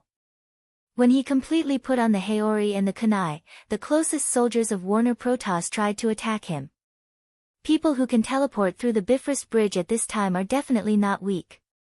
Asgard and the soldiers of Warner Protoss were very clear about this. Just when the Warner Protoss soldier took the first step, Rog suddenly disappeared in front of their eyes. Body flicker technique. In just a moment, Rog came in front of the soldiers of Warner Protoss, holding the Thor Kunai in his right hand, like the scythe of the Grim Reaper, cutting their throats. Chi! Without any suspense, the Thor Kunai pierced their throats like piercing a piece of white paper. The soldiers of Warner Protoss didn't realize what happened at all, the only thing they felt was the severe pain from their throats.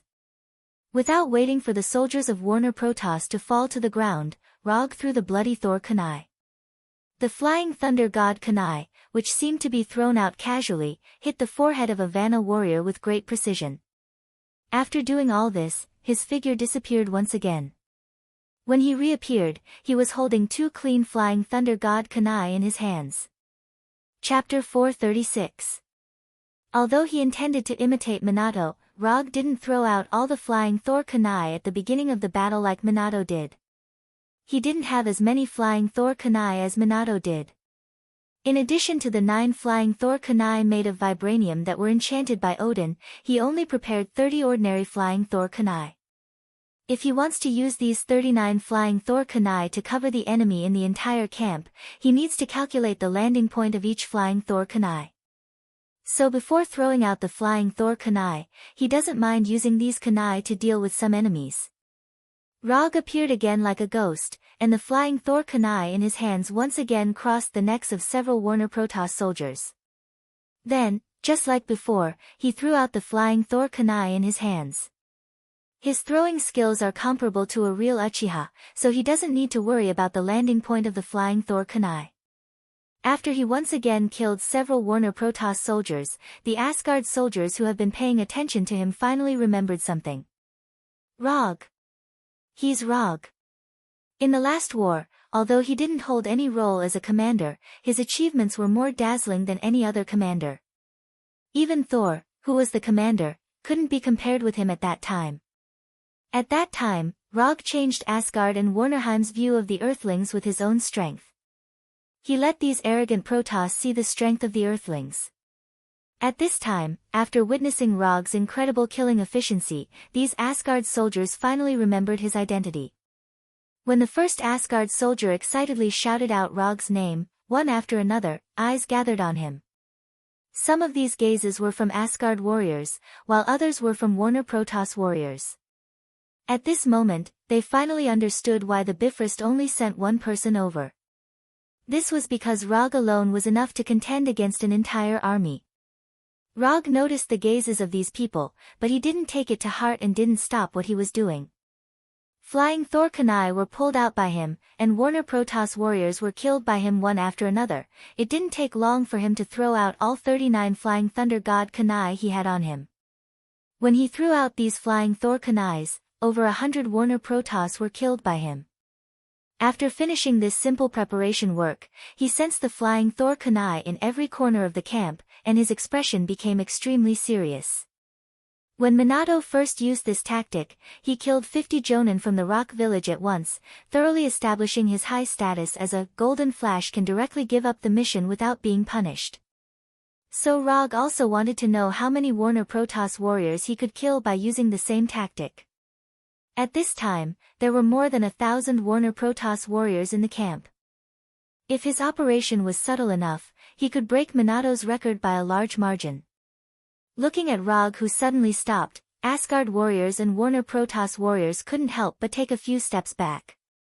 Although they didn't know why Rog stopped, their intuition told them that Rog was preparing to use a powerful killing move. If not necessary, try to stay away from the area where the high-level combatants are. This was the knowledge they learned in the first class of combat training, and it was also the lesson they learned with blood and tears on the battlefield. Just when they were thinking about what kind of killing move Rog was going to use, Rog's figure disappeared from their eyes again. Wasn't it a powerful killing move? Just as these Asgardian warriors showed a trace of disappointment, they suddenly found that the warriors of the Vannas, who had been attacking them frantically, fell to the ground one by one, as if they had been hit by a fatal curse at the same time, and lost their lives one after another. What's going on? Before these Asgard warriors could react, the Warner Protoss warriors near them became motionless corpses. In addition to those Warner Protoss warriors who temporarily withdrew from the camp because of injuries, all the Warner Protoss warriors in the camp lined up to report to the Grim Reaper in less than a minute. The clamorous battle cries suddenly stopped, and the entire campsite suddenly became incomparably quiet. It was so quiet that it was like a ghost town without any life. Until now, these Asgard warriors still didn't know what was going on. The only scene they saw was these Warner Protoss warriors falling down one by one. Finally, these Asgard warriors saw Rog's figure in the area with the most corpses. Rog, wearing the fourth Hokage Haori, stood motionless in the middle of the corpses, his right hand holding a flying Thor kunai that was still dripping blood. Around him, there were Warner Protoss warriors who were still alive and kicking a few seconds ago. A breeze gently blew through the camp, slightly blowing away the bloody smell that filled the whole camp, and blew up Rog's Haori. 45 seconds. 1,106 people. This was the final result Rog achieved by imitating Minato. In order to achieve this result, he performed more than 800 flying Thor moves, consuming more than half of his chakra. This was the craziest use of the flying Thor since he mastered it. Although he had previously killed 400 people in 10 seconds, he still had the record of killing 400 people. But at that time, he and his 32 doppelgangers had worked together to accomplish the feat, but this time, he was alone. After this crazy killing, he finally understood why Minato only used this tactic once in his life. In addition to the environmental reasons, more importantly, although this tactic looks extremely overbearing, it's not cost-effective. Yes, it's not cost-effective.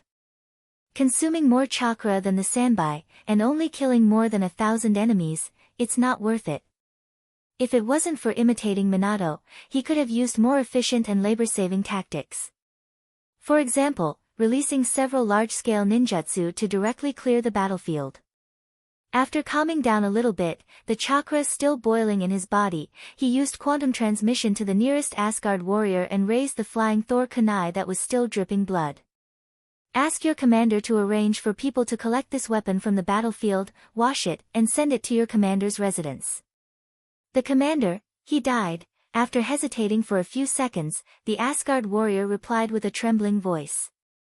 Then from now on, you are the commander of this camp. After saying that, Rog left without looking back and walked toward the largest barracks in the camp. The largest barracks in the camp is the commander's residence. This is a general rule in the Asgard army. Chapter 437. Asgard has a total of 23 camps in Warnerheim. Camps are divided into 3 levels according to the number of troops stationed and the area under their jurisdiction. The campsite that Log was in right now was one of the lowest leveled campsites. Among the 23 camps, half of them are level 1 camps with about 1,000 troops stationed there. Level 2 camps have about 2,000 to 3,000 troops stationed there. And the highest level 3 camp is in Warnerheim. There are a total of 3 camps, each of which has more than 5,000 Asgard soldiers. The 3 camps that were attacked this time are 3 level 1 camps, 12 level 1 camps, 8 level 2 camps, and 3 level 3 camps, a total of more than 40,000 soldiers. After the last war, Asgard didn't increase the number of camps in Warnerheim. They just made up the number of soldiers in the camps, which is considered to be giving face to Warner Protoss. Of course, Asgard didn't forget about the war reparations and the loss of personnel.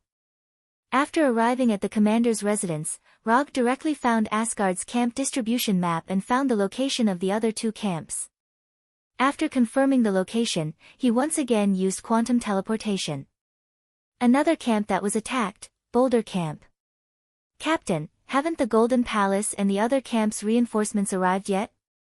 A young Asgard soldier who looked like he just reached adulthood asked the captain next to him. They will come, the reinforcements will definitely come. While answering, the brawny man with a huge scar on his face used the giant axe in his hand to cut down a Warner Protoss soldier who tried to step forward. Bring it on, you Vanir bastards. My axe is thirsting for blood. After cutting down a Warner Protoss soldier, the brawny captain shouted at the Warner Protoss soldiers in the distance. Captain, you should stop shouting. If you shout a few more times, our defense line won't be able to hold on. Bell, how many times have I told you? You have to show the dominance of the Asgard when facing these Vanir bastards. As soon as he finished speaking, the brawny man with the giant axe took the initiative to rush out. Like a crazy brown bear, he wantonly attacked the surrounding Warner Protoss warriors. Just as the young warrior named Bell was about to rush out with the captain, a brilliant aurora-like light appeared in front of him, stopping him from trying to rush out of the defensive line. When the brilliant light dissipated, Bale saw a person he had only seen in videos and posters. Rog. He was Rog. Unlike the Asgard warriors from the previous camp, Bale recognized Rog at a glance. His face was filled with excitement as if he had met his idol. In a sense, Rog was Bale's idol. In the last war, Bale wasn't part of the Warnerheim garrison, nor was he a member of the Asgard reinforcements. However, after he learned that there was an earthling named Rog who shone in the battlefield of Warnerheim, he began to pay attention to Rog. At first, he was like the other Asgard people, not believing the battle reports from the front line. But as Rog's battle records increased, he began to collect information about Rog. Through some channels, he bought magic stones with recordings of Rog's battles. Even now, he could still remember clearly how excited he was when he saw Rog fighting the three Storm brothers alone and successfully killing them. At that moment, it was as if he saw a living heroic spirit walking out of the Hall of Valhalla, a glorious warrior forever remembered in the glorious history of Asgard. From that day onwards, he became a fanatical fan of Rog. He collected all the magic stones with recordings of Rog's battles that he could find. He even hung a huge poster that was more than 2 meters long in his room. In order to get closer to his idol, he even took the initiative to apply for a transfer from the city defense to the Warnerheim garrison. Although he knew that Rog might never appear on the battlefield of Warnerheim again, this didn't affect his determination to follow in Rog's footsteps. Since he came to Warnerheim, he would go to the places where Rog fought whenever he had a holiday to see the traces left behind by Rog's battles with his own eyes. And now, he finally saw his idol. After teleporting to Camp Boulder, Rog wanted to directly join the battle and quickly finish off the Warner Protoss soldiers attacking the camp. But when he felt Bell's strange gaze on him, he turned around with a puzzled expression. At first, he thought it was someone he had dealt with before looking at him. Then, he saw the unfamiliar young face of Bale, and the eyes that were not unfamiliar to him. This guy, is he my fan? He had seen Bale's eyes on a lot of young fangirls. Those fanatical fans showed the same look when they saw their idols. He just glanced at Bale, then withdrew his gaze and observed the situation on the battlefield. Compared to the previous camp, Camp Boulder's situation was obviously much better. Not only did Camp Boulder's defense not break, but they were also evenly matched with the Warner Protoss army, which had twice as many soldiers. In terms of individual combat power, Asgard's soldiers were stronger than Warner Protoss's soldiers. This was one of the main reasons why Asgard didn't increase the number of troops stationed in Warnerheim. However, this wasn't the only reason why Camp Boulder's defense hadn't been broken. The reason why Camp Boulder's results were so different was because of the command of the camp's commander. They were both level 1 camps, and Camp Boulder faced more enemies, but the combat power they displayed was completely different. After a few seconds of observation, Rog had a plan. He didn't need to kill these Warner Protoss soldiers alone, he just needed to give Camp Boulder's garrison a chance to counterattack, and Camp Boulder would be able to defeat the enemy. After discovering this, he didn't hesitate and cast a high-level ninjutsu that could change the terrain. Would release, Tree World Descent. He clasped his hands together, and chakra in his body quickly operated, and huge trees that needed several people to wrap their arms around came out of the ground. After a few seconds, a lush forest several times bigger than Camp Boulder was born, shrouding the entire battlefield. Asgard's soldiers and Warner Protoss's soldiers didn't know the name of this ninjutsu, but they weren't unfamiliar with this ninjutsu. Back when he was fighting the god of the ocean, Niold, Rog had used Tree Realm Descent in his Sage mode. But at that time, he used Sage mode, would release, Tree World Descent.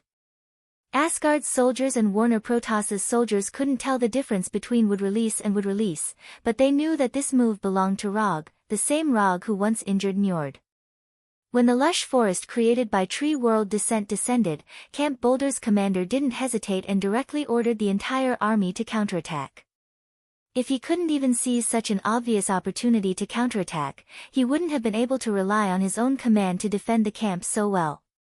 All troops, attack! The high and majestic horn sounded, and Asgard's soldiers who had been suppressing their anger rushed out of the camp like a pack of wolves. Chapter 438. Rog's Tree World Descent completely changed the situation on the battlefield. At this time, Asgard's soldiers turned into deadly hunters, crazily chasing after the Warner Protoss soldiers in the unreasonably lush forest. After using Tree World Descent, Rog didn't immediately choose to leave. Instead, he manipulated the trees in the forest, turning the forest into a hell that the Warner Protoss soldiers could never escape from. Relying on the huge advantage provided by Tree World Descent, Asgard's soldiers erupted with strength far beyond their usual, directly pushing the battle into a one-sided situation. When most of Asgard's soldiers crazily rushed into the forest, continuously reaping the lives of the Warner Protoss soldiers, Rog's fanatic Bel still stayed in place. Looking at Rog who was only 2 or 3 meters away from him, Bel suddenly had an idea in his mind. I have to go up and say hello to him. I have to say something to him face to face. After barely suppressing the uncontrollable excitement in his heart, Bel put away the longsword in his hand and walked step by step toward Rog. Although Rog's main focus was on controlling the trees, he still immediately noticed Bel's action. What does this guy want to do? Just when he was thinking about whether to distance himself from this somewhat abnormal fan, Bel with a nervous expression came in front of him and said in a trembling voice. Sir Rog, hello. I'm a sword and shield soldier from the 27th Squad of the Boulder Camp, my name is Bel. Looking at the nervous young sword and shield soldier, Rog slightly frowned. After a few seconds of silence, he opened his mouth and said, Your mission now should be to chase after the enemy, not to come and say hello to me, do you understand, soldier? If it was any other time, he wouldn't mind taking a photo or saying hello to his fan. But now, it was obviously not the time to do these things. Bale never thought that he would receive such a reply. Although Rog didn't say it explicitly, there was only one meaning in his words, and that was Bel didn't listen to orders and left his post without permission. For a warrior, this was a very serious accusation. If strictly pursued, this could even send Bale directly to the military court. Lord Rog, I'm not, Bel wanted to explain, but when he saw the increasingly impatient expression on Rog's face, he finally chose to shut up and lowered his head. In the end, Bale, who was hit by reality, turned around with a lonely face and ran towards the forest. Live well, don't die in Warnerheim. Rog said silently as he looked at Bale, who was obviously not in his right state of mind. He didn't reject young people chasing stars, but he didn't like young people chasing stars regardless of the occasion. Although he was dissatisfied with Bale's untimely behavior, he didn't want to see a young man like Bale die in the forest, so he silently reminded him. After hearing the voice behind him, Bale suddenly stopped. A few seconds later, his lonely mood was replaced by excitement as he ran towards the forest. Bale's sudden episode didn't affect Rog's control of the world of trees. More than 10 minutes later, most of the Warner Protoss soldiers who attacked Camp Boulder were forever left in the forest and became nutrients for the growth of the forest. When the battle at Camp Boulder came to an end, Rog didn't stop and began to rush to the next camp. A brilliant aurora-like light flashed on his body, and in the next second, his figure disappeared with the light. The third camp to be attacked was a camp called Fong. Unlike Camp Maple and Camp Boulder, which were located near the forest and plains, Phong was located on a mountain peak that looked like a beast's fang. It was because of this mountain peak that the camp had the name Phong. Camp Maple was the first camp Rog went to, and it was also the most intense camp with the most losses. Because of the death of the commander, Camp Maple didn't organize an effective defense, and nearly half of the soldiers died at the hands of Warner Protoss soldiers. The situation at Camp Boulder was completely different from Camp Maple. When he used quantum transmission to leave Camp Boulder, Rog slightly sensed the number of soldiers left in Camp Boulder. More than 800 people. Even in the face of twice the number of enemies, Camp Boulder only lost less than 200 people. At the cost of less than 200 deaths, almost all of the invading Warner Protoss soldiers were wiped out. This was a glorious record. Although this exaggerated loss ratio had a lot to do with Rog's world of trees. But no matter what, it couldn't be denied that Camp Boulder's commander's exquisite command and the strength of the camp's soldiers. Among the 3 attacked camps, the situation at Phong was neither good nor bad. The sharp Phong camp's defensive line was not completely breached like the Maple Leaf camps, nor was it completely defended like the Boulder camps. Unlike the last teleportation, Rog didn't teleport directly to the K9 camp this time. Instead, he was teleported to a 20-meter tall tree near the camp. He hung upside down on a 10-centimeter thick branch like a bat. After observing the situation in the camp from above, he quickly came up with a plan. In fact, this wasn't a plan, it was just a decision on which ninjutsu to use. Camp Maple suffered the most losses, and what they needed was him to turn the tide and directly defeat the invading enemy. And Camp Boulder, who was in the best situation, needed him to provide a perfect opportunity to counterattack and create an opportunity for Camp Boulder to take the initiative. As for Phong Camp, the help they needed was very simple, and that was to help them make up for their disadvantage in numbers. Although Asgard's soldiers were better than Warner Protoss's soldiers in terms of individual combat power, their strength hadn't reached the level where they could directly ignore the advantage in numbers. Since Phong Camp needed help in numbers, Rog, as the reinforcements, would naturally fulfill their wish. Rog, who was hanging upside down on the branch, suddenly raised his hands and imitated Naruto's multiple shadow clone jutsu, forming a seal. For him, who can cast ninjutsu without seals, forming seals or not doesn't affect his release of ninjutsu. But sometimes, he will release ninjutsu through hand seals like a real ninja. Multiple shadow clone jutsu. Chanting in his heart, Rog's chakra ran wildly. In the next second, thousands of white smoke appeared out of thin air near the camp. When the smoke dissipated, rogues who were either standing or squatting appeared on the battlefield one after another. Multiple shadow clone jutsu and shadow clone jutsu have no difference in principle. As long as the caster has enough chakra, he can create thousands of shadow clones at once. Chapter 439. What kind of experience would it be to suddenly see thousands of people who looked exactly the same in a stalemate on the battlefield? A lot of people wouldn't be able to answer this question. After all, twins were common, but thousands of people who looked exactly the same weren't easy to find. At this time, the Asgard warriors and the Warner Protoss warriors who attacked the camp had the qualifications to answer this question. An incomprehensible miracle. Whether it was the warriors of Asgard or the warriors of the Vanir gods, after seeing these thousands of shadow clones, the same or similar thought came to their minds. Just as the Asgard warriors and the Warner Protoss warriors were looking at these shadow clones in disbelief, these shadow clones tacitly attacked at the same time. When the shadow clones attacked the Warner Protoss warriors who obviously hadn't reacted yet, Rog, who was hanging upside down on the branch, suddenly used the body flicker technique. In the next second, he was hanging upside down on another branch. Standing in a normal posture, he silently observed the battle around him.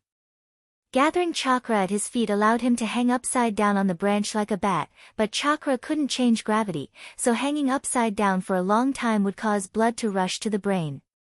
At first, the Asgard warriors in the camp didn't understand what was going on. But when they saw that the shadow clones only attacked the Warner Protoss warriors and didn't attack them, they instantly reacted. Reinforcements. These are reinforcements.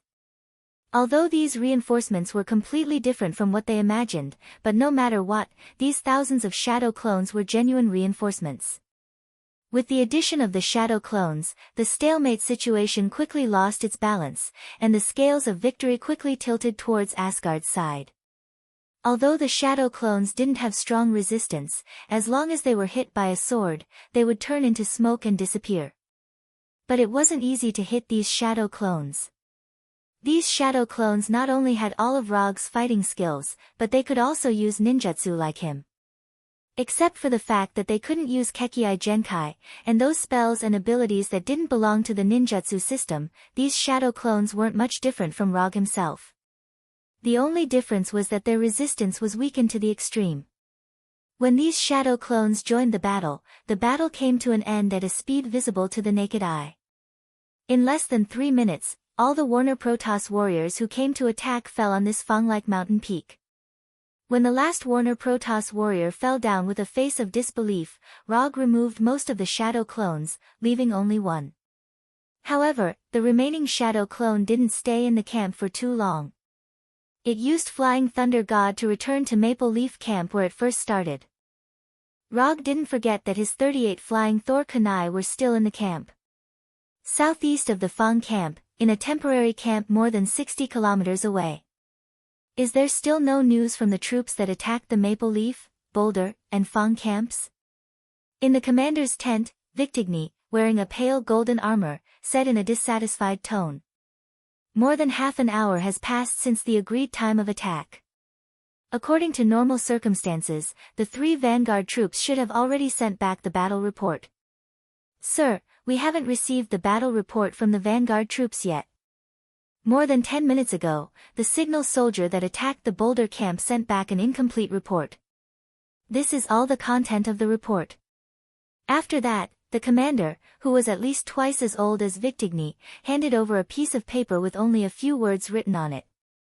The content on the paper was very simple, only a name and a description. Reinforcements.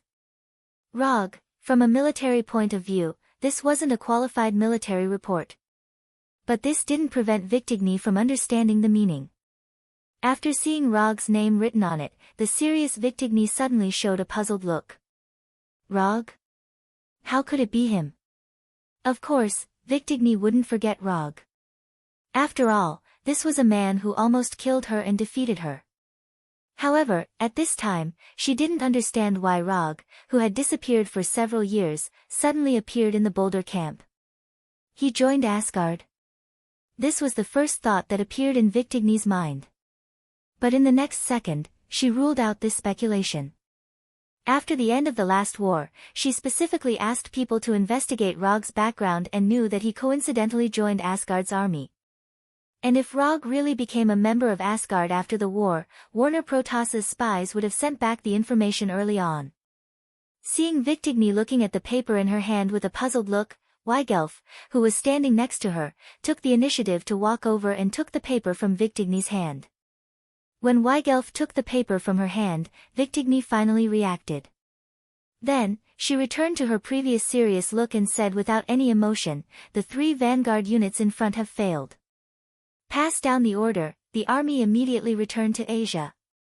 Victigny's order made the other generals in the tent show a puzzled look. Even if the 3 vanguard units failed, the main force of the army was still there. There was no need to retreat. "My lady, should we reconsider?" After a few seconds of silence, a general tried to probe. "Are you doubting my judgment?" Victigny glanced at the general and said in a cold tone. "This subordinate doesn't dare." In a few seconds, the generals in the tent disappeared completely and began to arrange for the return of the army to Asia. "Sister, if he really comes, what should we do?" Weigelfa's right hand gushed out a light blue energy flame and burned the paper in her hand. "I don't know, I really don't know." Victigny replied with a bitter smile. A few hours ago, they had learned from their mother, Gulwig, that Odin's divine power had dissipated. Not long after they learned the news, ocean god Njord gave the order to attack Asgard's camp and appointed the 2 of them as the main generals of the army. Although they didn't think that this was a good time to attack Asgard's camp, they couldn't disobey Njord's order and could only lead the army to set off. Before attacking the camp, they had considered that Asgard would send reinforcements. However, they didn't expect that the reinforcements sent by Asgard would be Rog. Therefore, things suddenly became a little out of control. When Victigni ordered the army to withdraw to Asia, Rog took the clean Thor kunai from the shadow clone and left the camp alone. Chapter 440. After knowing that Rog was going to attack the main forces of Warner Protoss, the commander of the Fang's camp wanted to lead the troops to go with him. But Rog rejected the proposal. Bringing them along with him would only slow him down. Rog didn't plan to stay in Warnerheim for too long. He had a bigger problem to deal with and didn't have that much time to waste. While waiting for the shadow clone in the Fang's camp, he used chakra to confirm the location of the Warner Protoss army. The Warner Protoss army that attacked the 3 level 1 camps was clearly just the vanguard. If he wanted to calm Warnerheim down again, getting rid of these 3 vanguard forces was far from enough. So he decided to take drastic measures and get rid of the Warner Protoss army more than 60 kilometers away. Only in this way could he completely dispel the thoughts of Warner Protoss that they shouldn't have. The reason why he made this decision was also related to the 2 familiar life energy signals he sensed. Victigni and Weigelf. He was still thinking about who would lead the Warner Protoss army this time. He didn't expect it to be the Victigni sisters. After considering the strength of the 2 Victigni sisters, he decisively made the decision to charge into the enemy camp alone. At this time, the Warner Protoss army was making the final preparations to retreat. They planned to retreat to the main city of Asia City behind them. But they didn't expect that they were about to see a nightmare that they couldn't forget until now. In front of the gate of the temporary camp, a gorgeous light suddenly flashed. Then, Rog, who was wearing a white haori, appeared. The Warner Protoss soldiers responsible for guarding the gate of the camp immediately noticed Rog's arrival. But before they could shoot the arrows in their hands, 100-meter-wide orange-red flame arrived in front of them like a tsunami. Fire release, grand fire annihilation. Boom! The orange-red flame that covered the sky fiercely hit the gate of the camp and the wooden fence next to it. In an instant, the gate and the fence were swallowed up. The Warner Protoss soldiers who couldn't dodge in time were instantly wrapped in the flame. They let out miserable screams and died with intense pain and unwillingness. Rog's grand fire annihilation shocked everyone in the camp. He used his own method to announce his arrival. After he announced his arrival in a domineering manner, dark thunderclouds quickly gathered in the sky above the camp. Muffled sounds of thunder could be heard from the thunderclouds. In the next moment, 2 huge bolts of lightning, several meters wide, struck the ground dozens of meters in front of Rog. After the lightning disappeared, the Victigni sisters appeared in front of him, wearing light golden armor. "We're old friends, I won't waste words. Surrender, or die." As soon as his voice fell, the Kusanagi no Tsurugi sword was summoned into his hand, and light blue lightning instantly wrapped around it. "Now you're even more domineering than Odin.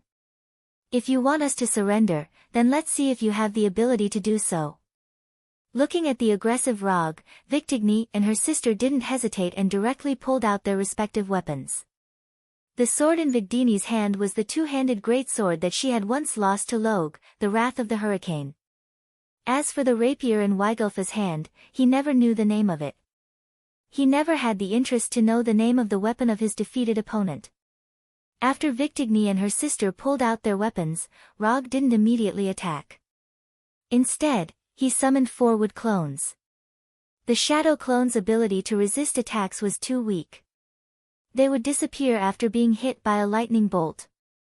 So when facing Victigni and her sister, the wood clones would be more useful. "I didn't expect that after not seeing you for a few years, you've become a man who bullies others with numbers." After seeing Rog's 4 wood clones, Victigni said with a look of disdain. She had fantasized about fighting Log again more than once, but she had never thought that Log would use such a tactic to bully her with numbers. Bully others with numbers? No, you've misunderstood. These clones are not used to bully others with numbers, but to prevent you from escaping. After all, if tens of thousands of people escape, it's quite troublesome to catch them one by one. As soon as Rog finished speaking, the 4 wood clones beside him disappeared. Not good. He's planning to use a barrier. Before Victigny could react, Weigelf saw through Rog's plan. Weigelf's amazing intuition had left a deep impression on Rog. However, he wasn't worried that Weigelf would see through his plan. As long as he was still standing here, Weigelf wouldn't dare to leave Victigny's side, let alone chase after his wood clones. It didn't take long for his 4 wood clones to come to the designated position and cast barrier ninjutsu. 4 Purple Flame Formation. The 4 Purple Flame Formation that was once performed at the headquarters of the Avengers was once again performed, and the rectangular purple barrier completely enveloped the entire camp. You're all surrounded by me. When the 4 Purple Flame Formation was formed, Rog also achieved a new achievement. One person surrounded an army of tens of thousands of people. This feeling is very cool. After achieving this achievement, Rog, holding the Kusanagi sword, attacked Victigny and Kagura. His figure suddenly disappeared and appeared in front of Victigny like a flash, the Kusanagi sword in his hand directly slashed at Victigny's delicate face. However, just as he waved the Kusanagi sword in his hand, Weigelf's rapier blocked the Kusanagi sword's attack in advance. At the same time, Victigny's Hurricane's fury slashed at him with the power of thunder. Clang! Weigelf's rapier blocked the Kusanagi sword without any suspense, and the crisp sound of metal colliding suddenly sounded. In this regard, Rog didn't have any surprise. Lightning Body Flicker. With the power of thunder, the Hurricane's fury directly crossed the lightning left by Rog's lightning body flicker. Boom! The power of thunder on the Hurricane's fury slammed into the ground, leaving a several meters long sword mark on the ground. After dodging the attack of the Hurricane's fury, Rog didn't immediately launch a second wave of attacks. Instead, he raised his left hand and slowly stroked the blade of the Kusanagi sword. After seeing Rog's slightly abnormal action, Weigelf, who had amazing intuition, frowned slightly. Her intuition told her that Rog was planning something. However, she couldn't guess what Rog was planning. For her amazing intuition, this was something that had never happened before. No need to guess, although your intuition is amazing, it can even be said to have the effect of foreseeing the future. But unfortunately, your intuition isn't really foreseeing the future, so don't waste your energy.